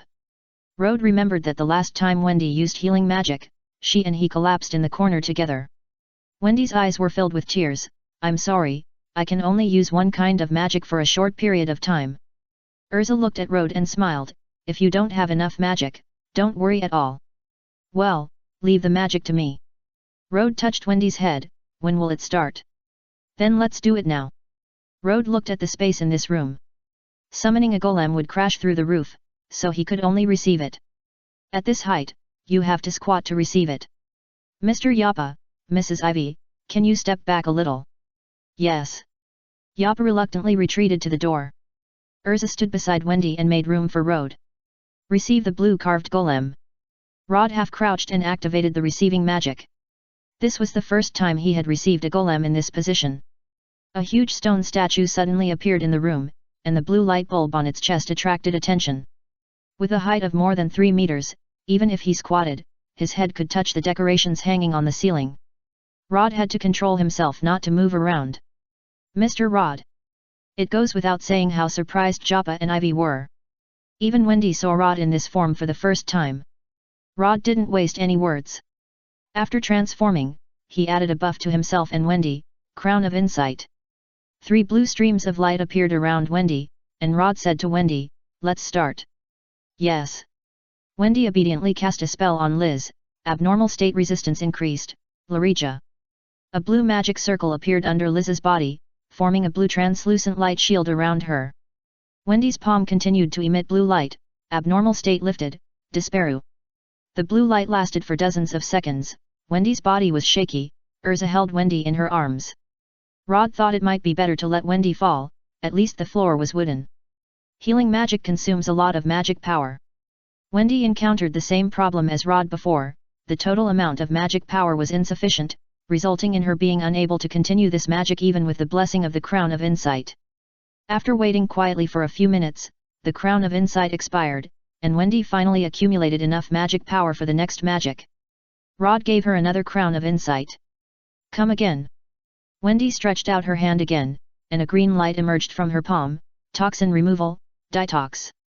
The same process, Wendy rested for a while and then used ordinary healing magic. Mrs. Ivy was anxious to see how Liz was doing. Mr. Joppa calmed down a little. He first cared about Wendy's condition, and then asked about Liz. Wendy said with some embarrassment, "It's not possible to confirm the effect now.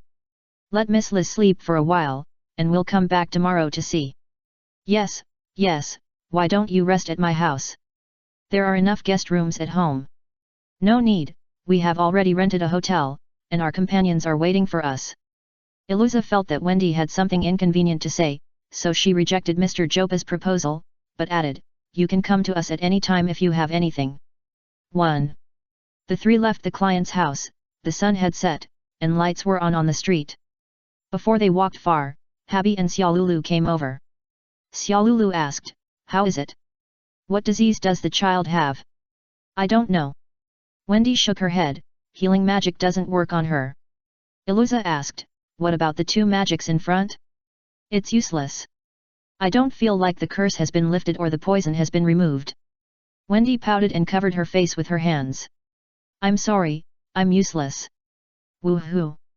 Xiaolulu immediately said, "It's not Wendy's fault. Healing magic is not omnipotent." Although she didn't know what happened, it was definitely not Wendy's fault.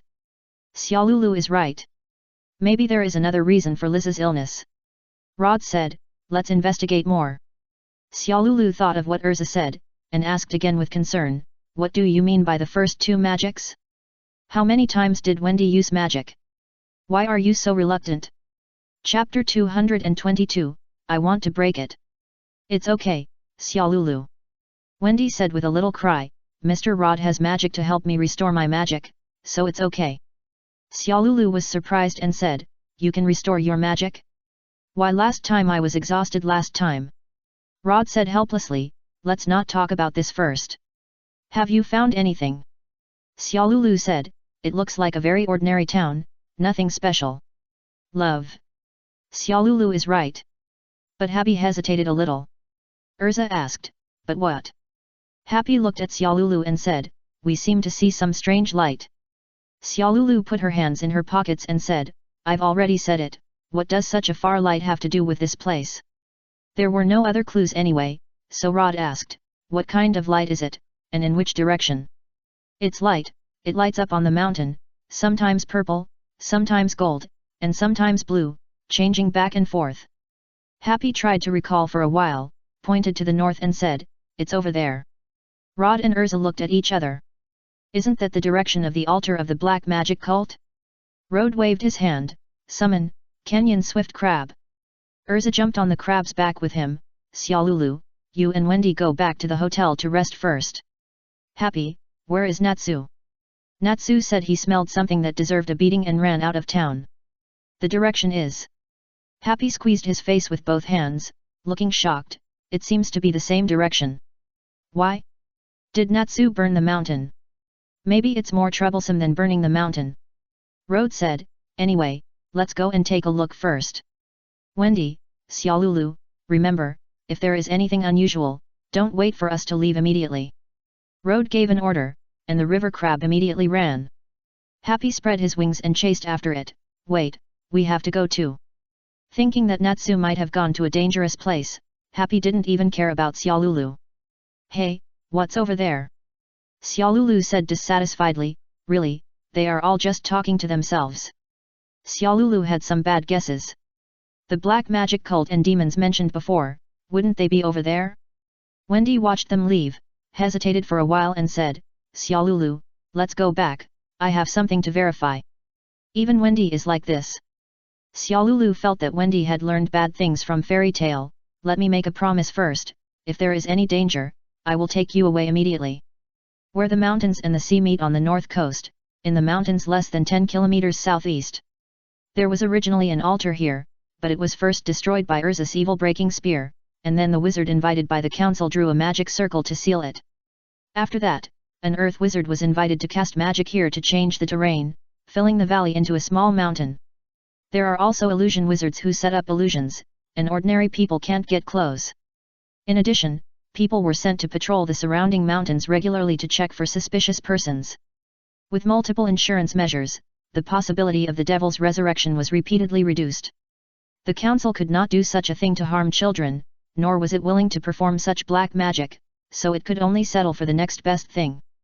And now, a reckless guy was running around outside the illusion array. I'm so annoyed. Why are you back to the same place again? Natsu scratched his hair and hit the big rock next to him twice to vent his anger.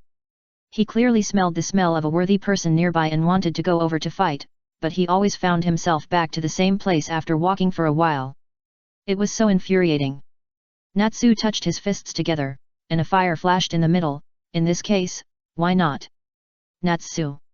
The familiar voice made Natsu's his body stiffened, cold sweat dripped down his face. Ai Urza? I didn't mean to cause trouble. Ha. Rod laughed dumbly, this was a confession. Natsu, are you okay? Happy flew to Natsu's shoulder, I thought you were going to burn the mountain down. Fornas said guiltily, how could I do that, ha. Iluza didn't pursue Natsu's reckless thoughts, and asked, you suddenly came here, did you find anything? Natsu became a little serious, I always feel a strange smell, and the demon you were talking about was glowing inside before, isn't it? There was only an altar here before, and it was smashed by Urza, and the council sent people to deal with it. It shouldn't have any strange smell, right? And why is it glowing for no reason?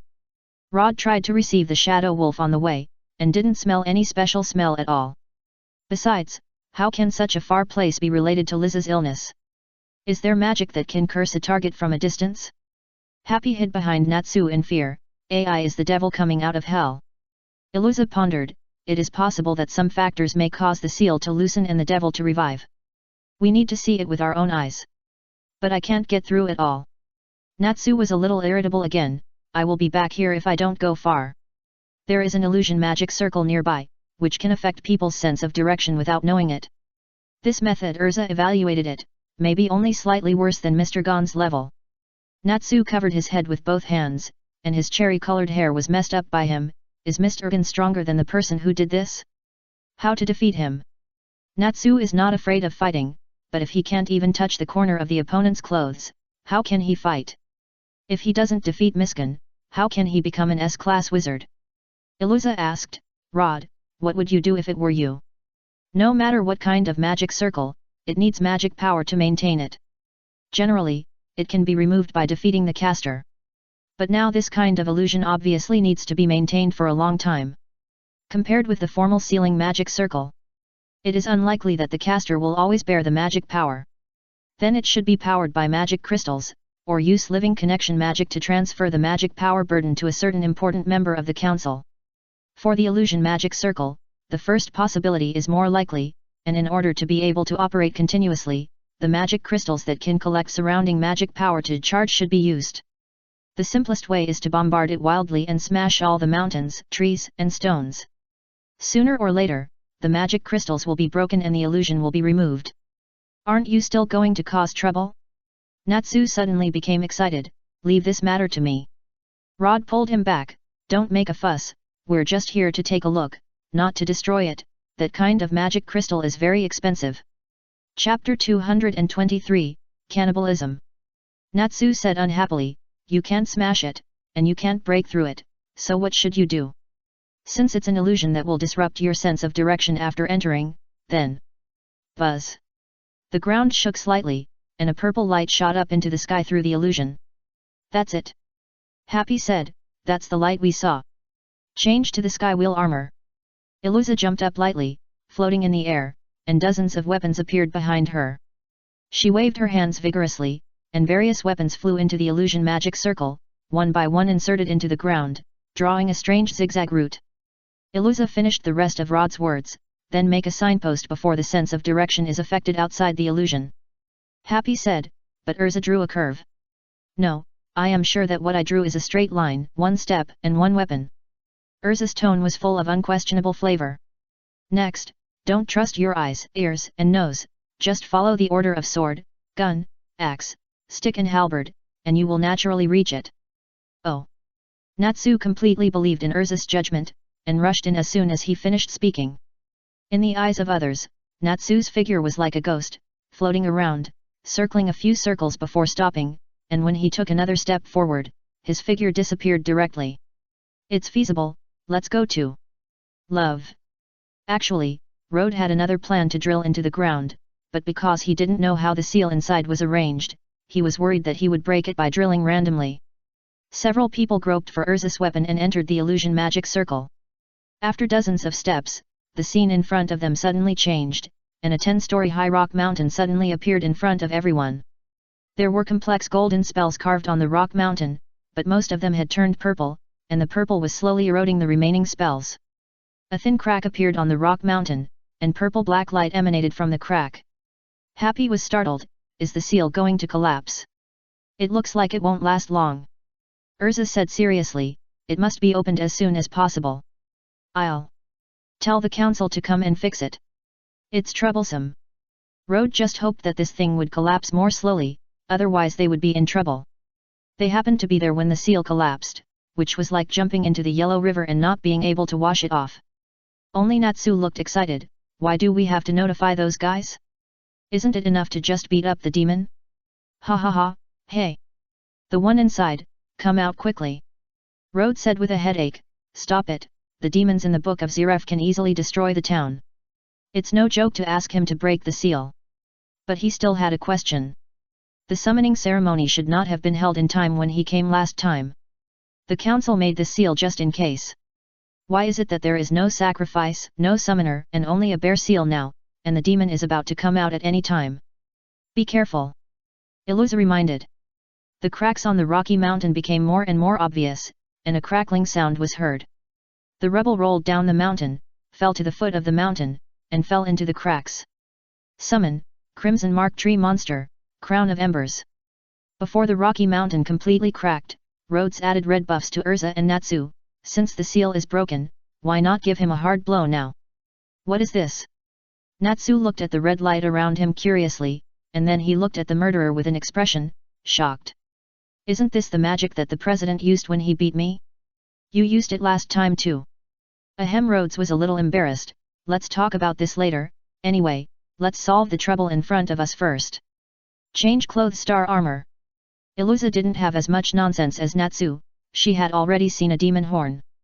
Starlight particle sword. The two swords in Urza's hands emitted golden electric light, like two huge light cannons attacking the demon horns in the cracks. The three red streams of light around her also turned into flames attached to the attack. Based on her previous experience fighting with Myra, using light attribute attacks against demons would be more effective. It's too deceitful, Urza, you actually got ahead. Natsu complained and took a deep breath, the roar of the fire dragon. The flames spewed out by Natsu were also covered with an extra layer of red flames, and crashed into the cracks with this breath. Boom! Boom! Roar! The roar of the demon was accompanied by the roar of the demon. The rock mountain that had only cracked a crack collapsed with a rumble, burying the demon that was about to crawl out. The ground nearby was shaking, and a strong wind blew from the center of the attack, and the valley was as bright as day for a while. Ai Happy grabbed Natsu's scarf with both hands, and the scarf fluttered in the wind, almost being blown away, so strong. Can it succeed in one go? Rod gave him a warning look, and he had to say one more thing, go. Under Rod's command, the tree monster ran straight to the collapsed rock mountain. If the demon was not dead, he would hit it twice. If it was dead, he would hit it once. But things were obviously not so smooth. A huge monster suddenly stood up in the rubble, and countless broken stones flew around. The tree monster slapped the ground fiercely, and more than a dozen vines grew quickly and woven into a large net, intercepting large pieces of rock. Arisa frequently waved her sword, breaking the stones that slipped through the mesh one by one. Only then did the few people see the appearance of the demon clearly. It was a giant nearly 10 meters tall. Usually, the tall and mighty red mark tree monster was equivalent to a large dog in front of it. This giant has a single horn on his head, a mouth full of fangs, big ears that stick out the wind, white air coming out of his nose, strong limbs and a big belly. This is the man-eating demon in the book of Ziref, Canibur. There are some burn marks on the demon's head, and there is also a blood mark on his face. But compared to his size, such scars do not seem to be serious. Arisa's face is solemn, taking such an attack without any preparation, is it just a minor injury? The demon's scarlet eyes looked at the people in front of him, roared, and slapped the most conspicuous tree monster. The tree monster was not afraid, roared and waved its claws to meet it. With a click, the tree monster's entire right front leg was broken, and 3 blood marks appeared on Canibur's palm. Rod's face was grim. This guy seems a bit strong. Last time he encountered that bugs, he only made a hole in the palm of the tree monster with a full-strength attack, but this time he broke one leg with a slap. In terms of attack power alone, this thing is at least beyond the ordinary S-level monster, right? Chapter 224 Which genius made the seal? Not far from the client Mr. Joppa's residence, Wendy was reading a thick book carefully. Suddenly, what is this for? Xiaolulu didn't understand her behavior. Before, they asked us to stay in the hotel. Sorry Xiaolulu, there is one thing I must verify, this is it. Wendy found the content she wanted to see and wrote it down carefully. She looked around and found a branch to draw a magic circle on an open space. Isn't this the magic circle of the Milky Way? Xiaolulu had seen Wendy draw it more than once. Learning the secret of dragon slaying at this time. No, because I thought of the Milky Way as an attack magic, and I got a few things wrong. That's why I never succeeded. Wendy said her understanding seriously, the meaning of the Milky Way is listening to the voice of the dragon soul that stretches to the Milky Way. This is a magic that can communicate with the dragon's soul. Even so, why here, is there a dragon soul here? No, although it is a magic to listen to the voice of the dragon soul, it may also help me feel the human soul. Wendy finished drawing the magic circle and wiped the sweat from her forehead. I think Miss Liz's symptoms may be a problem with the soul. If we use Galaxy, we may find a solution. Xiaolulu said worriedly, that being said, it is still the secret of Dragon Slayer. Can your magic power withstand it? Wendy smiled at her, I will ask Xiaolulu for it then. Xiaolulu turned her head, hey, it's obviously not your task, you just want to show off. Wendy sat in the center of the magic circle in a duck-sitting posture, closed her eyes, and prayed with her hands. Souls wandering here, let me listen to your voice, the secret of Dragon Slayer, Galaxy. The magic circle on the ground emitted a green light that shot straight into the sky, illuminating a small area of the night sky. The magic light surrounded Wendy like fireflies, and gathered into a galaxy like stars, gorgeous and dazzling. Xiaolulu admired it for a while, and felt that such an obvious scene would definitely alarm many people. We must take Wendy away quickly later. Wendy seemed to have been really led astray by fairy tale, and she would make a lot of noise when doing anything. After a while, Wendy suddenly opened her eyes, a look of horror appeared on her face, and her body fell limply. Wendy. Xiaolulu hurriedly supported Wendy. This didn't seem to be a simple exhaustion of magic power. What happened? What did you hear? Xiaolulu, quick, let's go find Mr. Rhodes and the others dash. What are you talking about? We should have a good rest now. Wendy shook her head with difficulty. It's okay for me, we must hurry up. Is it here? It seems like it's glowing here. Who is it? Anyway, let's get out of here first. Xiaolulu hurriedly wiped the remaining magic circle a few times and flew away with Wendy. This guy is too strong. Rode covered his shoulder and stood up. This was one of the few times he was injured in a mission, especially after receiving the Crimson Mark Tree monster.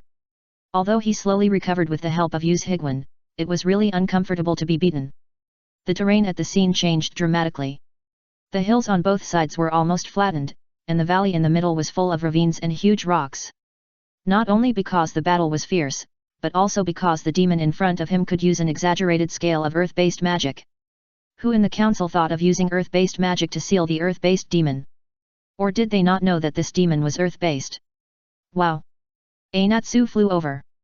Tree vines. Rod slapped the ground, and several vines grew out and crossed into a net, catching Natsu and preventing him from hitting the stone. Natsu's clothes were torn, and there was a little blood on the corner of his mouth, but he wiped it casually and jumped up with full energy. Damn, what a tough guy.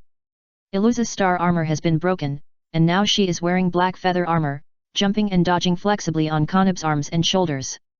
A knife will be cut on this big guy as soon as there is a chance. The first Crimson Mark Tree monster has been killed, and now the remaining crown on Urza is maintained by Rod's tree monster form. Natsu's has disappeared, and he can only renew it unless Rod stops healing himself or summons a second tree monster. However, there are some results. This demon was knocked down by their first wave of fierce attacks. It's a pity that it defended the second wave of pursuit with its powerful earth-based magic and even launched a counterattack. Now, Kanaber's body was covered with scars, including traces of burns from flames, cuts from sharp blades, and claws from monsters. But this thing had high HP and high defense just like its appearance, and it still couldn't cause fatal damage after fighting for so long. Three-dimensional characters: fire, flame, blaze. Rod wrote 3 characters representing flames in one breath, which turned into yellow, orange, red, and orange flames respectively. Thank you for the treat. Natsu opened his mouth wide and ate it, and a ball of flame emerged from each of his left and right hands. Happy, take me up. Isa. Happy grabbed Natsu and flew high into the sky, floating directly above the devil. Arisa, get out of the way. Iluza knew what move Natsu wanted to use, and stepped hard on Kanaber's shoulders with both feet. With a flap of the wings on his back, he quickly retreated.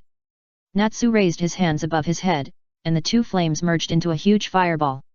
Rod always felt that this posture was very similar to Kakarot's spirit bomb. He gritted his teeth and gave the next crown to Natsu. Fire Dragon's brilliant flame. Roar. Kanaber bent down and pounded the ground heavily. 2 stone slabs rose up and bent above his head to resist the flames. But the heavy stone slabs exploded on the spot, and the fireball covered Kanaber's head and then engulfed it. A painful roar sounded, which made people's ears hurt. Natsu's voice came from the sky. How is it, bastard? The answer is not very good. Kanaber's body surface had hideous burns, but when it pounded the ground, it was covered with a layer of stone armor. Stone armor. It was scorched and cracked by the temperature of the flame, but the flame was extinguished by the stone armor. Kanaber opened his mouth and spurted out a purple ray. Happy reacted quickly and took Natsu to dodge quickly. Arisa was about to attack again, but saw Kanaber hammering the ground with his fists, and the purple magic circle expanded from his fists, almost covering the entire valley.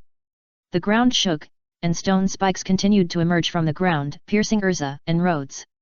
Even if they were dodged, they continued to grow to 5 or 6 meters high. Another large-scale earth-based magic. The blue bar of this big guy is so long that it's outrageous.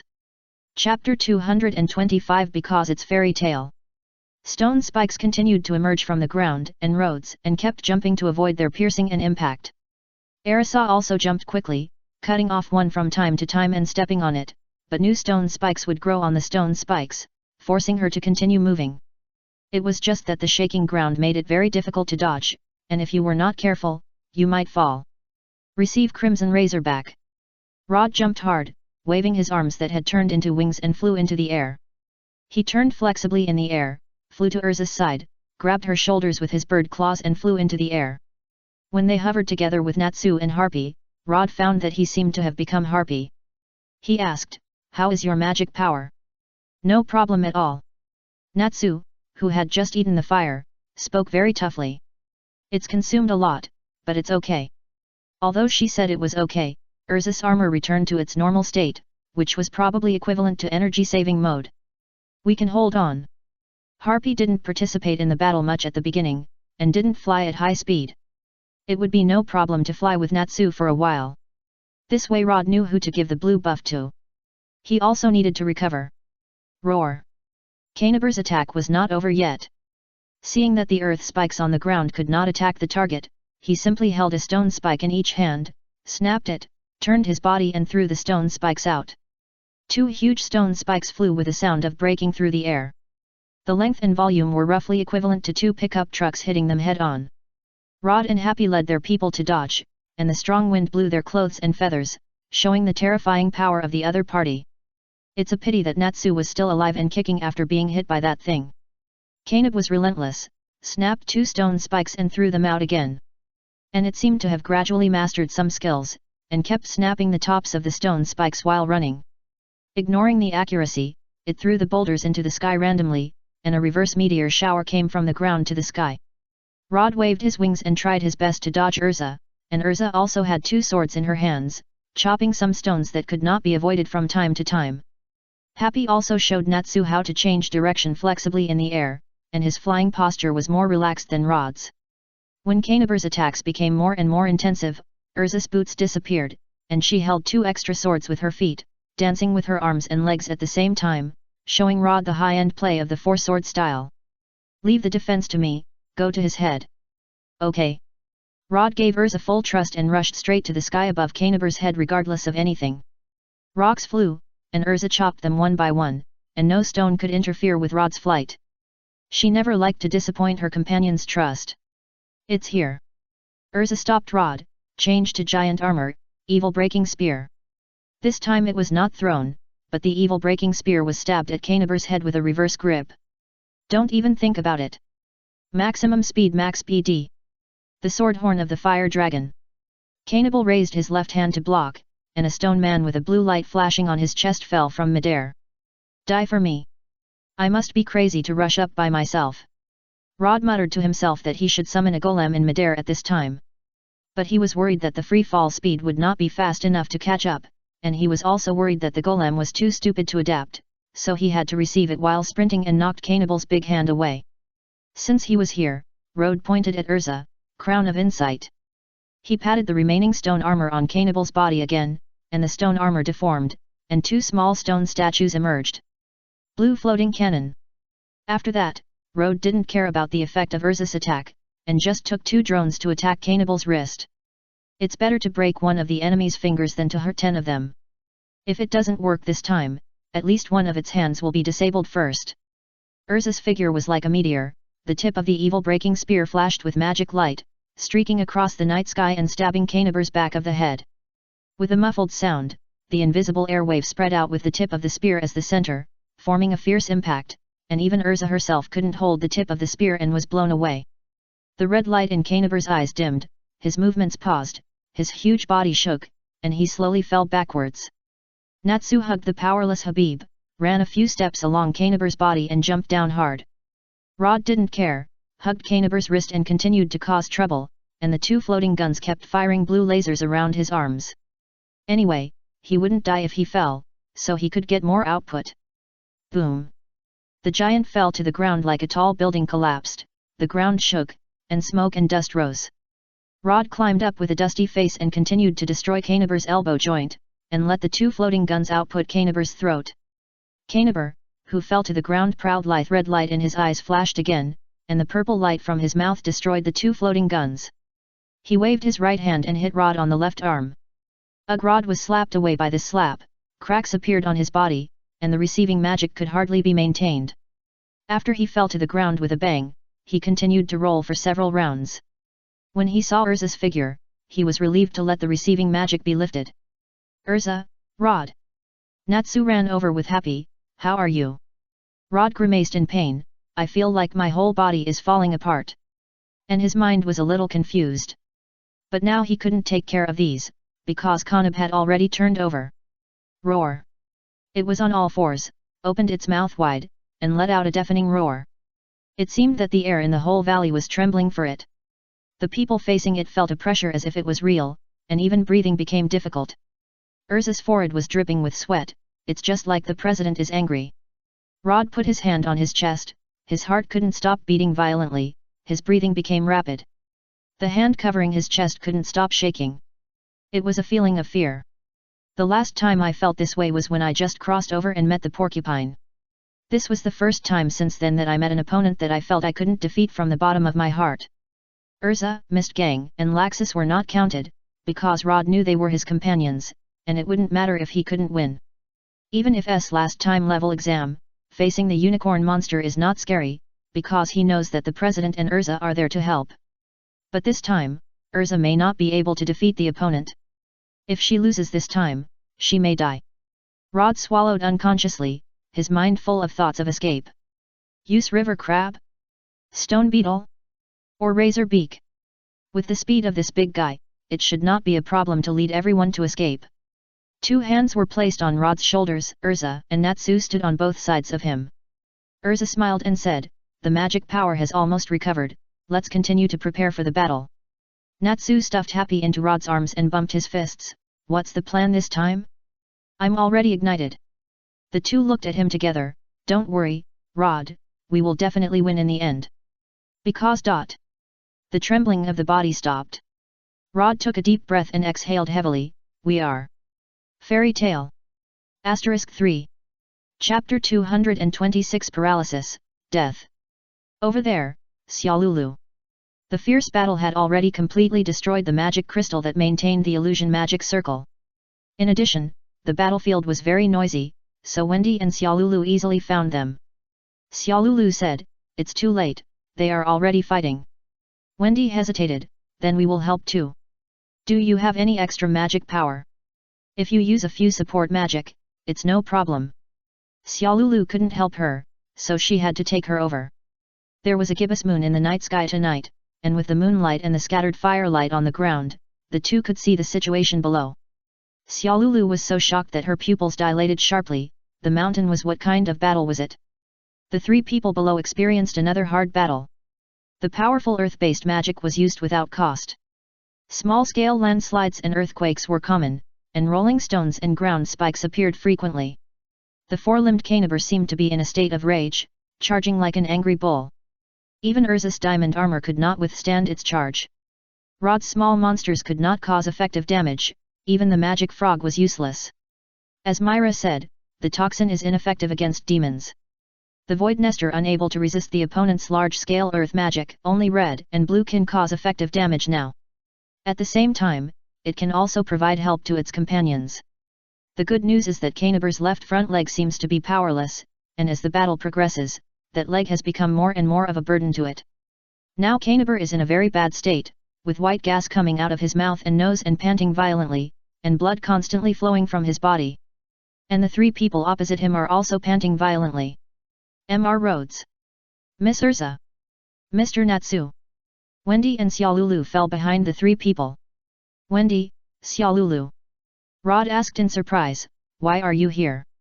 Xiaolulu said, "Wendy wanted to remind you to be careful and not get close to here, but it was too late when we found this place." Natsu clenched his fist, "It doesn't matter, we will deal with it immediately." "Ah, it's almost time to finish it, send this demon back to hell." Urza's body glowed, a dark and heavy armor emerged, and both hands held a twisted black serrated sword. "Change clothes purgatory armor. Finish it receive crimson mark tree monster, use crown." Rod almost drained his magic power, and did not forget to hand the happy to Wendy, help take care of Natsu's right fist on the palm of his left hand. "Rod, fire." Rod raised his hand, but Natsu said, "It's not text magic, it's that fire. If he wants it, then give it to him." Rod didn't waste any words. He clenched his left fist and waved it to the side. Flames appeared on his hand. Natsu sucked hard and this time he succeeded in swallowing it. "I'll help too." Wendy handed the harpy to Xiaolulu, and she raised her hands. Palms facing the sky. The swift wind running through the sky, turned into power. The powerful force that tears the sky, turned into weapons. A light shield composed of magic flashed on the three people, and they felt their bodies were a little lighter when they moved. Xiaolulu helped explain, it's magic to enhance speed and attack power. Don't waste Wendy's intentions. Okay. Let's go. The three exchanged glances, took steps at the same time, and rushed towards the demon. Coniber seemed to realize something, his face was fierce, and he even lowered his head to bite his left front leg and tore it off. A roar that was not sure whether it was pain or anger made Wendy and Xiaolulu cover their ears. Coniber rushed up with 3 legs.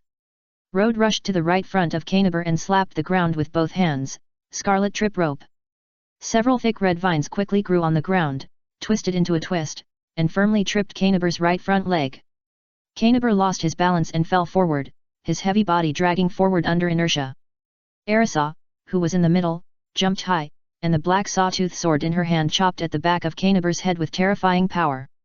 Rhodes' right hand was formed, and the red flame was aimed at Coniber's right neck and slashed it fiercely. Natsu was covered with red flames, and faint traces of dragon scales appeared on his face. As he ran, the flames around him became more and more vigorous, as if a roaring dragon hit Coniber's body. Purgatory shattered. Crimson Blade Claw. Dragon Slayer Secret Technique, Crimson Fire, Red Lotus Flame Bomb. The black and red shock wave, the red blade-like claws, and the red human-shaped flame bombs hit Coniber's body almost at the same time.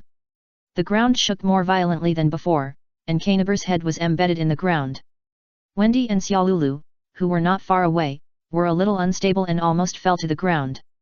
Coniber, who was hit hard, roared and there was no movement. Arisa returned to her normal outfit and was still able to move. She lifted Rode and Natsu up with one hand each and walked towards Wendy. Mr. Rode, Miss Urza, Mr. Natsu. You are so strong. Wendy greeted them with a smile. Arisa smiled and said, thanks to you, the support magic is very powerful. Rode complained, I am so tired. Natsu smiled heartlessly and made a yeah gesture, we won. After a while of joy, Rode felt that he could barely stand firm, and suddenly said, by the way, we can't be careless, we'd better dot. Before he finished speaking, Coniber's body had disappeared like fine sand blown by the wind. It seems that there is no need to make up for it. But Rode immediately had new worries. Although they defeated the demon, they flattened 2 hills. And speaking of it, they broke into the seal set by the council without permission, and the illusion magic circle set up by someone at a high price was also completely destroyed by them. It seems difficult to explain to the council, even though it is very likely that the council's people failed to do their job first. Now the president has a headache. Everyone rested for a while and recovered a little magic power. Rode stretched out his hand, change clothes. A medical kit appeared in his hand. Wendy was unable to use healing magic due to insufficient magic power, so she had to bandage everyone manually.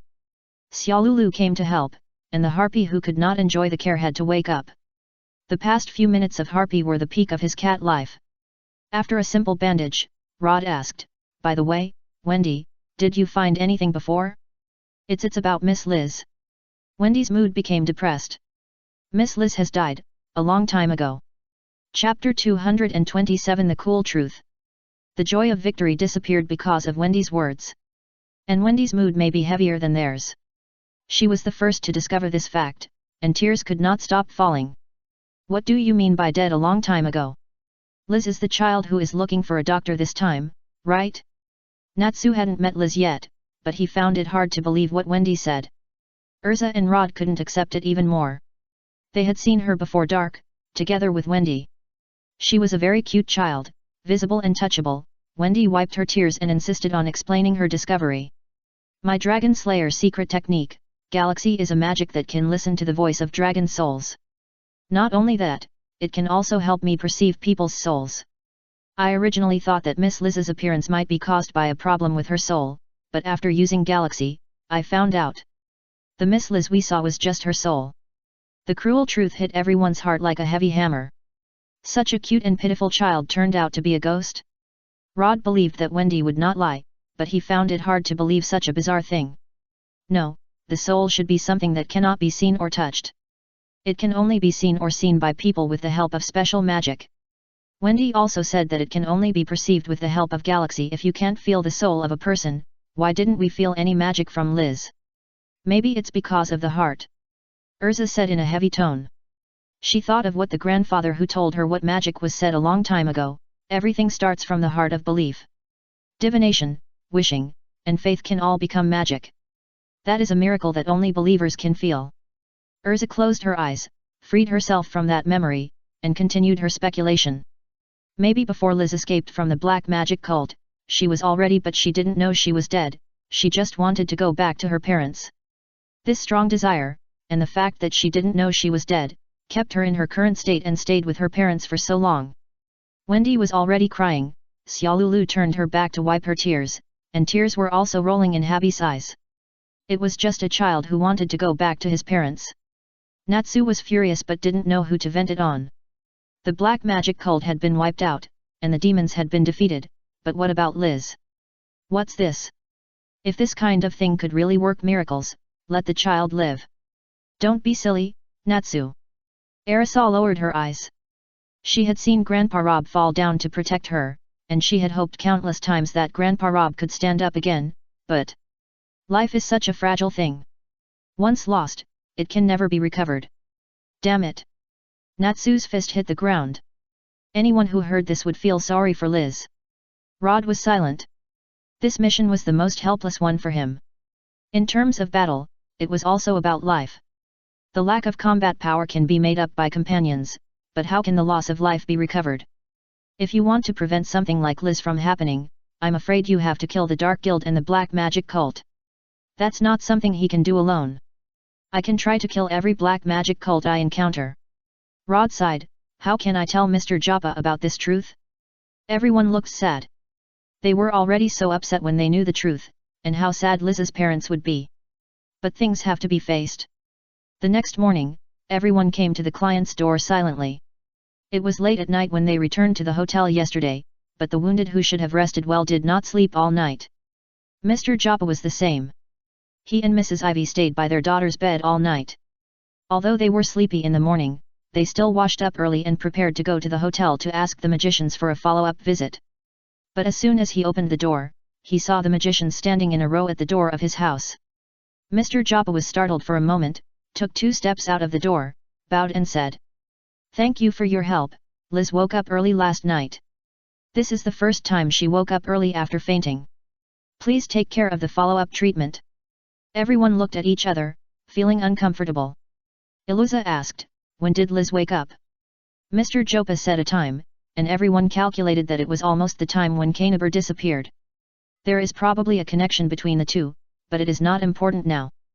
Rod said solemnly, "Mr. Joppa, I have something to tell you alone, please come out for a while." The joy on Mr. Joppa's face gradually disappeared. He looked at the serious or sad expressions of several people and had a bad guess in his heart. Rod carefully organized his words and told Mr. Joppa where they went last night, revealing the cruel truth bit by bit. Finally, Urza added the speculation that she had just perfected, the magic circle drawn with blood that we saw on the altar that day should be her blood. The summoning ceremony may have been half completed at that time. The devil devoured Liz's flesh and blood, but her soul escaped. Maybe it was because of this that the demon was not awakened on the spot, but woke up after a while and continued to attack the seal. According to what was said just now, every time Liz fainted, it was probably when the demon attacked the seal. Now the demon has disappeared, Arisa hesitated when she spoke for a rare time, "I will not be disturbed by the demon again." After the important words were said, everyone looked away, and no one dared to look into Mr. Joppa's eyes. Mr. Joppa's lips moved and he couldn't speak. He touched his pocket and took out a cigarette box and a matchbox. Because his hands were shaking, the match couldn't be lit after several attempts. Natsu silently stretched out his finger to help him light it. Mr. Joppa said nothing, squatting in the corner with smoke. Wendy couldn't help it first, and bowed deeply in front of Joppa. "Mr. Joppa, I'm sorry." The dark blue hair slid down from her shoulders, and tears fell to the ground first. Wendy sympathized with Liz's experience, and also blamed herself for being powerless. Yop raised his head and looked at Wendy with red and swollen eyes. "This is a very cute little girl." Yopa felt this way from the first time they met. He believed that the girl who was waiting for him would be a good girl. "When my son grows up, he will be cuter than Wendy." But now, there is nothing. Chapter 228, The Matter of the Devil is over. According to the last request of the council, the matter of the black magic cult and the devil needs to be kept secret. But at this time, the council should go to hell. At least Liz's parents have the right to know what happened to their daughter. Mr. Yopa smoked 2 cigarettes in silence, put the third one in his mouth but did not light it. He said in a hoarse voice, "How can Liz be freed?" From his selfish point of view, he hopes that Liz can always be with him, even in the form of soul, but he can't do that. In that state, Liz herself is also suffering, right? And according to the magicians, Liz is now a very special soul. Maybe one day she will be targeted by some demon, by the black magician. In that case, I am afraid that Liz will suffer more. The best way now is to let Liz be freed in an ordinary way. Urza admired him for making such a quick decision. As a father, this was a difficult thing to do but had to be done. There are 2 conditions for liberation. First, Mom and Dad are with her. Second, tell her the truth and let her realize that she has already. Yapa threw away the unlit cigarette and walked upstairs with heavy steps. A few minutes later, everyone heard Mrs. Ivy crying and the couple arguing. After a long time, Mr. Japa came downstairs again. "Excuse me, can you help witness the following things? Witness is false, and guarantee is true. Liza has suffered enough, and Japa does not want anything to go wrong in the end." Naturally, everyone did not refuse. Mrs. Ivy was wiping Liza's face with a towel, as if she did not see everyone going upstairs. Mr. Japa apologized for his wife's rudeness, but at this time, naturally no one cared. The couple held Liza's hand and said a lot of things. Finally, they were silent for a long time before deciding to continue. "Liz, you've already..." Mr. Japa's voice was trembling, and Mrs. Ivy was already crying. "Is that so? I'm already dead." Liz's face showed an expression of sudden realization. The body was glowing with a faint fluorescent light. Mrs. Ivy covered her mouth, tears streaming down her face. This was the first time in 2 months that Liz had said anything other than the fixed lines. "Dad, Mom, I'm sorry, Liz is a bad kid. She didn't listen to Mom and ran out to play alone, so she was caught by the bad guys." Liz's body gradually became a little illusory, and her voice became more ethereal. "It's not Liz's fault, it's Mom. Mom didn't take good care of you. It's Dad's fault that he didn't find you for such a long time. Don't cry, Mom, and Dad too. Liz loves you the most. It's a blessing to be your child." Liz floated up from the bed. She looked at her body and said with a smile, "Liz. Liz." Liz's soul turned into a star-like glow, flew out of the window, and flew into the sky. A voice of "I love you" drifted in the wind. Mr. Japa and Mrs. Ivy chased to the balcony, but under the cover of the sun, the glow could no longer be seen. Mrs. Ivy knelt on the ground, sobbing softly, and Mr. Japa hugged her, tears rolling down his eyes. Everyone stayed in Poppy Town for 2 more days to prevent the overly sad parents from doing anything stupid. Until the couple held a funeral for Liz and said that they would listen to Liz and take good care of themselves, everyone left with peace of mind. Mr. Japa mentioned the commission money and said that he was grateful for their help in finding out the truth and punishing the evil people and demons who hurt Liz. But no one was willing to accept it. The commission required that Miss Liz be cured, and we did not complete the task. That's what Urza said, and no one else had any objections. The mission came to an end, and everyone set out on the road back to the guild.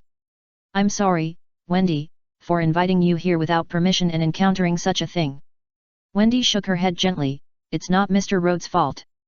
Fairy tale and cat transformation are in different directions, and everyone will separate after walking together for a while." Rod said he would send Wendy and Xiaolulu back. However, Xiaolulu refused. "Don't underestimate us, after all, we are qualified wizards." Happy was still a little reluctant. "Xiaolulu." Xiaolulu glanced at Happy, and Male Cat, "Don't keep coming over." Love Happy was dejected. Agreeing with Wendy that he would visit her when he was free and that he would help her whenever he needed it, one headed south and the other headed southeast. The distance between the 2 sides was similar, but it took a longer detour to return to Fairy Tale, so Wendy and Xiaolulu returned to the Cat Inn first. The village was as peaceful as usual, and the return of Wendy and Xiaolulu was warmly welcomed by everyone. The sadness during the mission and the fatigue during the journey were diluted a little. "Xiaolulu." Wendy fell to the ground, her eyes were dull, as if she had suffered a major blow. That day, Wendy cried all night. On the other side, the Fairy Tale team also encountered some minor troubles. "Wendy, come back soon, As expected, Natsu still couldn't enjoy the convenience of transportation. Without Wendy's Troya was immediately beaten back to his original form. It was just that Urza, Rod and Happy were in a bad mood and didn't pay much attention to him. After walking a long distance, when it was almost dark, the carriage stopped. Stopped. Natsu recovered a little. Have we returned to Magnolia? I'm sorry. The driver's voice came. Someone is blocking the road ahead, it doesn't look good. Blocking the road. Urza and Rod were a little confused. In order to avoid trouble, they had hung the guild flag outside the car.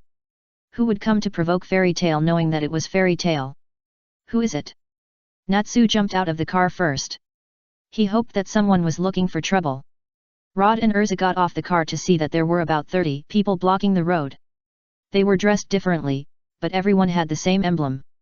The ruler of the Phantom. Several people wondered why the Phantom was here, and the Phantom looked a little unnatural. Hey, are you sure it's that guy? That's right, Beast Tamer Rod, we're really taken care of by him. But why is the Fairy Queen with him? It doesn't matter, there are only 3 people, and everyone is injured.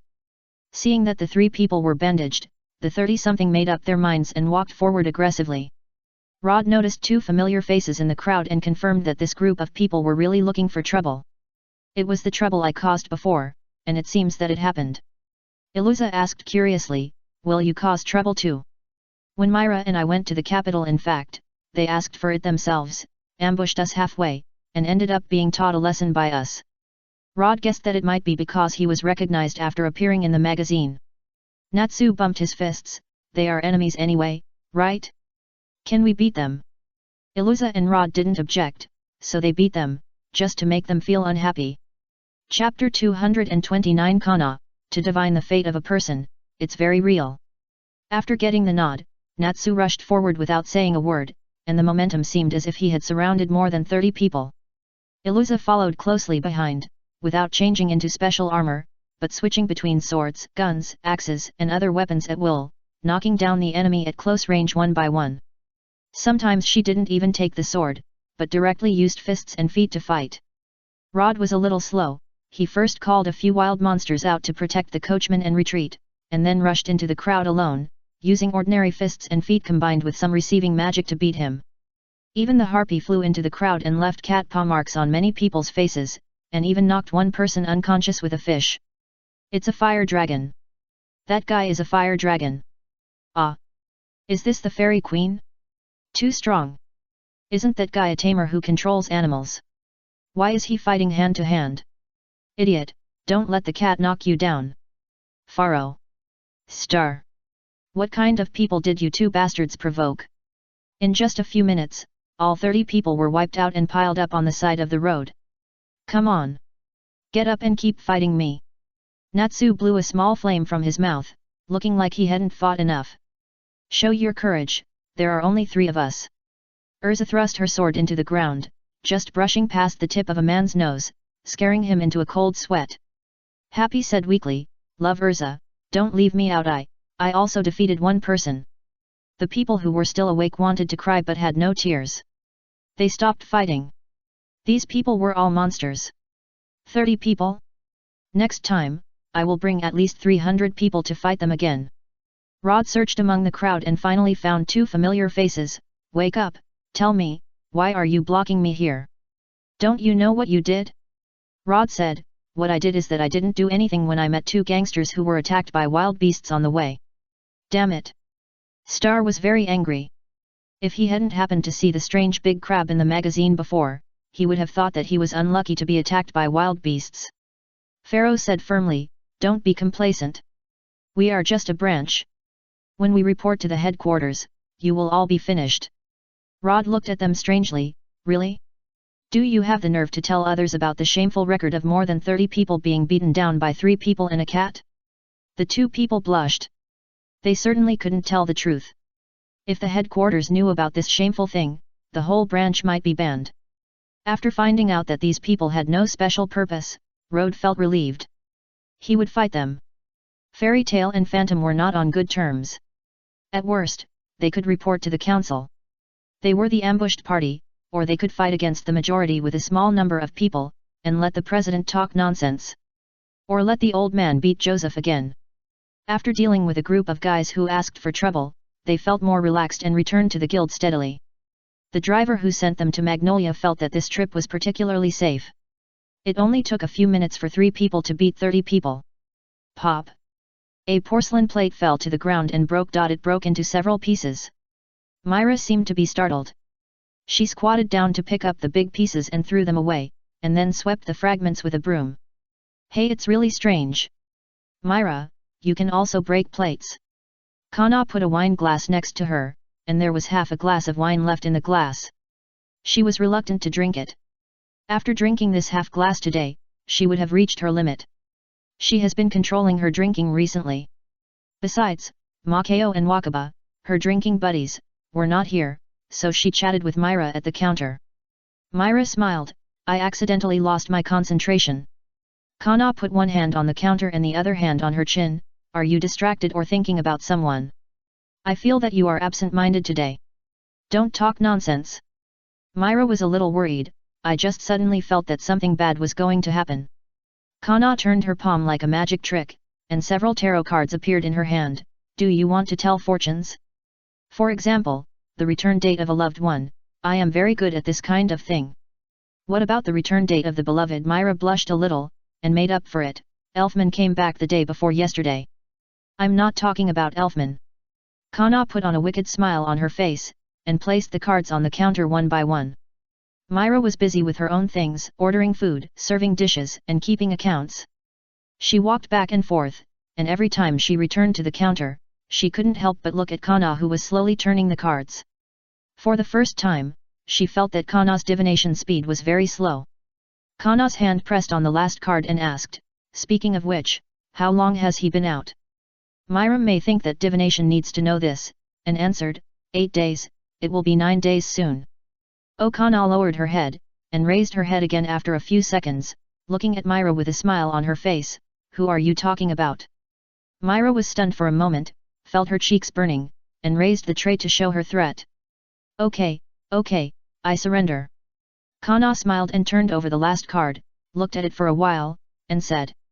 The divination result is that the man will return soon, but will go on a long journey soon. Myra's face showed a little joy, and then she asked in confusion, going on a long journey again. Kana deliberately asked, could it be that Elfman is going out to work again?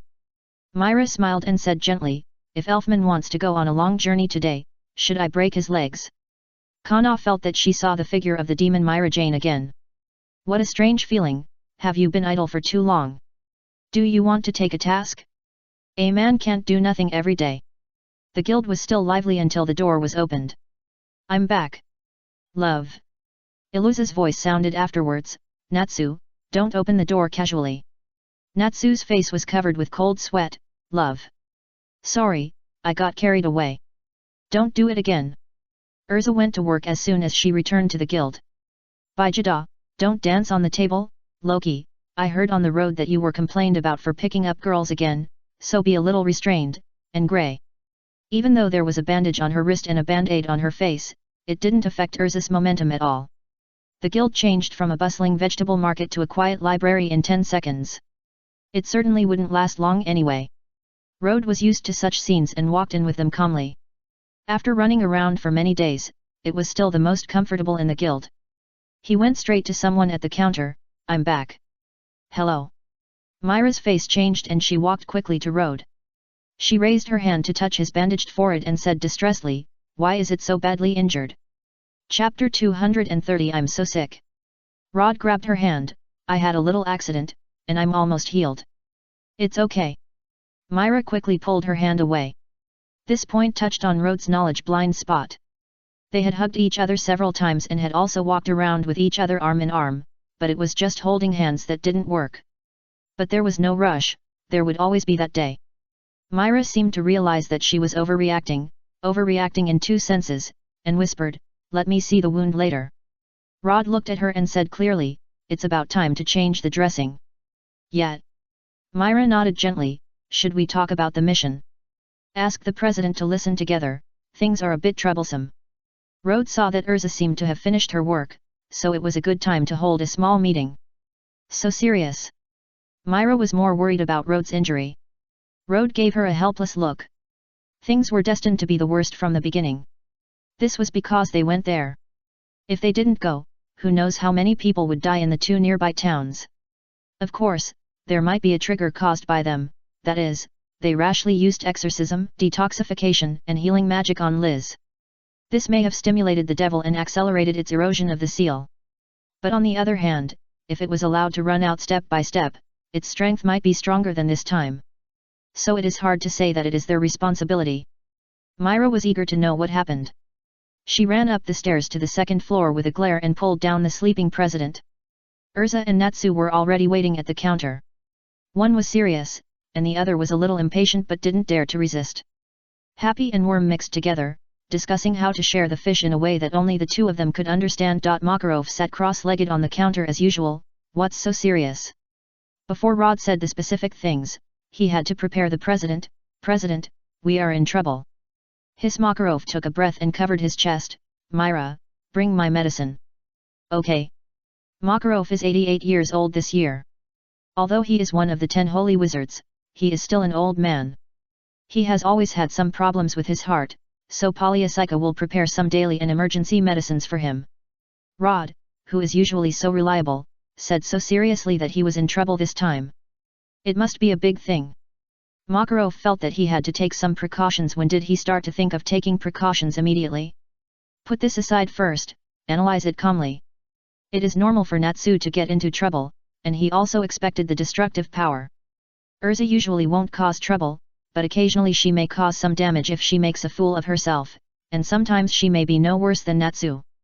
After all, why did the 3 of them team up? President. Myra brought a medicine bottle. The president held it tightly and even opened the bottle cap in advance. You say? Well, Rhodes pondered for a moment. Do you want to listen to the big one or the small one first? There's a big one. Makarov almost jumped up. Is this more than 2 troubles caused in one go? He planned to listen to a small one first to prepare himself mentally. The smaller trouble is that we beat up more than 30 people from a branch of Phantom on the way back. Makarov breathed a sigh of relief. It was just a few dozen people, not a big problem. But his expression immediately became serious again. Did they cause the injuries on you? How is that possible? Natsu answered, I can easily beat those guys. The children didn't suffer any loss. Very good. Makarov nodded, and then asked about the cause of the conflict. Rod explained in detail. Myra was a little surprised. She didn't expect that it had something to do with her. Thinking about it carefully, it was such a long time ago that they went to the capital together. Phantom Makarov frowned. These guys are really haunting. It doesn't matter, it's them who provoked the dispute. Even if they report it to the council, they are the unlucky ones. There is a treaty between guilds prohibiting armed resistance. Those who violate the treaty will have the president write a self-criticism at the least, and be ordered to disband at the worst. Anyway, the most unlucky party will definitely be the one who provoked the trouble. If Rod's troublemaking is at this level, it is completely acceptable. Wait a minute, did you destroy anything when fighting with them? Rod said, there is nothing to destroy in the wilderness. At most, a pothole will be created on the road and some flowers and plants will be crushed on the roadside. It's good that nothing happened. Makarov took a deep breath. Next, what happened to the disaster? During the mission, we encountered a demon that broke out of the seal, and then we teamed up to defeat it. Isn't this a good thing? Iluza added, but strictly speaking, we broke into the sealed area without permission and flattened 2 mountains during the battle. Two mountains. Natsu showed a smug expression, and then he was hit on the top of his head. Rod and Urza carefully explained the cause of the incident. This matter Makarov thought for a while. Although it violated some of the rules of the House of Justice, it is ultimately their responsibility. Makarov felt that the council should thank Fairy Tail for helping them solve a big problem. Just don't know what those troublesome counselors think. Marcus ran over in a panic. President, it's bad. There are many council members outside. What? These people came so coincidentally that the people at the counter could easily think that they were coming for them. But they didn't panic yet, but the people in the tavern panicked first. Some wanted to escape, and some tried to reflect on what they had caused recently. Some exaggerated ones even told their friends that they were worried about something after being caught. Makarov was not scared by the council, nor by what Rhodes said, but by the reactions of these guys in the tavern. How much trouble did these bastards cause outside? During the small commotion, someone clapped his hands. Please keep quiet, I am the messenger of the council. No one is allowed to move. Everyone looked at the door, and a man in a tall hat and uniform walked in. If you look closely, you will find that his hands and face are in the shape of frogs. Outside the knocked door of the guild, there is a team of law enforcement officers in white robes standing by. Rod did not make a fuss. In the world of magic, it is reasonable for a frogman to appear. I wonder if this man is easy to talk to. Will he summon a magic frog to get close to him? Regarding the large-scale battle that took place on the north coast of the kingdom a few days ago, Urza, Rod, Natsu and others are now ordered to go to the branch of the Council of Councils for investigation on suspicion of damaging public property and trespassing on the important areas of the Council of Councils. If there is resistance, compulsory measures will be taken.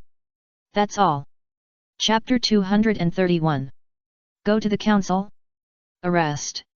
Natsu is fine, but why Urza and Rod are also? What do you mean by Natsu is fine? I think so too. Everyone was talking about it, but no one acted rashly. The members of Fairy Tale would naturally feel guilty when facing the council team. There are really too many bad deeds. Natsu was the first to explode. What are you talking about? We defeated Natsu. Iluza stopped him from talking. The topic of demons was not something that should be brought up in public. Rod considered the frog messenger's words and felt that although the messenger's tone was tough, his wording was not harsh. Myra looked at Rod and then at Makarov, President. The frog messenger saw Makarov jump down from the counter and asked, Mr. Makarov, do you have any objections?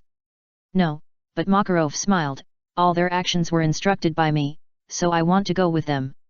President. Urza, Natsu and Rod were all a little moved. Especially Rod, he felt a little guilty, the old man was really in trouble. The frog messenger was a little embarrassed, we don't have the authorization to arrest the 10 holy magicians. Then just think of it as me wanting to go to the council to have a look. Makarov took the lead and walked out the door. Let's go. Myra said worriedly, President. Don't worry, I will bring them back well. Makarov said, the guild is in your hands, don't let them make trouble. Rod always felt that the president's words of bringing them back were very important. The president said so, it's okay. Rod waved to Myra and followed the president's footsteps. Harpy also followed consciously. The frog messenger was a step slower, facing a series of unfriendly looks, and asked the law enforcement team to leave together. The guild fell into a brief silence, and then began to discuss. Levy looked worried, and Jet said he wanted to catch up to see, but Troy told him not to mess around. Kana and Gray went directly to Myra to ask the reason. Myra shook her head gently, indicating that she couldn't say it casually. Sister. Elfman was more concerned about Myra's mood. I'll go and see. You're not allowed to go anywhere. But Rod, even the president. Myra looked into Elfman's eyes. I said, you're not allowed to go anywhere. Elfman suddenly felt a little weak in his legs. Yes. The treatment of the council was ordinary. Rod thought he could see a new means of transportation, but it turned out to be just an ordinary carriage. Natsu was in the carriage on the ground with great spirit, but he fell down before he could last 3 seconds. Rod. I want to ride a crab. Stop it, we are suspects now, it's good enough that we don't wear the magic seal stone, if we use magic indiscriminately, we will be misunderstood. It's so uncomfortable. Then the happy will take me to fly. The happy also rejected him. Love. Wing magic is also magic, it will be considered as running away. Iluza asked, do you need help? Natsu covered his mouth and shook his head. Makarov sighed, cheer up, we will be there soon. The Fiori branch of the council was built in the wilderness far away from the city. I don't know whether it is to reduce the land occupation, or to stay away from the crowd to show authority. Everyone stopped for a while under the peculiar building of the council branch, and walked into the gate with the frog messenger.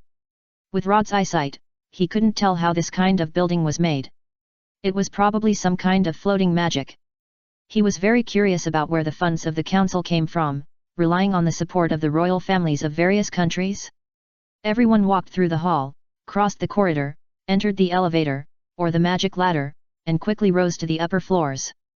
Natsu covered his mouth. Rod said helplessly, you are also dizzy with this thing. The frog looked nervous, please don't lose your manners. What you say in a place like this is disrespectful to the council. Rod held Natsu to prevent him from falling, always feeling that this frogman was weird. The court is in front, please be sure to remain solemn. Frog reminded worriedly. But when everyone approached, they saw a blue-haired young man leaning against the door. Lord Zacrane. Frog half knelt down, bowed his head, and was respectful. Rod frowned. Is the council such a hierarchical place?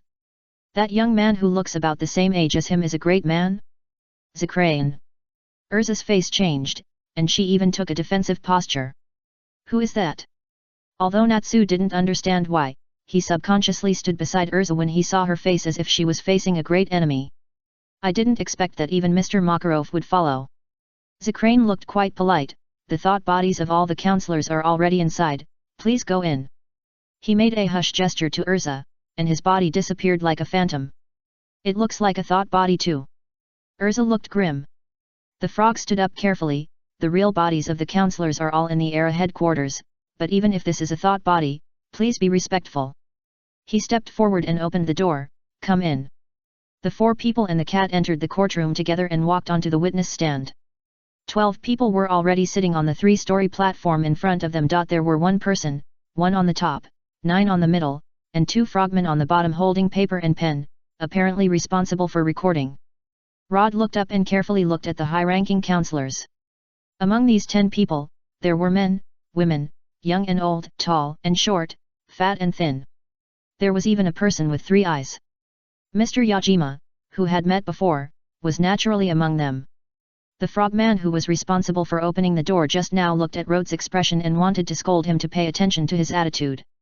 This guy looked at the counselors as if he was looking at rare animals. Makarov was calm, and Urza could remain calm as long as she didn't look at the blue-haired young man. Only Natsu and Happy were uncomfortable. The strange silence in the courtroom lasted for a few minutes. Makarov yawned and asked, "Aren't we going to start yet?" Yajima said, "Be patient, there is still a suspect who has not arrived yet." A few minutes later, another frogman appeared at the door of the courtroom with a little blue-haired girl, and a little white cat beside him. Wendy. Xiaolulu. Several people were surprised that they were brought here. Mr. Rhodes. Mr. Natsu. Miss Urza. Happy, and President Makarov.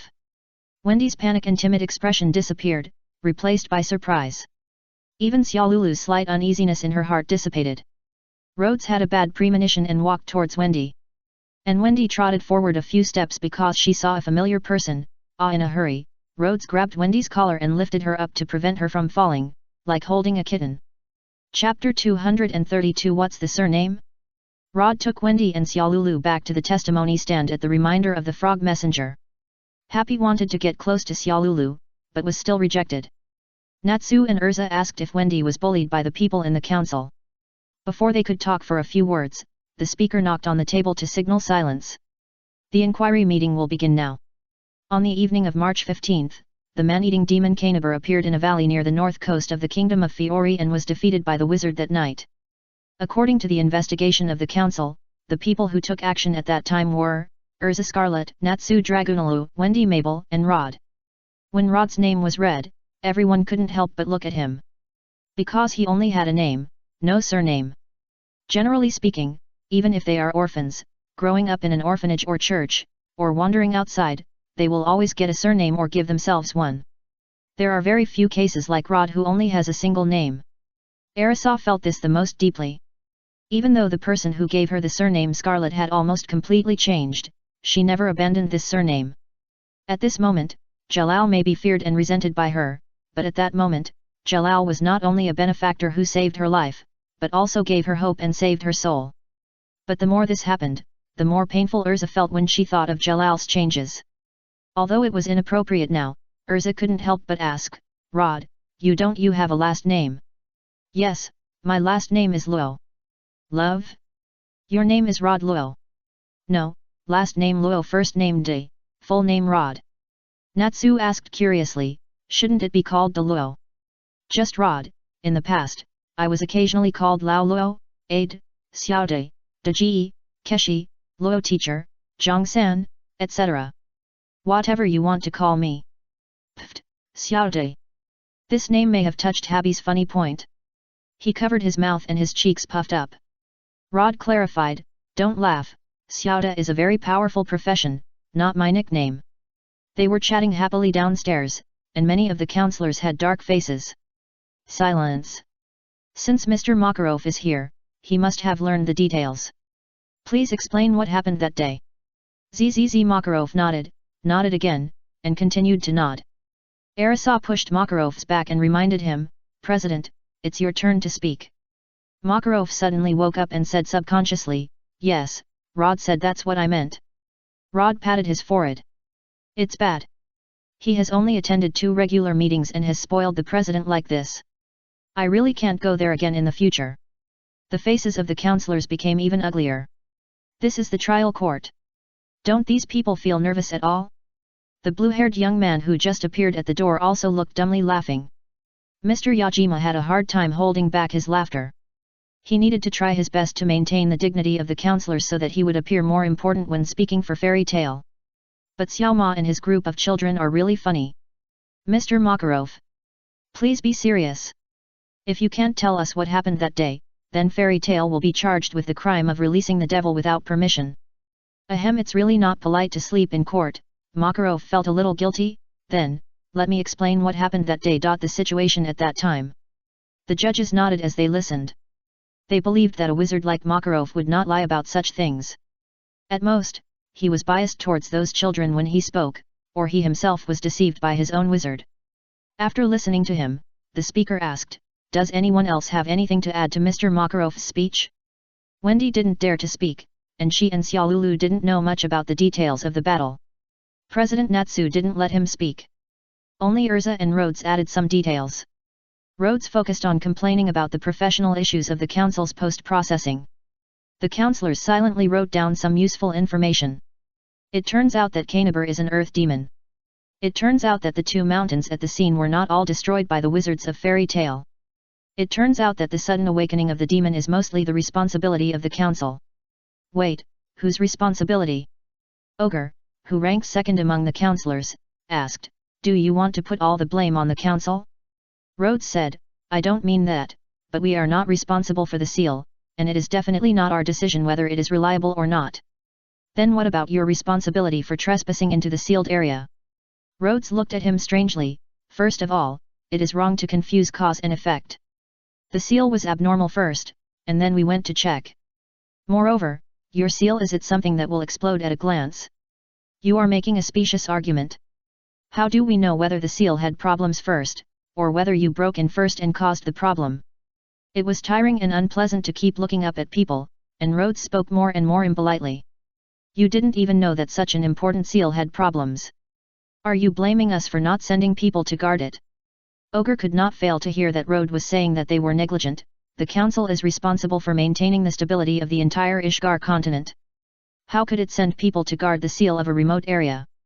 And you should report the problem to the council as soon as you find it, instead of handling it yourself. By the time we report it and you send people here, everyone in the 2 towns will be dead. Compared to the order of the entire continent, 2 remote towns. Ogre. Mr. Yajima couldn't help but stop him. In this occasion, we are speaking on behalf of the council, please don't bring personal emotions. Ogre kept silent. The sacrifice of a few people in exchange for the stability of the majority is often the principle of the council. What about Deliara 10 years ago? Did no one report to the council after destroying several cities in succession? No, they have more important things to solve. The problems in the magic world are always piling up, and they can't spare any extra power to deal with them. Things have priorities, and it's just a matter of choice. Nowadays, 2 border towns are nothing compared to the entire continent. They always do this, and are ready to bear the blame, but such words of indifference to life are not what the counselors should say. Rod, those who can sit here have contributed to the magic world. Even if you have complaints, please show some respect. Mr. Yajima advised, I promise that the council will judge this incident fairly. Makarov also signaled that he didn't need to say anything more, just listen to Yajima. Chapter 233 Because destroying 2 hills in battle is not a big deal, especially compared with the feat of defeating the devil. The council mobilized so many troops this time not because of the great damage caused by Fairy Tale, but simply because of that devil. That was the devil in the book of Ziref. The name of Ziref often touches the sensitive nerves of the council. Because the council knows that the resurrection of Ziraf and awakening of Ziraf that the black magic cult has been pursuing are not empty words, but something that can really be done.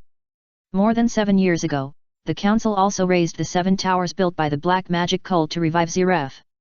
In addition, they also know many secrets related to Ziraf, and know what kind of disaster the world will face once Ziraf is resurrected.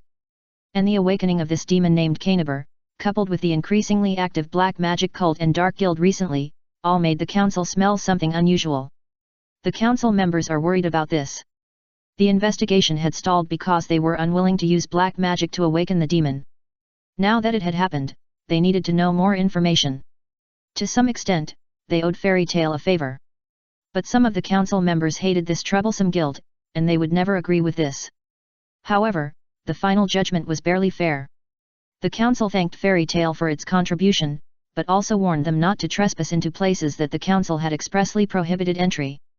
Due to the particularity of the incident, the matter about this demon must not be disclosed to others.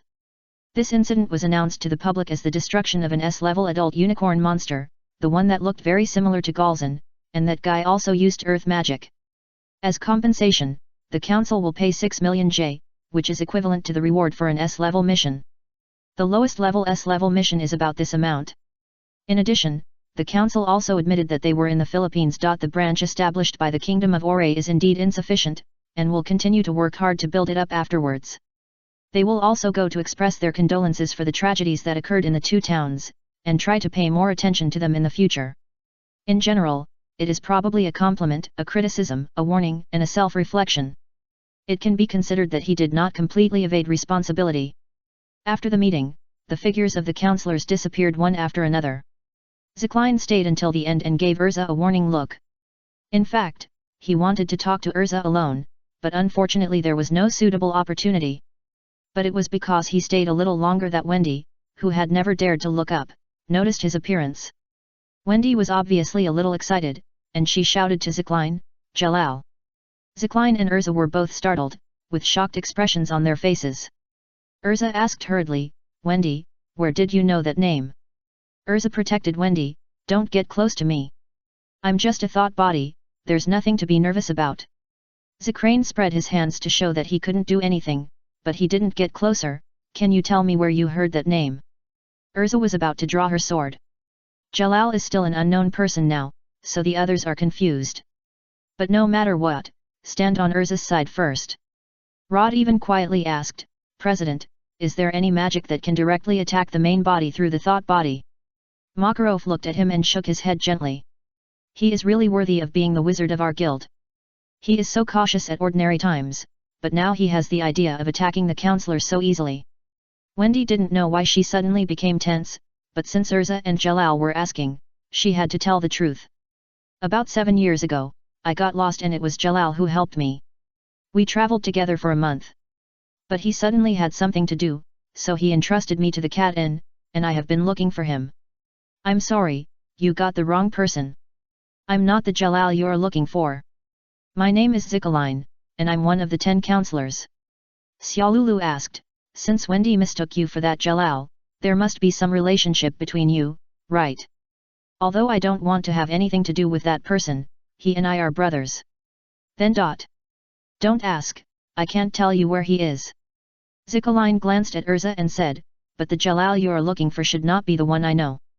"That's it, goodbye." Zikaline thought about it seriously. He definitely didn't know Wendy. Besides, 7 years ago, Jalal was at his busiest, so it was impossible for him to suddenly go out for a month-long trip. He needs to check if there is anyone pretending to be Jalal and going out. But there is no reason. Jalal is just an unknown little person. What can he pretend to be? Wendy seemed very aggrieved. "Ms. Urza, do you know Jalal?" Urza hesitated for a moment, but still said, "The Jalal you are looking for should not be the one I know. That person could not have appeared near the Cat Inn 7 years ago." She remembered the twisted and crazy look of Jalal when she last saw him. How could such a Jalal take care of Wendy for a month? Because Wendy was in a bad mood, everyone wanted to talk to her for a while. Natsu asked, "Wendy and Xiaolulu were also called by those guys as soon as they returned to the guild?" Xiaolulu said, "We were found after we rested for a day. Although we didn't rest well. After the tension in the courtroom, Wendy now looked worried again. Xiaolulu, do you want to take this opportunity to go to Fairy Tale to play?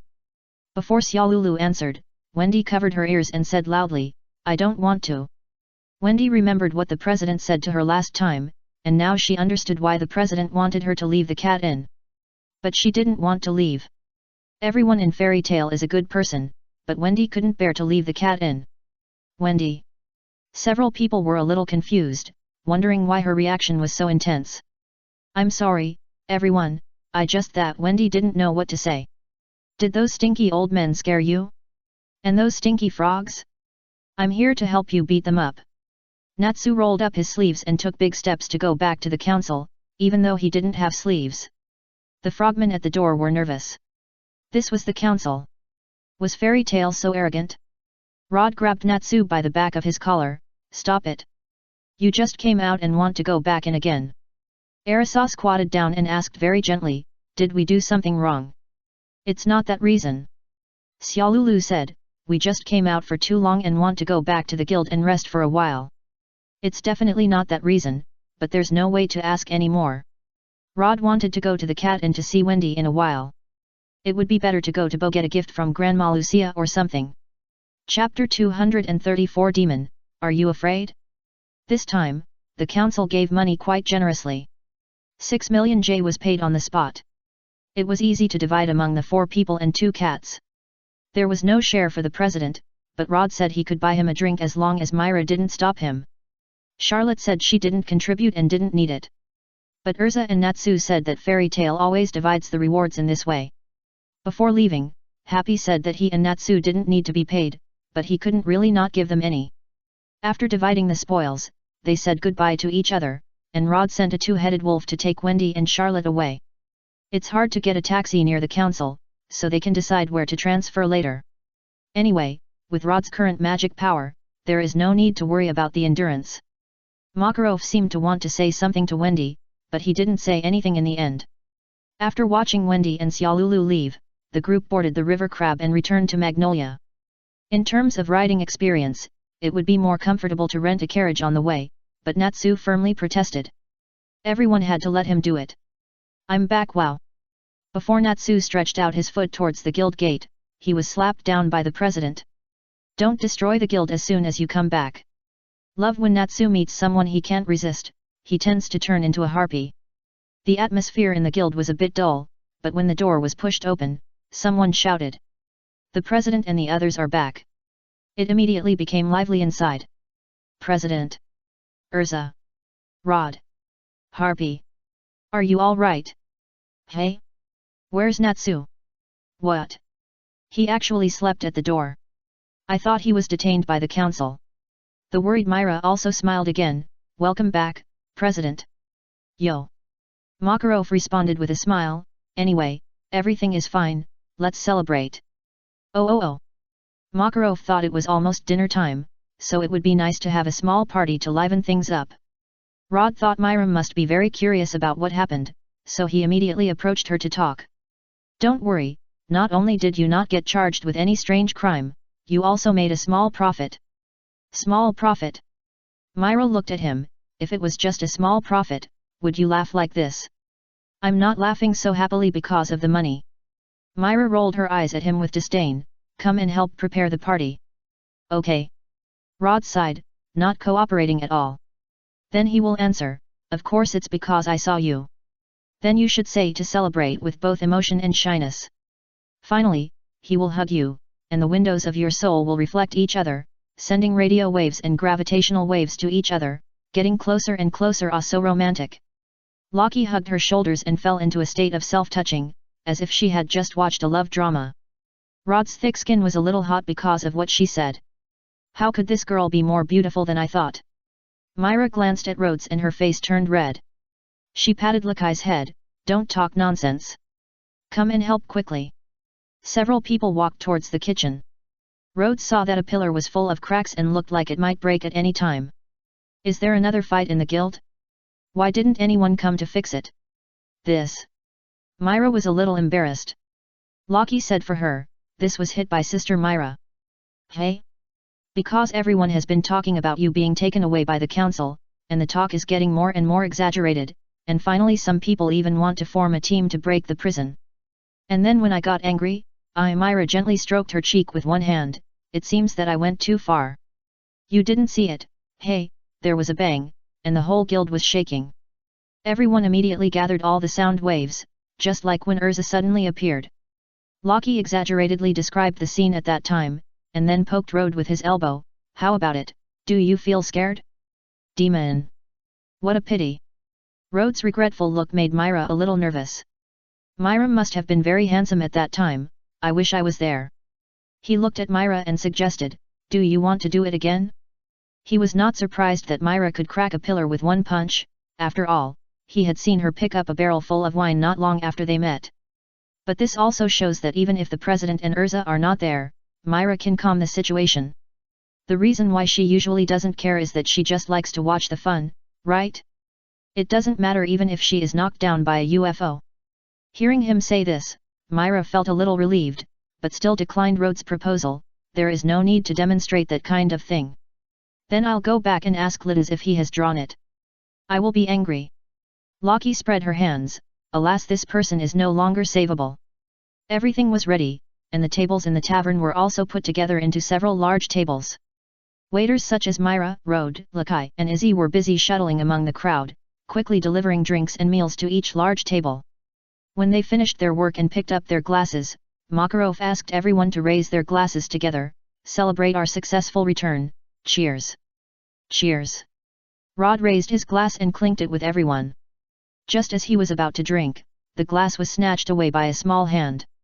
He turned his head and a glass of juice was stuffed into his hand. You haven't recovered yet, so don't drink. Okay. Rode nodded with a smile, clinked the juice with Myra's glass again, and drank a few mouthfuls. It was sweet, much better than beer. Everyone stayed up late again that day. It was the first time that Rode stayed awake until the end of the party, but Myra looked dizzy.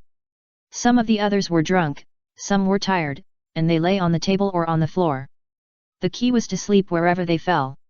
It was just spring now, and the heater in the guild had not been removed. As long as the doors and windows were closed, there was no need to worry about them getting cold. Are you okay? It's okay, I've controlled my alcohol intake. Today, Myra wore a black off-shoulder long-sleeved sweater, outlining her exquisite curves. A white square scarf was tied diagonally around her neck, and the drunken blush on her face was very attractive under the dim light. Don't you guys need to worry about this? It's always like this. Myra grabbed Rod's wrist, come with me. Rod was dragged to the infirmary by her in confusion. Sit down, the bandage on your head is loose. Myra simply helped him untie it, wiped it carefully with iodine. Feeling that the bandage was no longer necessary, she changed it to a square patch. Are there any more on your body? A little. Rod took off his shirt, and his arms and waist were wrapped like a mummy. In fact, Natsu had more bandages than him. This kid fought too hard, and his life was like borrowed. Only Urza was in a better situation, but she lost a few pieces of armor. Rod and Natsu were injured physically, but Urza was more injured in her wallet.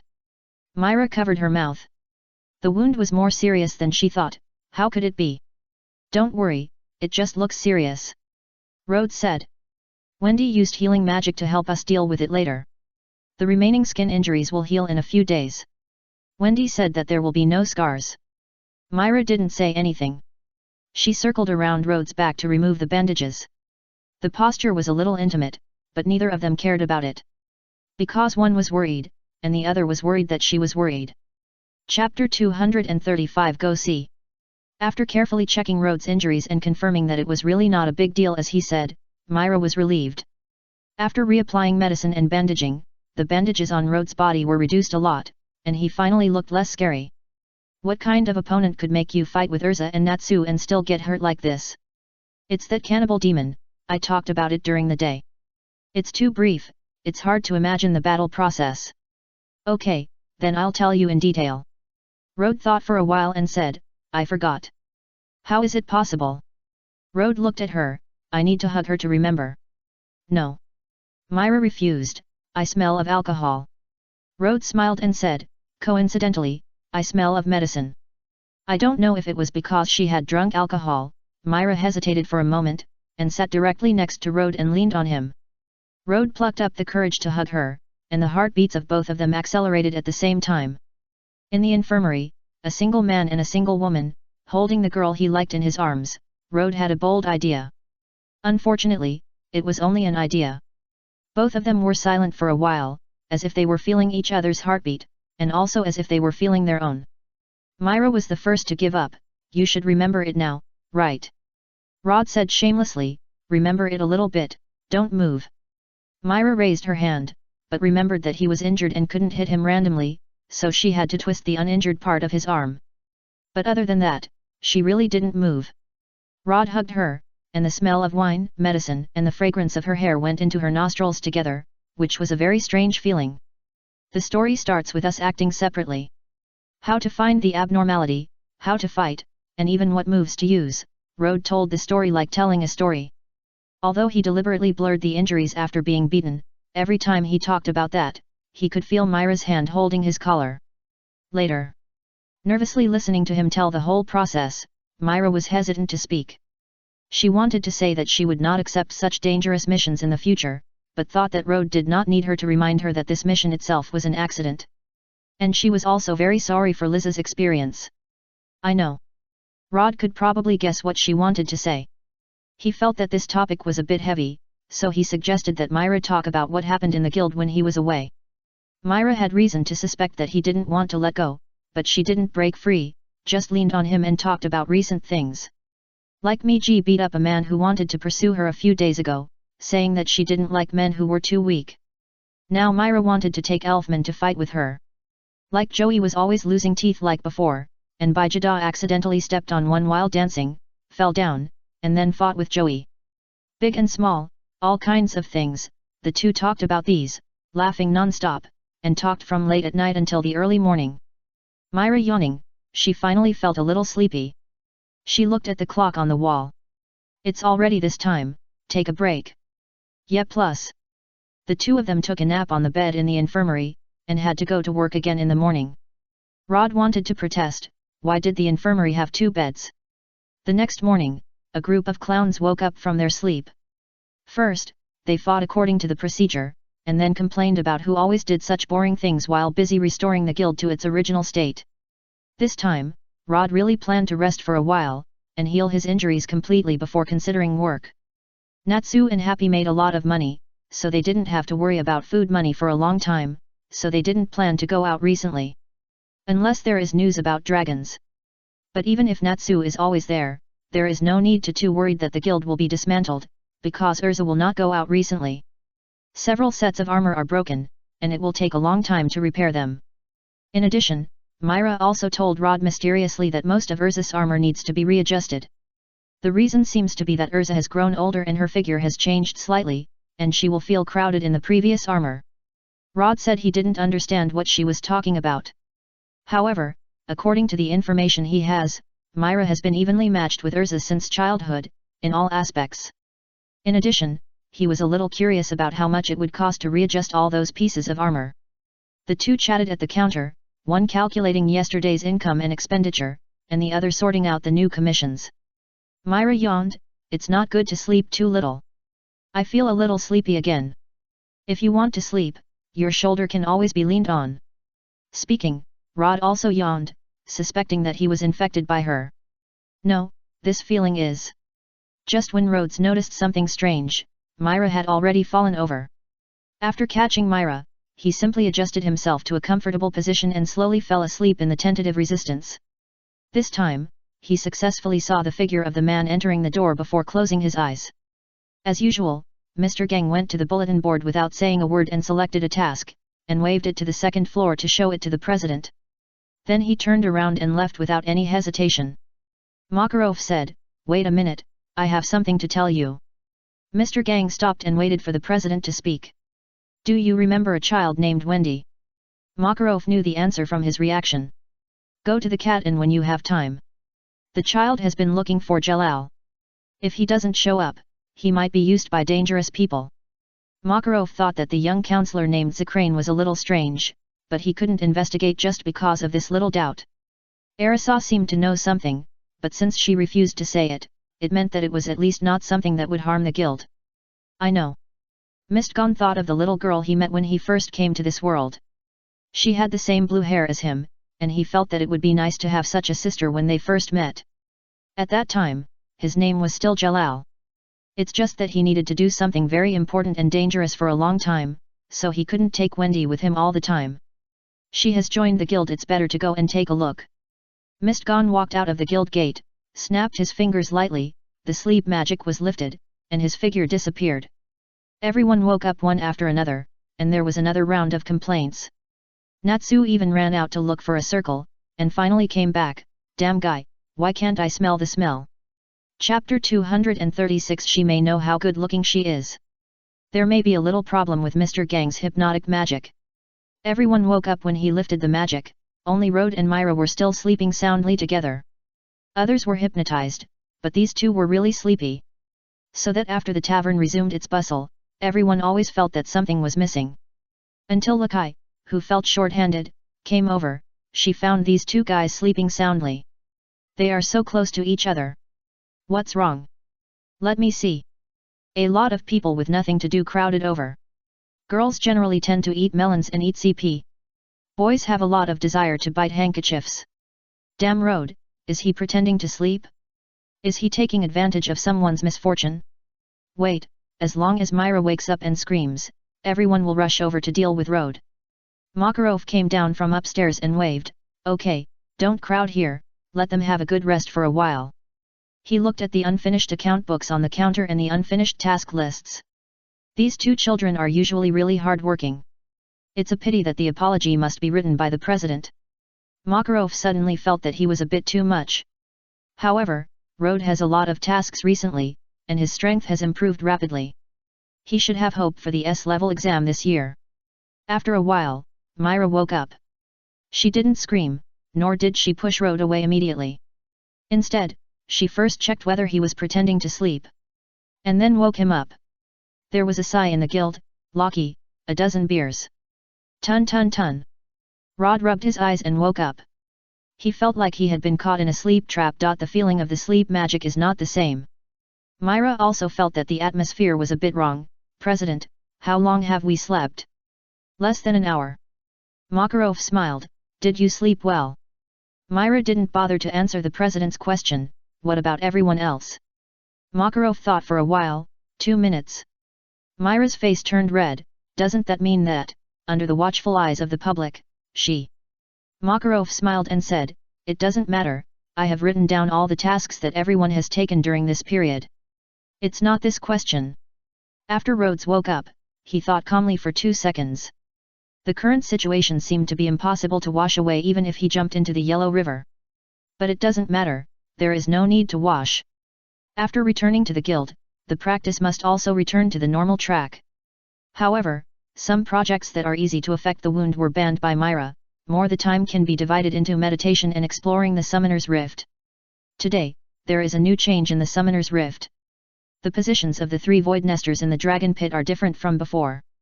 The 3 worms are leaning towards the edge of the dragon pit, leaving the middle position. A purple light is brewing in the middle, as if something big is about to be born. All Rhodes can do is continue to pay attention to this place and work hard to increase his magic power. When he returned home at night, the house was still in good order and spotless. Everything was perfect except for the lack of a hostess. It's always like this that I worry about whether Myra is too tired. I can't always go and get the key back. How about going to her house to help with the cleaning when I have time to repay her? Worm, what do you say? Worm looked puzzled, snoring. Okay, thank you for your support. Hey? Worm's eyes were confused. What did it support? Time soon came to the end of March. Today was the day when Myra and I had an appointment to go on a flower viewing picnic. The two worked as usual in the morning, and went out to buy things together after finishing the chores. This kind of thing belongs to Myra's domain. Rod is just a ruthless bodyguard and bag carrier. Of course he has the right to suggest what he wants to eat. Worm didn't go out with him because Habi wanted to treat him to a meal. Perhaps to thank him for the usual fish sharing, Habi immediately thought of treating Worm to a meal after he had enough money. But Rod has not reduced the food expenses for Worm in the past few days. The little guy is getting more and more hungry. It's also thanks to everyone who likes to feed it, otherwise Rod might have been eaten out of money before he became rich. Okay, I want to eat pineapples. Then I want pineapples too. I'll buy some beef later. I want to make beef pizza. Beef is good. I like beef. The two of them discussed what to buy, and the money in Rhode's pockets gradually increased. Although they often went out shopping together, it was all for the guild. Now they went out together to buy things for lunch for two people, and they always felt a different kind of warmth. Especially when Rhode had already taken out the money and Myra tried to bargain, he would have the illusion that his life was suddenly better. All the ingredients were ready, and the two went to Myra's house. It was the first time Rhode entered her kitchen. It was very clean, but there were signs of frequent use. His original intention was to help out, wash vegetables and peel them, but he was pushed out by Myra not long after. There are drinks in the refrigerator, snacks and magazines on the coffee table, you can take whatever you want, just wait for me for a while. Myra spoke very tactfully, and did not mention his poor cooking skills at all. Rhode was a little ashamed and didn't want to cause trouble for her again. People have different talents. Some people can make delicious food just by following the order of the recipe. Some people can peel a potato and cut half a pound into 2 tails. Although Rhode's cooking skills are not that bad, compared with Myra, he is equivalent to a womb. She is a qualified taster. Before leaving, Myra changed her clothes on purpose. A lotus-sleeved women's shirt, a short skirt, and a pair of stroppy high-heeled leather shoes.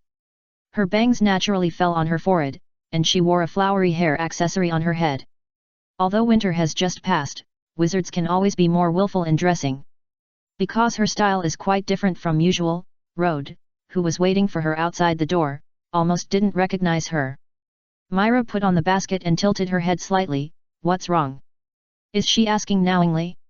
Rhode chose to tell the truth, it's so beautiful. Myra smiled and tugged at his sleeve, let's go. She changed her clothes because she had cooked and her clothes would smell, not because she wanted to hear his praise. Rhode naturally reached out to take the basket she was carrying, and the two walked side by side to the south. I said I would help you, but you ended up doing it alone. Yeah, then should I punish you? Rhode thought for a while, well, punish me to carry you to the park. Hehe, is carrying me out a punishment? 2. It's bad, she seems to know how popular she is. Rhode changed his words, then punish me to only look but not eat. Myra rolled her eyes at him. If you are punished to only look but not eat, then wouldn't I have done it in vain? Chapter 237 is really beautiful. Golden petals and green calyxes bring the chill of spring, and there are many kinds of yellow flowers. In late March, a large area of winter jasmine flowers bloomed in Magnolia South Entrance Park, like a golden ocean. Not only that, since this city is named after Magnolia, it is naturally indispensable to Magnolia. In the park, white magnolias are in full bloom, purple magnolias are in bud, and the faint fragrance is refreshing. Many tourists take advantage of this season to come to the park for an outing and flower viewing. Many elderly couples walk in the park, middle-aged couples walk hand in hand, and children run and play among the flowers and trees. Of course, there are also some young couples who are affectionate on the benches and under the magnolia trees. People like Rod and Myra who walk and enjoy the flowers, then find a place to spread the tablecloth, put out the main meal, fruits, snacks, and start chatting, are not very eye-catching in the park. In fact, when Rod was ready to sit down after putting everything in place, he was still struggling for a few seconds about where to sit. Sitting opposite her made it easier to appreciate her rare outfits, and getting close to her made it easier to get closer. At this time, Rod felt that he needed to use the clone technique or bring a big mirror. In the end, Rod chose to sit opposite him. At worst, he could move closer to him later without making a sound. Myra looked at his expression and said, I always feel that you are thinking of something bad. How could that be? Rod sat cross-legged, picked up a strawberry with a toothpick and handed it to her mouth. Come on, punish me to feed you. Myra hesitated for half a second, lifted the hair beside her ear, and opened her mouth to eat the strawberry. When she picked up a small piece of pineapple, she immediately felt the expectant eyes from the opposite side. Myra handed the pineapple forward, took back her hand before Rod laughed, and stuffed it into her mouth. Then she covered her mouth and looked at him, her beautiful eyes curved into crescents. The two ate and talked, and the topic was naturally always inseparable from the guild. This time, they talked about Chico. She obviously uses very unique magic, but it seems not very eye-catching. She seems to be about the same age as Laxus, right? Yes, Chico is 3 years older than us, and Laxus is 4 years older than us. Myra said mysteriously. Chico seems to care about Laxus. Because she lowered her voice mysteriously, Rode had to move closer to her. Care. Myra said excitedly, maybe she likes him. With Laxus's personality, it would be very difficult to like him, right? Laxus was not like this before. Myra recalled, Laxus in the past, although a little frank, he had a good relationship with everyone. Myra told him a little about the past, which was a small thing that she had not mentioned before when flipping through the photo album, so that he could understand more about everyone in the past. Rode tried hard to recall, but unfortunately his impression of Laxus was just a very arrogant and middle school student. Maybe he was unlucky, he only met Laxus in his rebellious period. I wonder if Laxus will feel ashamed when he recalls himself now when he is older. By the way, I think I saw that green-haired man yesterday. Is his name Fried? Not only Fried, Bigusro and Alba Green only show up in the guild once every few months. You don't have many friends either. She laughed, maybe they still don't know you. Rod didn't know what to say. He is more or less a celebrity in the guild. He started out as a waiter, and recently he has helped Myra with some tasks. Coupled with some other reasons, there are really not many people in the guild who don't know him. However, the Laxus guards who call themselves Thunder Gods seem to have only met twice. The name of their small group is also quite childish. Myra, help me get a pizza. Rod pointed to the lunchbox that was originally very close to him, but now very far away from him. Okay. Myra reached out to take it, but paused. When did this person come over? She stuffed the pizza directly into Rod's mouth, a little more forcefully, looking like she wanted to lick him. This was different from what Rod imagined, but it was not a big problem. Anyway, he got it. The two chatted about some other things, and when they came to their senses, they were already snuggling together. Myra had always been in the mermaid sitting posture, which was very suitable for leaning on the person next to her. The spring breeze at this time was still a little chilly, but no one felt cold. Rod accidentally saw a few petals of white magnolia falling with the wind, and immediately pointed them out to Myra. He just felt that this scene was as beautiful as the people around him, or perhaps the people around him were more beautiful. It's time to go back. Myra said this after an unknown amount of time. Well. Rod released his arm around her. Both of them were a little reluctant, but there was still a long way to go. After neatly cleaning up the dishes, folding the tablecloths, and carefully checking that there was no garbage left, the two prepared to leave the park. Before leaving the park, Myra saw a familiar figure. Is that Rebby? Under the big tree in the center of the park, Rebby was wandering around, as if she was a little troubled. Rod said, it seems to be her, do you want to say hello? No. Myra rejected his proposal and said excitedly, why not hide and see who she is waiting for? How much do you like gossip? Rod was grabbed by her arm and dragged away, and he intuitively felt that Myra's strength was really not small. But before they found a suitable shelter, Lei-Bai had already seen them. Sister Myra. Rod. Lei-Bai waved at them. Myra puffed her cheeks at Rod, saying that it was all your fault for walking too slowly. Rod gave her an innocent look. Since they had been discovered, the two had to go over and say hello. Libby looked like she had discovered a secret. No wonder I didn't see you in the guild, it turns out you came here for a date. Yes, we made an appointment to come here to see the flowers a long time ago. Myra admitted generously, anyway, everyone knew it. Hey. Libby stretched out her voice. Myra was so straightforward that she didn't know what to say. Seeing their smiling faces, Lei-Bai was a little suspicious. These two people, wouldn't they suddenly announce that they were going to get married in a while? Rod asked, let's not talk about us, what are you doing here alone? Can't you come to see the flowers alone? Lei-Bai said unconvinced, the magnolias here are so beautiful, what's so strange about coming here to see it? Yes, yes. Myra looked up at the tree in front of her that had just sprouted some tender buds, and smiled with her hands covering her mouth, this magnolia is so beautiful. Myra's sister Rebby stamped her foot in a nagging manner. Chapter 238 Going out of the city again? The public house is not okay. Actually, someone asked me to come here and said he had something to say to me. Rebby complained, it's mysterious, but I waited for so long and no one showed up. Myra answered quickly, I guess it's Jet. Rod said, it should be Troy, I bet my brain will explode. Okay. The two looked at Rebbe with burning eyes. Don't bet on this kind of thing. Libby said helplessly, it's Dublin. Dublin Rhodes was impressed. He was the one who wanted to join the Lane Engine team, but he didn't know any magic. He wasn't even a member of the guild. The president once said that he could join the guild as long as he started learning magic, but he gave up before he even started. But he often chatted with Jet and the others. To sum up Rhodes' impression of him in 2 words, he was unkempt and idle. Now it seems that he wanted to join the Lane Engine, but he obviously had ideas about Libby. This time he suddenly asked Libby out, and in a place like this, he must have taken action. Myra was full of regret, and said that she should have hidden herself. It was all Rhodes' fault. She wouldn't make him delicious food next time. She smiled and said, Libby is really popular. No, in terms of popularity, who in the guild can compare to Sister Myra? That's not so exaggerated. Myra smiled and asked, have you been waiting here for a long time? Libby said, we agreed to meet at 2 p.m., and it's almost 3 p.m. now. Taking the initiative to ask someone out, but being an hour late, is this a stand-up? Rod tried to think positively and said, maybe something delayed you. Maybe, I'll go back after a while. Although it was a bit shy to think so, Libby could probably guess why Dublin asked her to come here. Even if she was a little slow, she should understand it after seeing the looks of Rod and Myra. Libby didn't have any extra thoughts about Dublin, she just wanted to wait for him to come and make things clear. But if he didn't come, maybe he gave up, which would be easier. Then we have to go back to the guild first.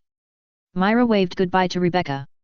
Within 7 steps, Rod thought of a perfect plan to use the stone beetles disguised as rockeries to go back and peek. If Myra still wanted to gossip. But she didn't seem to have this plan, and she didn't stop until she was completely out of Rebecca's sight. Rod asked curiously. No need to peek, I think I already know the truth. You'll know in a moment. Myra looked at him, closed one eye, and looked very lively. It's not a good habit to keep people in suspense. Well, come closer. Rod leaned over, and Myra bent her fingers and flicked his forehead. Wow! Rod covered his forehead, which was a bit fierce. It didn't seem like he was flicked on the forehead, but it felt like someone hit him with a small hammer. Myra smiled and said, this is what you lost in the bet just now. But you didn't win either, stretch your head over here. Myra thought about it, her normal steps turned into small steps, and finally she just ran. This is very childish. Rod chased after her. The demon Myra Jane was too strong, and the animal trainer Rod had to reach the door of the guild before he could barely catch up. He put his right hand on her shoulder. The two of them panted slightly, their hearts pounding. Myra might have felt a little ashamed, while Rod was too excited. It was great that she was not beaten by the residents on the way as a pervert who attacked Myra. Myra covered her forehead with both hands and looked at him pitifully, can I owe it first? Okay. Rod couldn't resist her gaze. Before entering the door, Myra took out the hair tie and tied her bangs again. Rod suspected that she was afraid that her forehead would be red from being hit and she couldn't do this hairstyle. Everyone in the guild had already seen the scene of the two going and returning together. It's nothing new. They're already playing together, so what's the point of going out shopping and dating? Lockie complained, finally back. We were so busy at noon that we almost couldn't even keep our lungs functioning. Did you mean that we were so busy that we almost couldn't even keep our breath? Sorry, because the scenery in the park is so beautiful that I couldn't help but look at it for a while longer. After coming back, Myra didn't rush to work, but pointed to a place for Rod to see. Dublin? Why is he in the guild? Rod was a little confused. Didn't this guy ask Rebecca out, and then he drank with Jet and the others in the guild? What's going on? Rebecca is so pitiful. Myra seemed to have guessed the reason, and went with Rod to remind Dublin. That Dublin scratched his hair, and Rod could see dandruff falling. I originally asked Rebecca out to confess to her. What? *2. Jet and Troy put down their glasses. You. What's the result? The two of them stood up and slammed the table, anxious to know the result. However, Dublin said slowly, because I felt that confessing would be troublesome, I didn't go. No way. Rod was a little dumbfounded, how could this be troublesome? Myra smiled secretly, it was indeed like this. Jet and Troy relaxed a little, but immediately got angry again. So, Rebecca waited for you in the park for an hour, but you were drinking here. I didn't mean it because it would be troublesome to go to the park to explain to her. Jet and Troy gritted their teeth, but soon they were no longer angry. Because Dublin is such a person, he didn't mean to play with Rebecca, but when the time came, he suddenly felt troublesome and didn't want to move. He had no malicious intentions at all, but he was already very lazy. Jet sighed, I'll tell Levi. Troy didn't fight for it, but stared at Dublin fiercely, you, apologize to me later. When Levi came back, Dublin apologized under Troy's supervision. His attitude was quite sincere, but they all knew that this man probably wouldn't change. Levi was good-tempered and knew Dublin well, so she easily forgave him. If Rode met such a person, he would either fight, scold him, and then let it go, or he would never play with him again. Perhaps because practice requires a combination of work and rest, Rode's practice efficiency has greatly improved in the next few days. In early April, when Rode was exploring the Summoner's Rift, finally, a new monster appeared in the dragon pit. It was purple, with two huge pincers, a long tail behind it, a single horn on its head, and a huge purple eye when its wings like a shell were spread out. Although it looked a little different from the previous versions he had seen, it was undoubtedly the Rift Herald. 3 Void Nesters and the Rift Herald stood in the dragon pit together, and it seemed a bit crowded. Rod was getting more and more curious about what would happen after the dragon came out. The next day, he couldn't wait to find the guild leader. Going outside the city again. Makarov felt a little troubled. Is it big? It's not a matter of size. Rhodes said, the new one is special. Like those bugs last time, it is best at destroying buildings. Makarov suddenly became energetic. I'll listen to you. Go outside the city. Chapter 239. Rod's description of the Rift Herald made Makarov very uneasy. Given that the creatures he summoned were becoming stronger and more peculiar, Makarov felt it necessary to find a wider and less populated place. So he led Rod to the northwest, bypassing the small hill where the girls' dormitory was located, and leaving the urban area of Magnolia. They walked to the north and stopped at a place close to the mountains and lakes. This place was not only rare in terms of people, but also in terms of animals.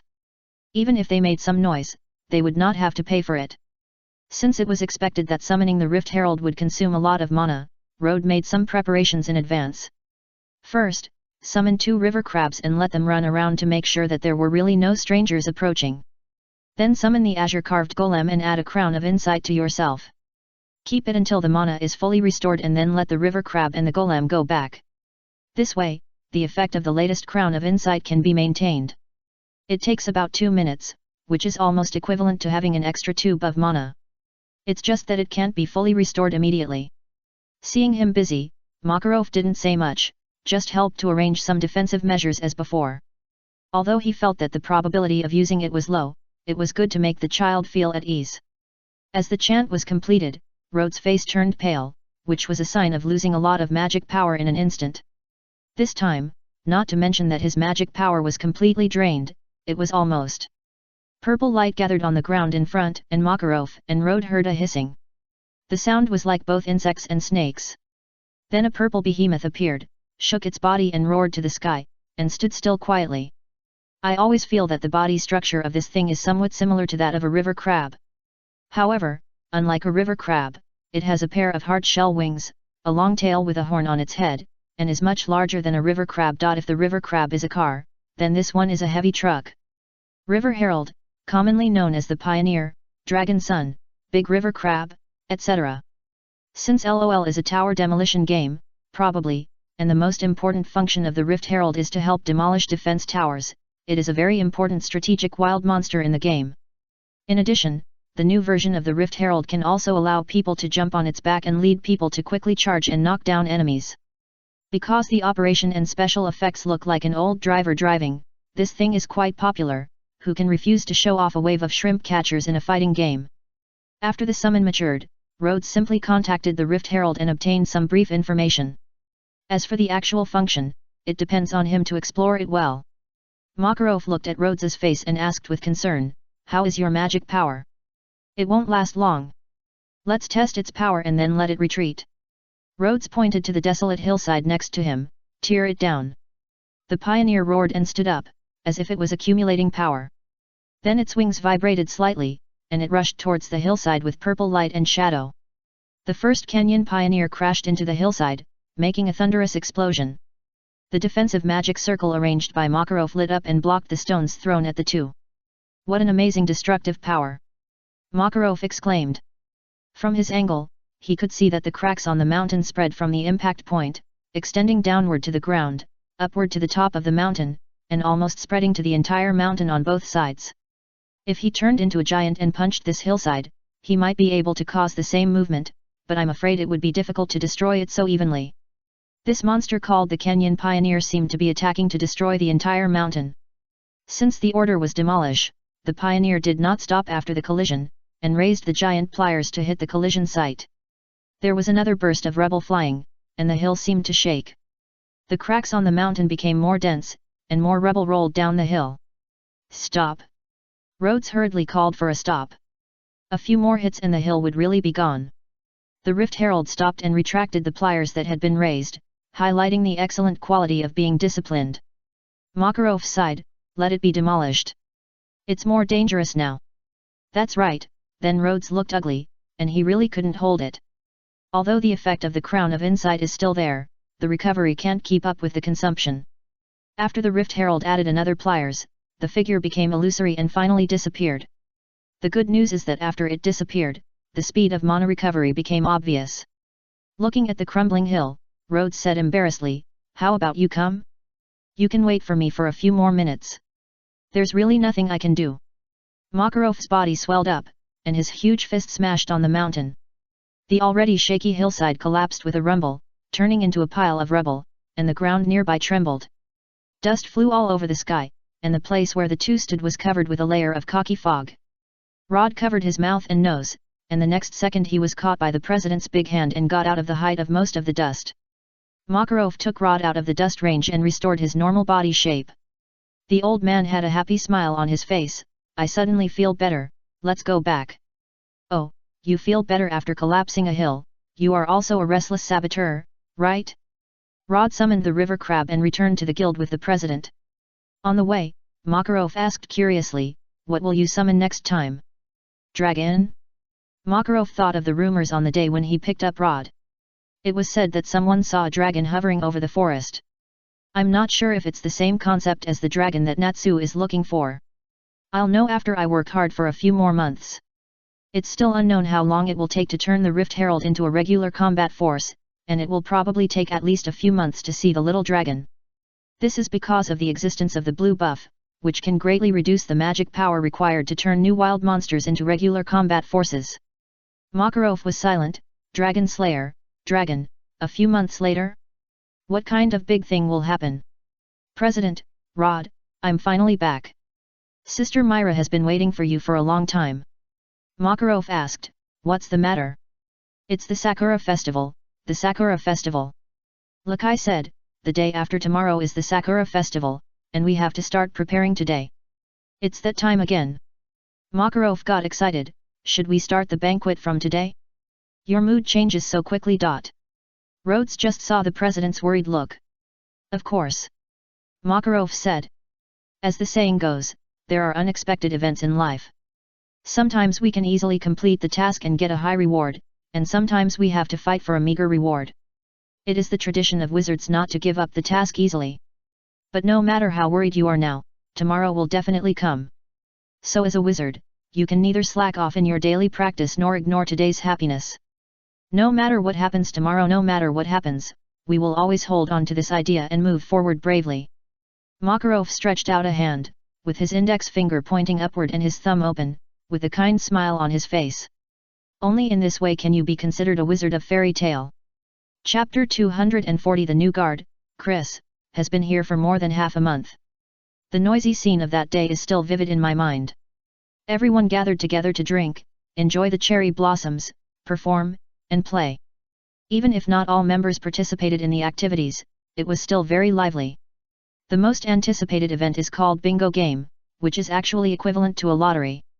The first prize is 2 invitation tickets to a famous resort in Fiore, and the last prize is only a small snack. Unfortunately, Rhodes' luck is average. Even if he asked Worm to come out to get an extra spot, he only won a small cake in the end. And it was Worm who won it. As for the first prize, it was taken away by Nabu, and he also invited Bijada to go on vacation with him. It makes people. I don't know what to say. However, what Road missed most was, of course, the huge magical cherry tree that turned into a rainbow color at night. Dozens of people who could support each other in battle gathered together to enjoy the dreamlike scenery. This was an experience Road had never had before. At that moment, he felt a great sense of peace and happiness. That day, he did not focus all his attention on Myra, but on everyone's smile and the happiness of every companion. When the celebration was over, every time he recalled the rainbow-colored cherry tree, he felt that he could see everyone's figures in the dreamy colors. Today, more than half a month later, when he was on his way out to work with Elfman, Road couldn't help but sigh. Why is Nabu so lucky? He was dressed like a chief, but he was like a European emperor when drawing the lottery. Is this a reverse poison milk? Elfman looked at him. Are you still concerned about that? Of course, the 3-day and 2-night invitation ticket to the Akane resort, don't you want it? Of course I want it, but a man can't control his luck. Elfman said regretfully, I wanted to give it to my sister after winning the prize. Rod empathized and said, me too, sigh a man. Elfman suddenly wanted to hit him again. Rod chose to change the subject, forget it, let's not talk about it. Let me tell you the details first. Do you remember the content of the task? Elfman said, help the chief of a tribe find his children who ran away from home, right? We have to protect their village for a while. To be precise, the brother and sister did not run away from home, but acted on their own. Rod carefully talked about the content of the task. The village is called Monoropa. The whole village is a tribe, and the village chief is the chief. There is a passage in the history of the kingdom of Fiori. It is a very ancient tribe. Although it has been influenced by foreign cultures in recent years, it still maintains a lot of customs handed down from ancient times. Monoropa has a treasure called Tears of Chris, which is made of gold and gems. It has been passed down from ancient times to the present day. However, the value of this treasure does not lie in the gold and gems themselves, but in a legend that as long as you have this treasure, the village will have good weather and good harvests every year. This saying has been passed down from generation to generation, and the village will hold a grand sacrificial ceremony every year to pray for the blessings of the ancestors. It feels a bit similar to the harvest festival. But this year is a bit abnormal. The treasure occasionally emits strange light, and some villagers see strange people appearing nearby. So the village chief suspects that someone is eyeing the Tears of Chris. Rhodes nodded, more or less, probably because he feels that as the children of the patriarch, he has the responsibility to protect the treasure of the village, so he wants to find out as soon as possible. If someone really has bad intentions, he will catch him as soon as possible. Why is there always this kind of thing? Elfman didn't know how to describe it. It seems that he and Rode have encountered such impulsive children many times when they were on the team. Although the starting point is good, reckless behavior often causes trouble. Rode didn't answer. He often encountered it, of course, because the mission was carefully selected by your sister and me. But there are indeed too many young people who act recklessly. It is obvious that it can be easily solved by finding a wizard, but the children of the client want to make the mission more difficult. It is no exaggeration to say that since his debut, Luo has saved several tragedies with his steady style of doing things and good strength. Although this is a relatively proud experience, Rode still hopes from the bottom of his heart that they can be more careful. Elfman asked, what kind of people are the brother and sister? Are they children again? The client was probably too worried about the safety of his children, so he provided very detailed information. Rhodes even took out 2 photos and handed them to Elfman. The situation this time is slightly better than before. The brother is called Mal, 21 years old, and the sister is called Vina, 18 years old. Because their village has been martial since ancient times, the brother and sister have never given up training since they were young, so they are already the best warriors in the village at a young age. Those 2 people will be fine even if they face tigers or even rhinos. If there is a disadvantage, it is that they are too temperamental. Maybe our biggest problem is not how to find them but how to bring them back. Elfman asked, since they are so strong, why do you want us to find them? Rod said, originally, they just wanted us to investigate who targeted the Tears of Chris, but yesterday some villagers found the bodies of a grizzly bear and a wild boar near the village. They were all killed in one blow, and it didn't seem like the fighting methods used by the tribe. The tribe leader thought that there might be a magician involved, so he added the requirement to find the 2 brothers and sisters and the corresponding reward. Elfman punched his left palm with his right fist. I see, as a magician, they want to rob other people's treasures. A man will never let them go. Rod advised, don't be careless. Being able to kill large beasts like grizzly bears and wild boars in one blow means that the opponent is still very dangerous, and the number of people is unknown, so there may be trouble. Don't worry. Elfman nodded. It's true that the opponent is dangerous, but he himself has experienced quite dangerous battles when he was on a mission, so he is not afraid. As for the number of people on the other side, isn't the human wave tactic Rod is best at? When the enemy just showed up, or even before showing up, Rod's summoned beasts had already surrounded them, even in the air, on the ground, and underground. Every time he teamed up with him and encountered a battle, if he didn't move quickly, he might not even have a chance to attack. Although the mission was completed easily, the manly elfman didn't want the kind of victory that depended entirely on Rod. Chapter 241, Black Flame. Since it was afternoon when they set out and the destination was far away, Rod and Elfman had to spend the night on the way. Seeing Rod use the costume magic to take out the tent, cooking utensils and ingredients, Elfman thought that if this person could always be so thoughtful, he might be able to take good care of his sister. But your cooking skills are too bad. How can a man not know how to cook? Elfman pushed Rod away and occupied the temporary chopping board. Rod watched the burly elfman skillfully handle various ingredients, and always felt that the style was wrong. Half an hour later, Rod tasted the first bite of elfman's food. No, buddy, you are really good. To evaluate impartially and objectively, this skill is almost catching up with Urza. Urza's skill is almost catching up with Myra. Myra is almost catching up with Mr. Cook. Anyway, Rod can't catch up with anyone. Only Worm likes what he cooks. The problem is that Rod has not found any food that Worm doesn't like. The child doesn't care about sour, sweet, bitter, spicy, raw, or cold food. He suspects that Worm's requirement for food may be that it doesn't kill him. It was April, and it was already deep spring. The weather was much warmer. After finishing the meal and packing up the cooking utensils, there was no need to rush into the tent. You could just look at the stars outside for a while. But Rod glanced at Elfman beside him. Forget it, let's go back to the tent, meditate for a while and rest early, because we have to travel tomorrow morning. Elfman was confused. Does Rod go to bed so early every day? The next morning, the two men and the driver had breakfast and set off again. Although the target to be found has a certain ability to protect itself, this kind of mission should be completed as early as possible. The carriage passed through the wilderness along the main road and past a town. Except for the driver buying some food, it did not stop again. Seeing that it was almost noon, Rod suddenly shouted hurriedly, "Stop, stop!" The carriage stopped quickly, and Elfman asked puzzledly, "What's wrong?" Something happened. Rhodes connected the vision of the river crab responsible for scouting the way and saw the village where the client was one step ahead. Everywhere in sight, there were broken walls and ruins. Rhodes' face was heavy. Get off. It was no longer safe ahead, and the driver could not continue to follow. This situation was not suitable to call the river crab back. Rhodes summoned two shadow wolves, and he and Elfman rode one each and rushed towards the village. Rhodes did not stop observing halfway, and dared to move forward quickly after confirming that there was no ambush. When the two of them climbed up a small hill, they finally saw the village where the client was. Looking around, there was almost no intact building in the village. There were broken walls, broken stone pillars, and chaotic rubble everywhere. There was smoke in many places, and there was even a pile of black flames burning at the entrance of the village. Black flames. When Rod saw the black fire, he could only think of Amaterasu in the ninja studio next door, or the strange fire in a certain continent. He asked Elfman, "Have you heard of this kind of fire?" Elfman shook his head, "Not at all, but it is definitely not an ordinary fire. That's for sure. The appearance of this strange fire basically confirms that the things here were done by the wizard. And it's not an ordinary wizard."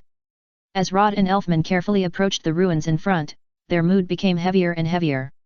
They couldn't hear any crying, groaning, or cries for help. This means that the people in the village either all fled or there was no one alive. The black flame was very strong. Although only a small pile remained, its amazing heat could be felt from a few meters away. When the two shadow wolves approached it, they subconsciously lowered their bodies. Rod compared it with the one he was most familiar with, Natsu's flame. He was surprised to find that, except for the time when he used the red buff to burst out the Dragon Slayer's secret art, Natsu might not be able to match the black flame in front of him. Who left this? Rod tried to recall the fire magic he had seen in the magic encyclopedia, but he had no clue. He could only speculate that this thing was either a new magic created after the encyclopedia, or a very rare magic such as lost magic. Rod Elfman's voice revealed a sense of powerlessness, and the whole person seemed a little lost. Rod looked in the direction of his gaze, and weapons and protective gear such as spears, swords, and shields were scattered in the ruins, which seemed to indicate that the people here had fought hard. And the reason why Elfman lost his mind was that there was a corpse next to each weapon. It was the worst case. Everyone in the village might have died in the battle or been killed. Rod summoned all the shadow wolves and patted one of them with a heavy heart. Go and find out if there are any survivors, and search for any strange people or suspicious things nearby. The shadow wolves dispersed and lowered their heads to sniff the surroundings. Rod and Elfman also searched with the last hope. Ming Ming. Rod unfolded the black ragged clothes with a dark red pattern on it. Although it was a little damaged, it could be vaguely seen that it was a heart shape, spikes, and a shape like a bat wing. Rod widened his eyes. Devil's heart. What? Elfman hadn't reacted yet. It's the symbol of the Devil's Heart. Rod felt the hairs on his body stand up. One of the Balam Alliance, the strongest dark guild, the Devil's Heart. He didn't know how strong the Devil's Heart was, but since it was one of the 3 major dark guilds that could command more than 90% of the dark guilds, it would definitely not be too weak. When he accompanied the president to attend the regular meeting before, Rod heard President Goldman mention the Balam Alliance. When talking about the Devil's Heart, he even noticed that some presidents were sweating. At that time, Rod's guess about these 3 major guilds was that they might be equivalent to the big guilds such as Fairy Tail, Spectre, and Pegasus in the Dark World. Things are serious, and this mission may not be something he and Elfman can handle. Elfman also realized the seriousness of the matter. What should we do now?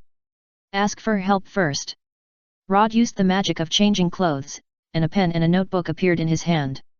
Elfman opened his mouth, but could not express his objection. Generally speaking, wizards should deal with various emergencies independently during the mission. Asking for help is a sign of not being able to take charge of one's own affairs, and it is also a somewhat embarrassing behavior. But the current situation is obviously no longer reasonable. Rod tore off 2 pieces of paper and quickly wrote down the situation here, then summoned Crab and Worm, asking them to deliver the letter to the town they met on the way. Towns usually have communication magic crystals for communication. Rod wrote a letter as a fairy tale wizard, asked the mayor to contact the guild and the council. The reason why Worm was sent along was because he was the most intelligent and the most friendly among all the wild monsters. After doing all this, Rod began to arrange the next step. In fact, the safest choice was to run away with Worm immediately. But there might be survivors buried in the village. Even if there were none, the brother and sister that the client asked them to find should still be alive. The sense of responsibility as wizards did not allow them to leave just like that. Rod quickly sorted out his thoughts and speculated according to the content of the mission that the Devil's Heart was most likely targeting the tears of Chris. The tattered clothes just now should have been left by the members of the Devil's Heart. They might have lost some members in the battle, but they had already collected the bodies of their own people. The village had become like this, and they were doing the corpse collection, which meant that they had plenty of time and evacuated very calmly. In other words, the things should have been taken away by them. In this way, they would most likely not come back. Rod judged that he and Elfman were safe for the time being, unless the other party suddenly felt that the destruction of the corpse was not thorough enough and turned back. Try to find survivors. We can't stay too long. Rod sighed. He always felt that conscience would drag down his sense of security. Chapter 242, The 7 Dependents. Wuming a shadow wolf made a short cry and scratched the ground with its claws. It must have found something.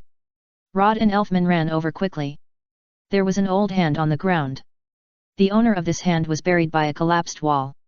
However, this wall was supported by a pillar, leaving a little space. Elfman lifted the fallen wall with both hands and lifted it to the open space on the other side. An old man about 50 years old was lying on the ground. His face was somewhat similar to the photo of Mal provided by the client. His chest was slightly sunken, as if he had suffered a heavy blow, and his abdomen was pierced by half of a spear, and he was already on the verge of death. Summon, Crimson Mark Tree Monster, Crown of Embers. Looking at the scary pool of blood under him, Rhodes knew that the other party was hopeless, but he would not be willing to give up if he didn't try. The originally pale old man's face turned slightly ruddy at this time, and he opened his eyes with difficulty. When he saw the two unfamiliar faces, a trace of fear and ruthlessness flashed across the old man's eyes, which was the desire to a desperate look in his eyes. "We are the magicians of fairy tale. We have just arrived here after receiving a commission to find Merli and Vina." Rod explained the situation to him in the most concise language possible. The cruelty in the old man's eyes disappeared, replaced by a plea, "I am Peter." "Peter is the name of the client?" Elfman hurriedly asked, "Are you the leader of Monoropa?" "Yes," Peter spoke with difficulty. Rod gestured to Elfman to tell him not to ask such a small question, as the old man might not have much time. Peter probably knew this himself, and tried to say the most important words, "Mal and Vina. The forest in the north. Save them, the enemy is strong and outnumbered, escape, please." It was clearly not time yet, but the afterblast crown around the old man had already disappeared. The rosy color on his face just now seemed to have never appeared, and it turned pale again. Elfman shouted, "Mr. Peter! Mr. Peter!" But no matter how he shouted, Peter could no longer respond. Elfman's expression was a little terrified, and his breathing became rapid. Watching life slipping away in front of him made him think of bad things. He covered his chest, and even breathing became difficult. Cough. Elfman felt a heavy blow to his abdomen, and when he looked up, he saw Rod's serious face. "Don't be stunned here, the client has said his last request, find Mar and Vina. Take them away. The reward is a father's soul is liberated." Elfman was silent for a few seconds, took off his windbreaker and covered Peter. "I know, man, you must complete the task." Rod summoned the remaining river crab and told Elfman. "So don't fight the enemy head-on, escape is the first priority, and when it is really difficult to escape, delay as much as possible." He had a little expectation for reinforcements, but not too high. "This place is too far from the guild. It took about 8 hours to get here by carriage. It is hard for Harpy to fly so far. Unless you can contact other people who are on missions outside, or there is a strong team of the council nearby. It is better to pray that the Devil's Heart will not send out 2 strong cotters to deal with a small village." The two of them rode on the river crab and ran north. But before they ran too far, they saw a grey-haired young man blocking their way with an exaggerated gesture. When the 2 river crabs patrolled around the village before, they didn't find this person at all. Lost Fairy, meeting the devil in this wilderness. The next chapter is the music of surrender or the picture of battle. I don't know whether he eavesdropped on their conversation or saw the mark on Elfman's neck. This man obviously knew that they were fairy tale. Elfman shouted, "Who are you? In the village did you do it?" Rod calmly pressed the pendant with his hand, alert to whether there were other enemies around. Guiding the ancient warriors to their longed-for home is just a trivial job for a demon. The grey-haired young man changed to a more elegant posture and continued, "Nice to meet you, the heart of the demon, Lasteros of the 7 followers of Purgatory." While speaking, flowers and twinkling stars appeared behind Lasteros. This person was using magic to introduce himself with special effects. A flower appeared in his hand, and he put it under his nose and sniffed it gently. "It's a pity that it's useless to introduce myself. I smell the fragrance of death. He is so naughty. This is the most pretentious person Rode has ever met. Although Laxus is also pretentious, he is completely different from this guy." Elfman rubbed his hands fiercely. "Who do you think will die?" Rod pressed his shoulder. "Pay attention to his magic." This feeling Elfman was shocked. He could feel the powerful magic of the other party when the flowers appeared and disappeared. It's just like facing Urza. "Oh? Have you found the difference in power?" Rastylos pushed his glasses. "In this way, you will sleep in fear forever. What a sad fate. If he is not an enemy, this person may be able to chat with Lakai. Lakai can even learn the art of speaking from him." But since this guy likes to talk nonsense, Rode didn't mind asking a few more questions. "Did you make the black flames in the village?" There was another round of fancy special effects, but Rode heard the keywords Zankro and imagination. Zankro should be his companion, and it is very likely that he is as strong as him. As for imagination, if you can't figure it out, just ask directly, and you can also test this guy's IQ, imagination. Yes, imagination. For example, Rastylos waved his arm. "My guardian beast, Belxes of Thunder." A huge monster with 2 horns on its head and wearing steel armor suddenly appeared, and its fist slammed down. The river crab ran out of a trail of after-images, nimbly carrying the two out of the opponent's attack range, and a large pit was smashed on the ground. The slight vibration slightly affected the river crab's movement. Elfman felt like he saw another Rod. He is a summoner like you. It may not be that simple anyway. You go first. He has accomplices, and they may be hunting down Mal Anvina. The most annoying thing is that the opponent's IQ is not as low as Rod expected. He jumped off the river crab. Summon, blue carved golem. The opponent's monster ran over, and the golem rushed forward and punched it. With a bang, there seemed to be an invisible air burst between the two fists, blowing the weeds and dust on the ground. The two did not give in to each other, and for a while they were evenly matched. Lasteros was a little surprised. Does a seemingly inconspicuous wizard have such a powerful summoned beast? Elfman was hesitant, but the river crab faithfully followed Rod's orders and took him to the side. The blue light effect of the crown of insight fell on Rod. Elfman looked back and suddenly felt that this guy's back at this moment was very manly. He finally said, although I am very unwilling, don't forget that if something happens to you, your sister will be very sad. I know, you are the same. Rod was more verbose than him, and he kept reminding him, remember my words, don't be reckless, our first priority is not to defeat the enemy, but to lead people to escape. Even if it is for your sister, you must absolutely cherish your life. Man! Elfman grabbed the river crab's tentacles and urged it to leave quickly. Chapter 243 Similar Magic, Chess Meets Chess. Rod was still a little worried about letting him go alone, so he sent another group of stone beetles, a group of razor beaks, and a group of shadow wolves. This way, even if he encounters a large enemy force, he will not be completely without the opportunity to escape. As for the wild monsters such as red, blue, and nest worms that consume more magic power. In this case, daring to send them out is somewhat disrespectful to his own life. Oh? Is it a touching farewell scene? But unfortunately, I don't want to see this kind of performance. Lasteros waved his hand again, guardian beast, Belfast of the Wind. Another huge monster appeared out of nowhere. It looked like a dinosaur, with a long tail behind it. Like the previous one, it was also wearing steel armor and roared as it chased Elfman. Summon, Scarlet Mark Tree Monster. The tree monster swung its claws, and the red flames slapped the mouth of the dinosaur. With a clang, sparks flew out of the steel armor, and a piece of armor flew out. The dinosaur's huge body was slapped by the tree monster. It shook its dizzy head and roared and pounced on the tree monster.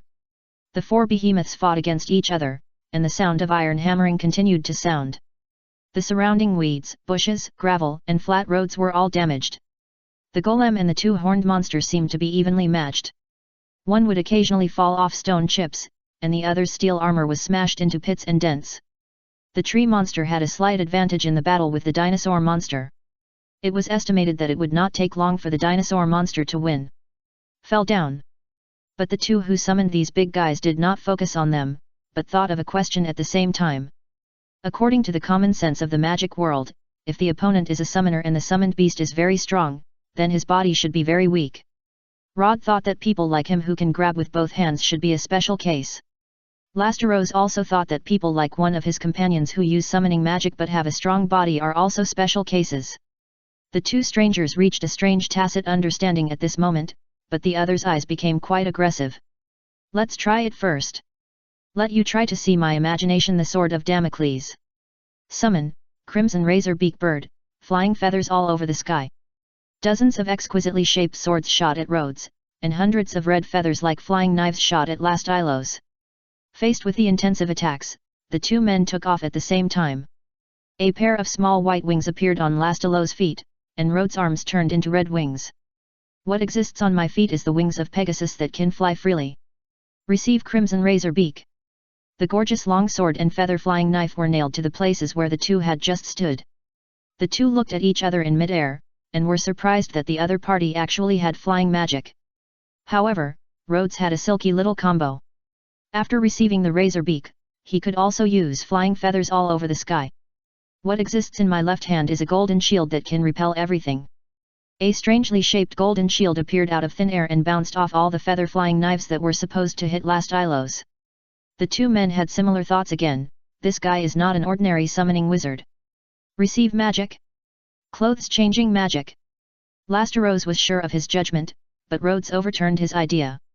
Although the usage methods shown were very similar, Rhodes felt that the person in front of him was definitely not using ordinary summoning magic or costume-changing magic. As a magician who knew both summoning and costume-changing, Rhodes did not feel the spatial fluctuations that the two magics should have. Is it related to the imagination he mentioned? It can't be that whatever he thinks of comes true, right? Then why did he come to this small village to steal treasures? The two fell back to the ground, still on both sides of the battlefield of the four giant beasts. Ha ha ha, what a good performance. Ross no longer cared about the escaping man with 100 bullets.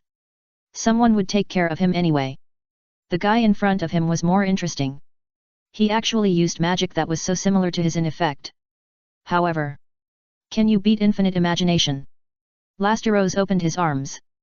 The purple-black magic, or perhaps the special effects created by magic, gathered and spun around him like a whirlpool. Rod felt the opponent's powerful magic. In terms of total magic power alone, he could never compare with him. But if the battle lasted longer, he might be able to fight with the help of the recovery ability of the Crown of Insight. However, in addition to the enemy in front of him, Rod was also concerned about two other places. With the help of the crab's vision, he could see that Elfman had just reached the edge of the mountains and there was no problem for the time being. WOM and another crab had found a small town and successfully borrowed the communication magic crystal. WOM didn't know how to use it, but an official in a black suit helped connect to the communication magic crystal of Fairy Tale. Through the vision of the river crab, I saw the communication magic crystal, and then I saw Myra's figure through the communication magic crystal.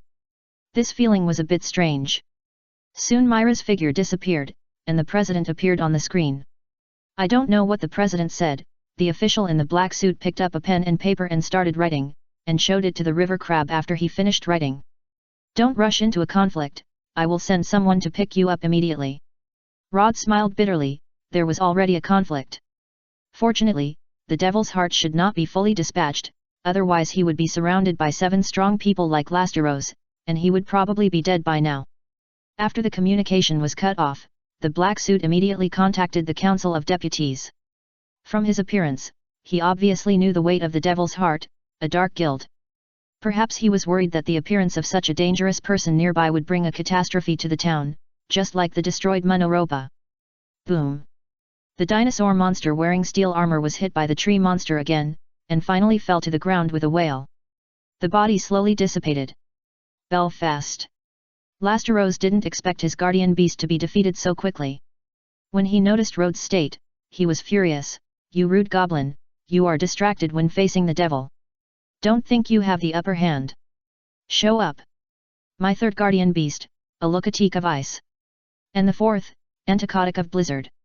A giant ice bear and a white snow mammoth appeared on both sides of him, roaring to the sky and rumbling towards the tree monster. Rhodes had a toothache.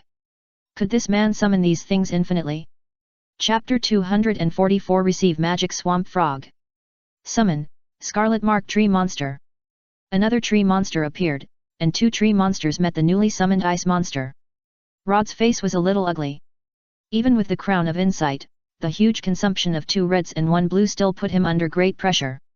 The good news is that the ice monsters seem to be a little fragile against the tree monsters, and they can be destroyed without long maintenance. However, he is not sure whether the other party can continue to summon such monsters. I say, you are not using modeling magic, right?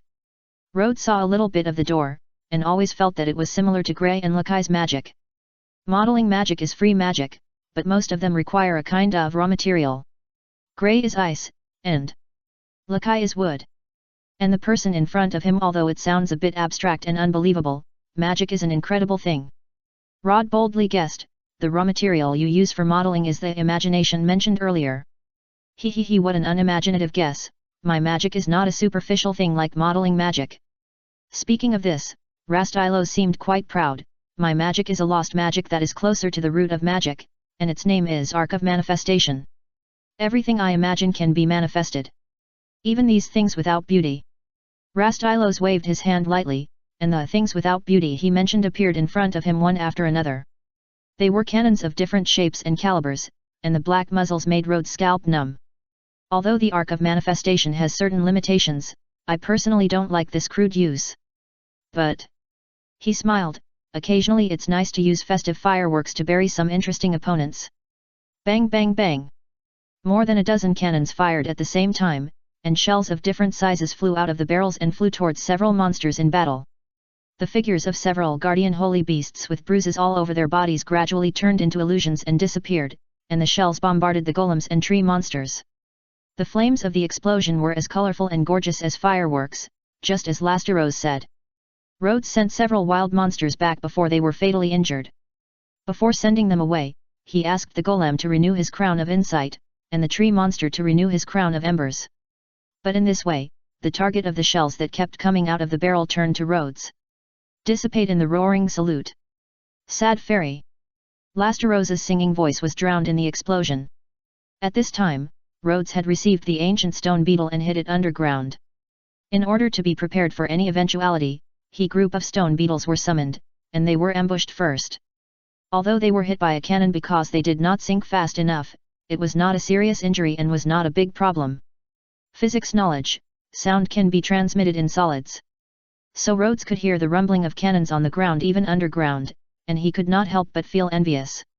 If it fell into the hands of an old pervert like Maka Oakaba, Rhodes dared not even think about the scene. Calm down, this kind of magic should have some kind of limitation, as he said. And although he was belittling the modeling magic, he couldn't think about it no matter how he thought about it. Since there is no more information, let's try it according to the idea of dealing with modeling magic. Rhodes tried hard to recall the characteristics of modeling magic. Thanks to Togger and Lakai, he really knew a lot about modeling magic. It goes without saying that the magic power limit is important. The most important point of modeling magic is to have a sufficient understanding of the object you want to model, otherwise you can only make something superficial. Because of this, modeling takes a certain amount of time, unless it is something that you have practiced countless times and are extremely familiar with. Just like the 4 guardian beasts, Rasteros must have practiced many times, or imagined many times, so he could materialize them in an instant.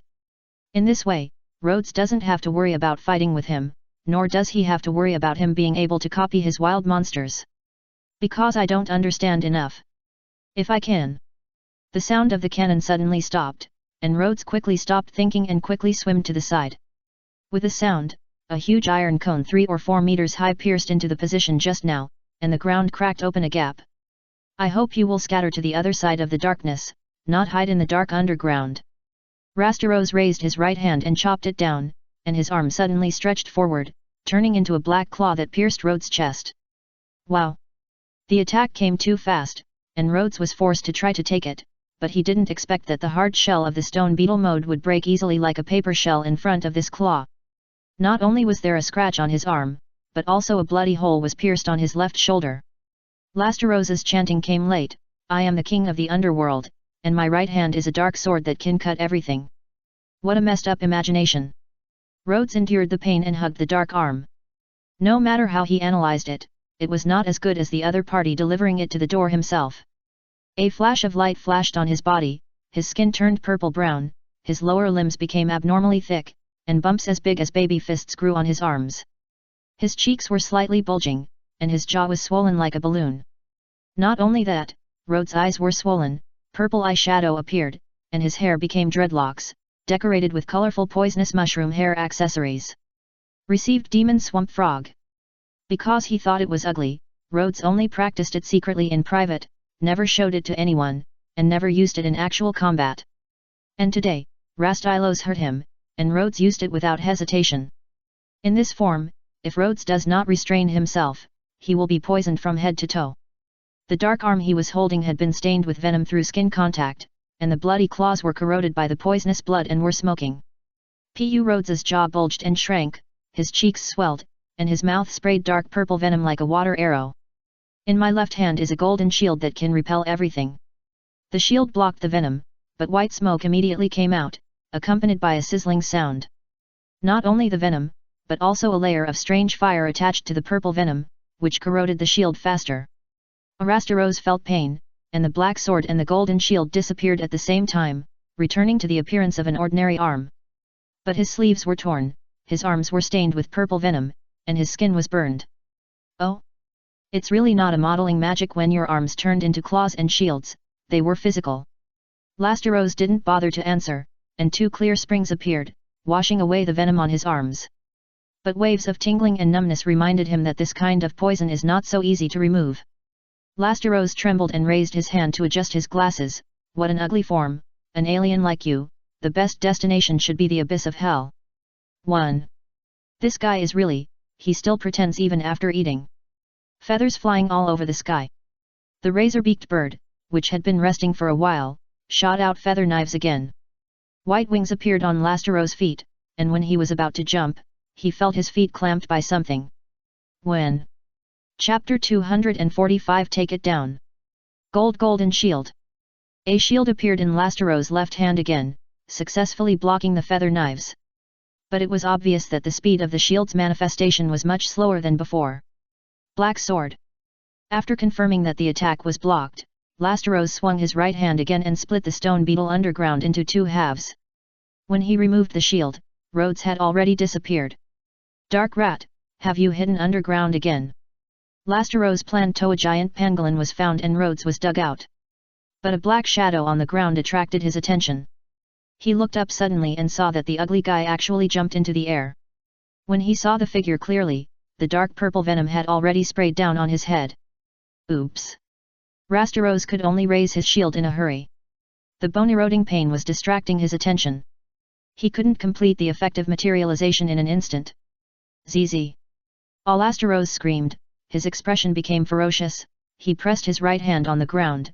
Pain stimulate my imagination, thorn hell. 7. Gift increase. Densely packed steel spikes emerged from the ground, each one was more than 1 meter high, spreading 1 or 2 kilometers with Lasteros as the center. As long as Rhodes fell, he would be pierced into a sieve immediately.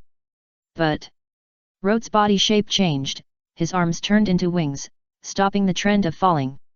Chi! Lasteros remembered that this person could fly like him, in this case, become Koloba's food.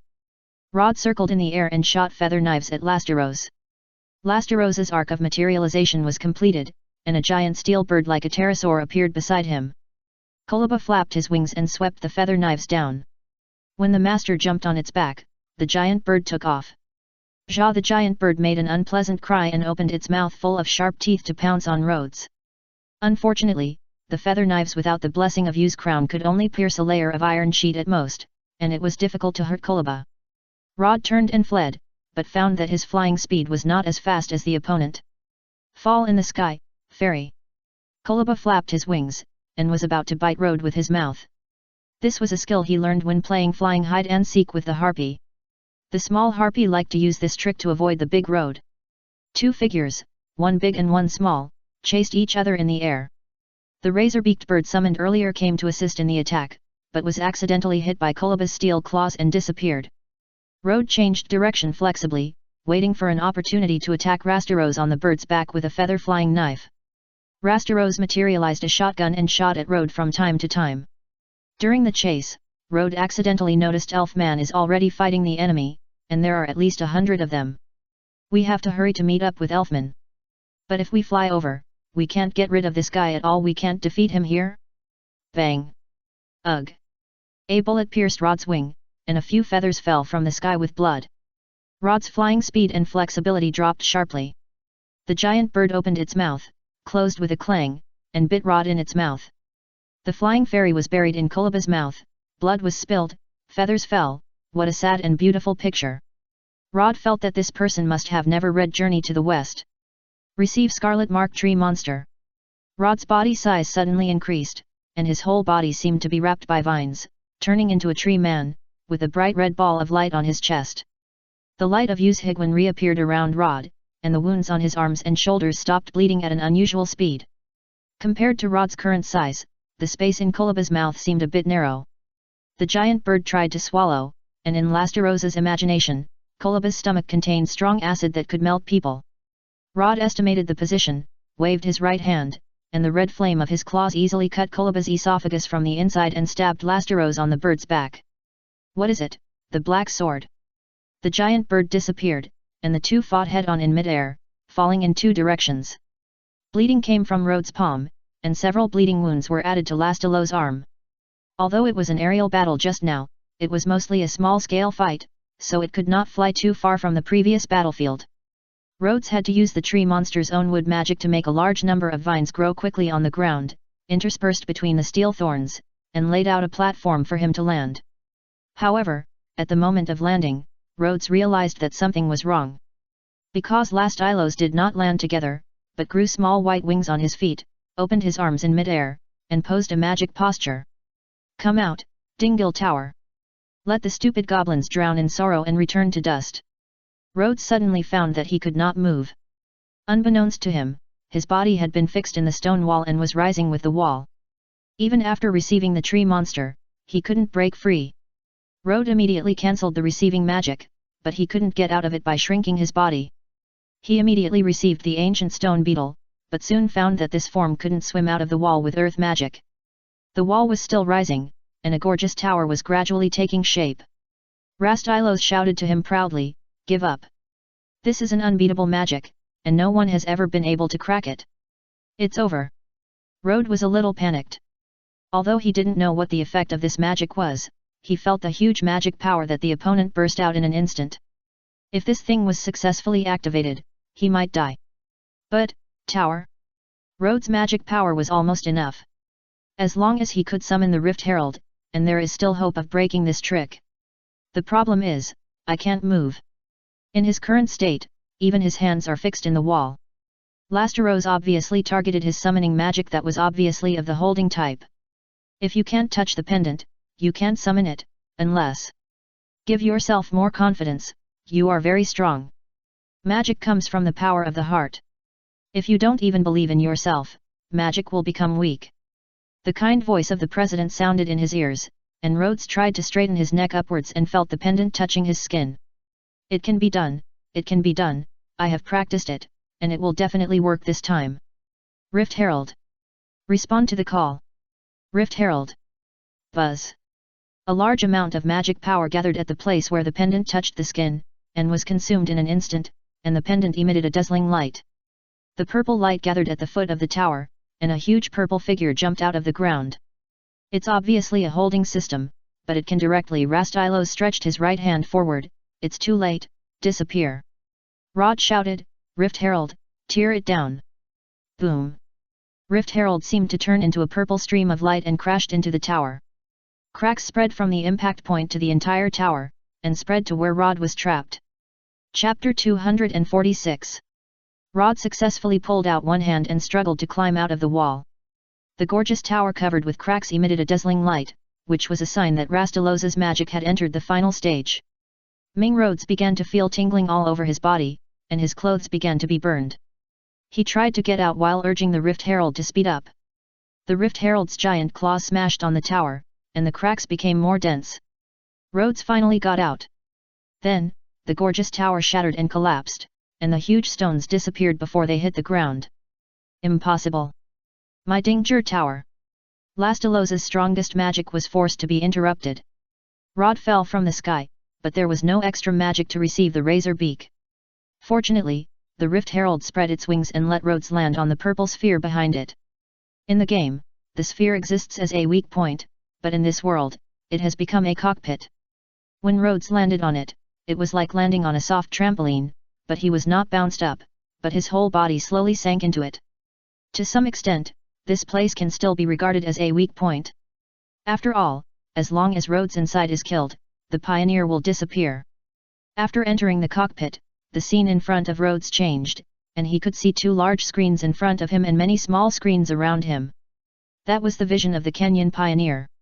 It seemed like some insects with compound eyes, which could see a very wide field of view from multiple angles at the same time. Although its field of view was worse than that of the river crab, Rhodes increasingly doubted its kinship with the river crab. It actually cracked my Danger Tower, my strongest magic, my masterpiece. Lastillos fell to the ground, and the steel spikes around him disappeared. He seemed a little absent-minded and angry. Unforgivable, unforgivable. Rhodes had no time to care about the enemy's thoughts now. His magic power could not last too long, and success or failure depended on this one move. So he only had one sentence: kill him. The Rift Herald gathered strength, flapped its wings twice, and turned into a purple phantom and rushed out. Don't joke. Guardian of the Holy Beast. 4 figures appeared in front of Rastarose in an instant. But before Rhodes could see what monsters they were knocked away. The Rift Herald was like a purple bowling ball. Not to mention 4, even 40 pins would not be able to stop its progress. What? Rastarose looked terrified, and tried his best to materialize a shield, but even he himself did not believe that this shield would work. The Rift Herald ruthlessly hit Rastarose's body. Rhodes seemed to hear the sound of broken bones, not knowing whether it was an illusion. However, Rastarose spurted a large mouthful of blood from his mouth, flew far away like a tattered rag doll, and fell into the bushes and disappeared. Rhodes' magic power could no longer support it, and the figure of the Rift Herald gradually became illusory and then disappeared. It hurts. It's not the pain of falling, but the previous injury is really not light. The 2 things that Rod wants to do most now are to summon the red and blue to recover himself, and go to finish off the knife. But he has no strength to do these 2 things for the time being. It's broken. Due to the exhaustion of magic power, Rod felt that other monsters returned to the Summoner's Rift one by one, including the monsters with Elfman. The most uncomfortable thing is that the vision is broken. He just saw Elfman reunited with the brother and sister that the client was looking for, but it seems that they are surrounded. Rod sat cross-legged and had to recover his magic power quickly. Elfman, after separating from Rod, he rode a river crab into the northern forest. With the cooperation of wild monsters, he defeated a team searching for Mar and Vina, and then found the hiding place of the 2 siblings with the help of the Shadow Wolf's sense of smell. Mar was a young man with a sturdy figure that was not inferior to Elfman. He wore leather armor, a battle skirt, and long boots. Wearing a toga, a round shield in his left hand, and a spear in his right hand. Vina was a beautiful woman with a very outstanding appearance. Her clothing style was similar to Mar, but she held a round shield and a long sword in her hands. Elfman showed the emblem and the letter of authorization to gain the trust of the brother and sister, and then quickly explained the situation to them. But Mar didn't believe what he said at all. What a joke, everyone in our village can fight, and there are at least 300 warriors gathered together. How could they be defeated? Father is the strongest warrior of the older generation, and he has never been defeated in his life. Even the magic soil this, you should know. Elfman took out a piece of blood-stained cloth. Although it was a bit offensive, this was specially cut from the clothes of the old patriarch Peter in order to reduce the trouble of recognizing the brother and sister.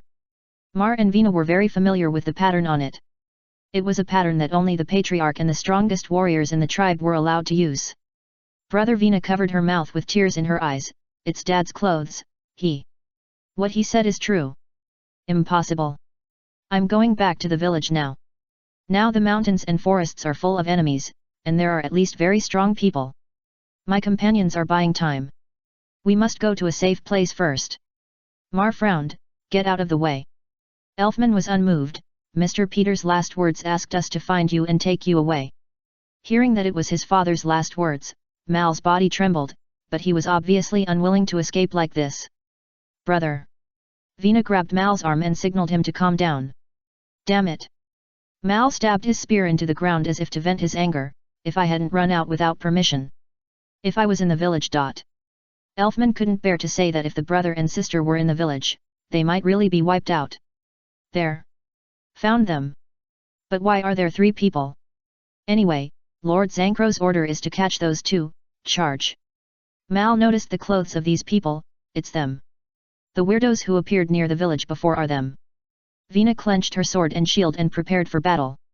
A few days ago, it was the brother and sister who wanted to find these suspicious people, but now it's the 2 of them who are being hunted down. No time, just follow me. Elfman rushed out, partial reception of beast arms. Manly. Elfman punched away 3 soldiers holding swords. Some people just raised their staffs, and the razor beaks shot feathers to knock them down. So strong. The brother and sister exclaimed, followed, and joined the battle. But more and more soldiers came to the shouting, and the 3 could only fight and walk with the cooperation of the wild monsters. On the way, the wild monsters suddenly broke out a fierce attack, and their figures disappeared one by one. Elfman's face changed. Oh no, Rod. The 2 siblings and Elfman retreated together, back to back. Vina asked, what's the matter with those beasts? It's the magic of my companions. Elfman said in a heavy tone, he may be in trouble. In this case, either Rhodes' battle situation was bad and he had to summon all of them to support him, Or, Elfman only hoped that he was running out of magic power after defeating the enemy, not something else. In any case, he had to get out quickly and go to meet Road. Chapter 247. In the forest, a young man with golden hair was walking around with a step that didn't recognize his relatives. A team of 10 people scattered around him, looking around carefully. The young man with golden hair was Zankro, one of the 7 followers of Purgatory. He had an impatient expression on his face. "I'm here to find the key, why am I doing such a boring thing here?" The person next to him answered carefully, "Because you promised Lord Kobuliko to take the brother and sister back." Lord Kobuliko said that the strongest warrior of the young generation of the fighting nation is qualified to be his servant. Moreover, that sister is a famous beauty far and wide. Zankro curled his lips. He is obviously a goat, but he is also interested in women. If you say that, Lord Kobuliko will. Zankro grabbed his neck, his eyes fierce. "What will happen?" Ahem, sorry. I am very sorry." Chi. Zankro threw him away in boredom. If he could not beat Kobuliko, he would not bother to help do such a thing. That guy's magic was too foul for him as a human. Lord Zankro. "Found it. Found the brother and sister." Zankro said impatiently, "Catch them quickly if you find them, and complete the task quickly and go back. The people who went there first are already fighting, but they are very strong, and there is an extra wizard from Fairy Tale. Dozens of our people have been knocked down. Please. Wait a moment." Zankro's expression suddenly became a little crazy. "You just say very strong?" No. The messenger felt bad and took small steps back. "The devil's heart is the strongest." Zankro waved his hand, and the man suddenly ignited with black flames. The messenger Ihao fell down and was burned to ashes by the flames. The others were terrified, that's why they spoke carefully around this lord. "Remember this, the devil's heart doesn't need weaklings." "Yes. Get rid of the people who are in the way immediately." "Yes." The 10-man team ran out immediately. Zankro laughed. Finally something interesting happened. Partial reception iron bull arm. Elfman's right arm turned into steel, and he punched 3 people with one blow, even breaking the long swords in their hands. Without the cooperation of wild monsters, Elfman realized how comfortable it was to fight with Rod. The feeling of not having to worry about anything except the enemy in front of him was 10 times better than now. Fortunately, the brother and sister Mal and Vina were not a burden, and the strongest warriors of the young generation was indeed not just talk. Although these 2 people did not understand magic, with their well-trained bodies and superb fighting skills, they were not worse than those magic swordsmen in fighting. And those who used magic wands for long-range attacks would have no power to fight back once they got close to them. In Elfman's memory, only some excellent knights could do this without knowing magic. "How many people are there?" Mal blocked the enemy's weapon with a shield and stabbed the opponent's chest with a spear. "Vina, can you hold on?" "No problem, brother." Vina's forehead was covered with fine sweat, and it was obviously not as easy as she said. "If we keep fighting like this, our physical strength and magic power will not be able to hold on, there is no other way." Elfman took out a book from his arms. "You 2 come closer." Although the 2 were puzzled, they gave enough trust to this powerful wizard. Elfman had just defeated more enemies than the 2 of them combined, which was a recognition of his strength. "Although I don't want to use this, but..." Elfman looked at the many enemies and shouted, "Man!"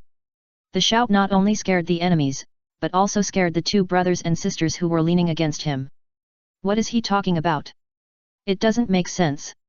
While the brother and sister were puzzled, Elfman had already opened the book and injected a little bit of magic power. The first piece of paper in the book shattered and turned into a 2-meter diameter fireball that flew into the crowd. The second piece of paper shattered immediately and turned into 3 golden thunderbolts. The third, the fourth. Fire, thunder, hurricane magic of various attributes flew out one after another. Wow! Defense magic, who knows defense magic? Get out of the way! In fact, these magics may not be very strong. Most of them may not even be as good as Kana's cards or even Reba's words, but such power is enough in a group battle. The main reason is that there are many of them, the range is large, and only a little magic power is needed to activate them. Not only the wizards, but also the trees and the land were devastated, and a hole was torn out of the encirclement. Hey! Mal swallowed his saliva. "So you are so strong?" Vina exclaimed, "It's amazing." Even Elfman himself was surprised. What level of magic book did Rod give me? He calmed down and said, anyway, let's rush out now. The three of them ran forward along the gap, and when they were about to break out of the encirclement, a black flame flew over from the side. Be careful. Elfman grabbed one with one hand and flew out, lying on the ground. The black flame exploded suddenly, igniting the surrounding trees, and the amazing heat burned Elfman's back. Vina asked with concern, how are you? This kind of minor injury a man. Elfman got up and looked in the direction of the flame. The brother and sister didn't quite understand what the word man meant, but they felt that the man in front of them was indeed a man. Elfman remembered Rod's instructions and said to the brother and sister, now is not the time to fight him to the death. Remember, run away as soon as you have a chance. Mayer and Vina nodded at the same time. He. Zankro strode over with his arms open, holding a ball of black flame in each hand, as if to declare that the attack just now was launched by him. A strange smile appeared on his face, as if he saw an interested prey. Where do you want to escape to? Elfman stared at his hands and said solemnly, Black Flame, village. Did you do it? Are you talking about the gathering place for the week? Zankro's expression was a little cruel. I just burned some boring things, but you seem very interesting. Is it you? Mal, who had just promised to escape, immediately had red eyes and rushed up with a spear in hand. You are so cruel to our village. What did you do? Elfman immediately felt bad. Don't be impulsive. Mal couldn't listen to him. The murderer who destroyed the village was right in front of him. If he could calm down, he wouldn't have rushed out to investigate dangerous people a few days ago. Not only him, but even Vina couldn't control her emotions. Seeing Mal rushing up, she naturally didn't want her brother to fight alone. Although Kabuli wants you, it's okay as long as you don't die, right? Zankro waved his right hand, and the black flame flew out like a scimitar, the sword of the god of fire.